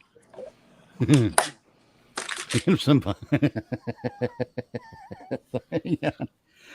Get up behind some chick and just start rubbing it on her ass and tell her, as Mr. Snuffleupagus, just get up there and be like, "Hey, bird." Hey, you bird. Oh God. Yeah, that doesn't work either. That's wisdom from my elders. That's why I listen. This is exactly why. But honestly, during sex, I like to sing "Surfing Bird." Really? Yeah, why not? Birdie is the word. Bird Bird is the word. Everybody knows that the bird is the word. The bird. Yeah, absolutely, man. Just... Right on, kids. It makes sense. Yeah, Oh, you know what's funny? I did this to my ex-wife once. Went through the whole thing without saying anything, and then at the point of climax, I just gave her a thumbs up. No, you know what's really fun is you just going at her and going. It's like Charles Bronson in The Great Escape, digging tunnels. You know, just plowing away, and the whole time keep a straight face, slightly stern expression, but look her dead in the eyes and don't blink. What are you trying to traumatize her? Yes. Because it's weird. It's almost like a staring contest, but the challenge is to see who laughs first. You because you're in on the joke, or her because she's nervous. And this is why I listen to the wisdom of my elders. This Well, if you ever get a chick that does that and something tells me she'd say, "Don't look at me like that. My dad looks at me like that." Oh, is. no. Then that's when you stop. You finish, you stop, and you don't call her back. You know, I am actually an expert at ending a one-night stand prematurely. Because you know, sometimes you think, "Oh, okay, maybe I'd like to do her again sometime," and sometimes you think, "Oh, I'm never coming in here again." This is a one-time visit, and My nut's not even off yet, and I'm like, "Oh, fuck, how much longer?" damn. That's it. So I developed a solution. What you do is, you just say, "What's your brother's name?" And when she says Danny, you start fucking harder and harder. Go, "Call me Danny. Call me Danny." You will never hear from that woman again. Unless she's into that freaky shit. Well, if you do hear from her again, you've got a lot to live up to. Yeah. Yeah, you do. Not all of it good. You're True. right. Well, I said I was going to end this stream about 30 minutes ago. Yeah, sorry, we got off track. No, it's okay. Yeah, it brought up some stuff. Yeah, I did. Not my fault. I'm good at that. You are. Well, we're going to call it good here. And Mitch, Tier, thank you for coming. Oh, thanks for having me. Thanks for having me. Anytime. I got to go find my rubber ducky. I gotta go find a rubber ducky. If I'm ever streaming and you want to come on and bullshit, just let me know. Groovy. You I doing will this next send you a Saturday? link. Yes, I will be. I'm off next Saturday too, so I'll hop on. You're off every day, dude. Yes, it's called a vacation. It's amazing. Yes. Oh, Mitch, tomorrow Where? night about this might be past your bedtime, It's hard but to tell with me. on Sundays on Rotten Corpse channel we do a movie review. It we'll start around 11 o'clock Central Time, PM? midnight. Yes, Oh, okay. around that time. If you're up and you Um, want to listen, Yeah. I think we're if reviewing. I'm conscious. Something to the moon. Race with the moon, or race against the moon. Race to the Moon? Race to the moon. Yeah. And it's a Nicolas Cage movie. Oh, God. Yeah, we did Valley Girl last weekend. That was a music video. Yeah, it's a 90-minute. I think that movie was made in response to the song, if I'm not mistaken, by Moon Unit Zappa. Wait, I might be wrong about that. That might be a coincidence. Could be. But yeah, that was a 90-minute music video. But yeah, That that's wasn't right after Quippers United. Oh, groovy. Then, huh? I said groovy. Yep. We watched the movie and then we go to Rodden's channel. Rodden's channel and review it. Tear it apart. If it's a good movie, we'll give a quick review and then go off the rails like we do here. But if it's a bad movie, we tear that motherfucker to shreds. See, I'm having trouble because I do movie reviews on my Rumble channel. Uh-huh. Movie and all kinds of entertainment, really. Movie and TV mostly. But I'm desperately looking for stuff I'm going to enjoy because there's so much shit that I don't. You might honestly enjoy Jordan Peele's Nope. Nope was a good one. I'm pissed off at that movie. Why? That was I haven't even seen it, and I'm already mad at it because I have a concept for a. It's not a fan film. It's an independent short film called Mr. Nope, where you got a guy just wandering through the woods, and he stumbles across the Jason Voorhees type character, just fucking mutilating the fuck out of some people. He stops and gets a couple seconds of footage, and he turns around. He's like, "Nope, fuck that, not today. I'm out of here. It's called None of my business." Nick, It's called the Nope rule. Yeah. Nope. But yeah, I was just gonna call the movie Mr. Nope, and it wasn't about the killer or the killings as much as it was about the guy going, "Fuck that, nope, I'm out." And he keeps saying it all the way back to his fucking car. Fuck that. Mitch, could you do me a favor and link your channel one more time? Oh, it's still in the private chat. When I switched to my phone, right. Gotcha. Let's see. Copy the link. Repost the link. There we go. But yeah, I've got very simple rules when it comes to reviewing films. And whatnot. The title, who's in it, what worked for me, what didn't work for me, would I recommend it?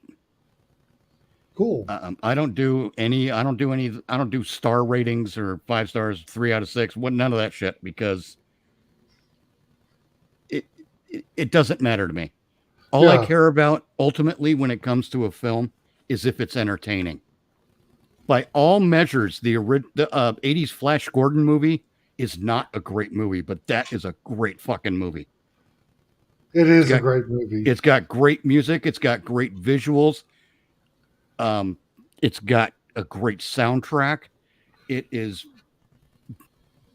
gorgeous in so many fucking ways. And it's silly and it's fun. That's all that matters to me, is that it entertains me, and it really entertains me. I love the campiness. And you've got one of the most serious of actors of all time, Max von Sydow. Oh yeah. And he just, it's like he goes over the top, but he's serious about it. Well, that was the trick of that movie, was everyone played it serious. Yeah. With the possible exception of Brian Blessed, because that man just always has fun no matter what he does as Prince Voltan.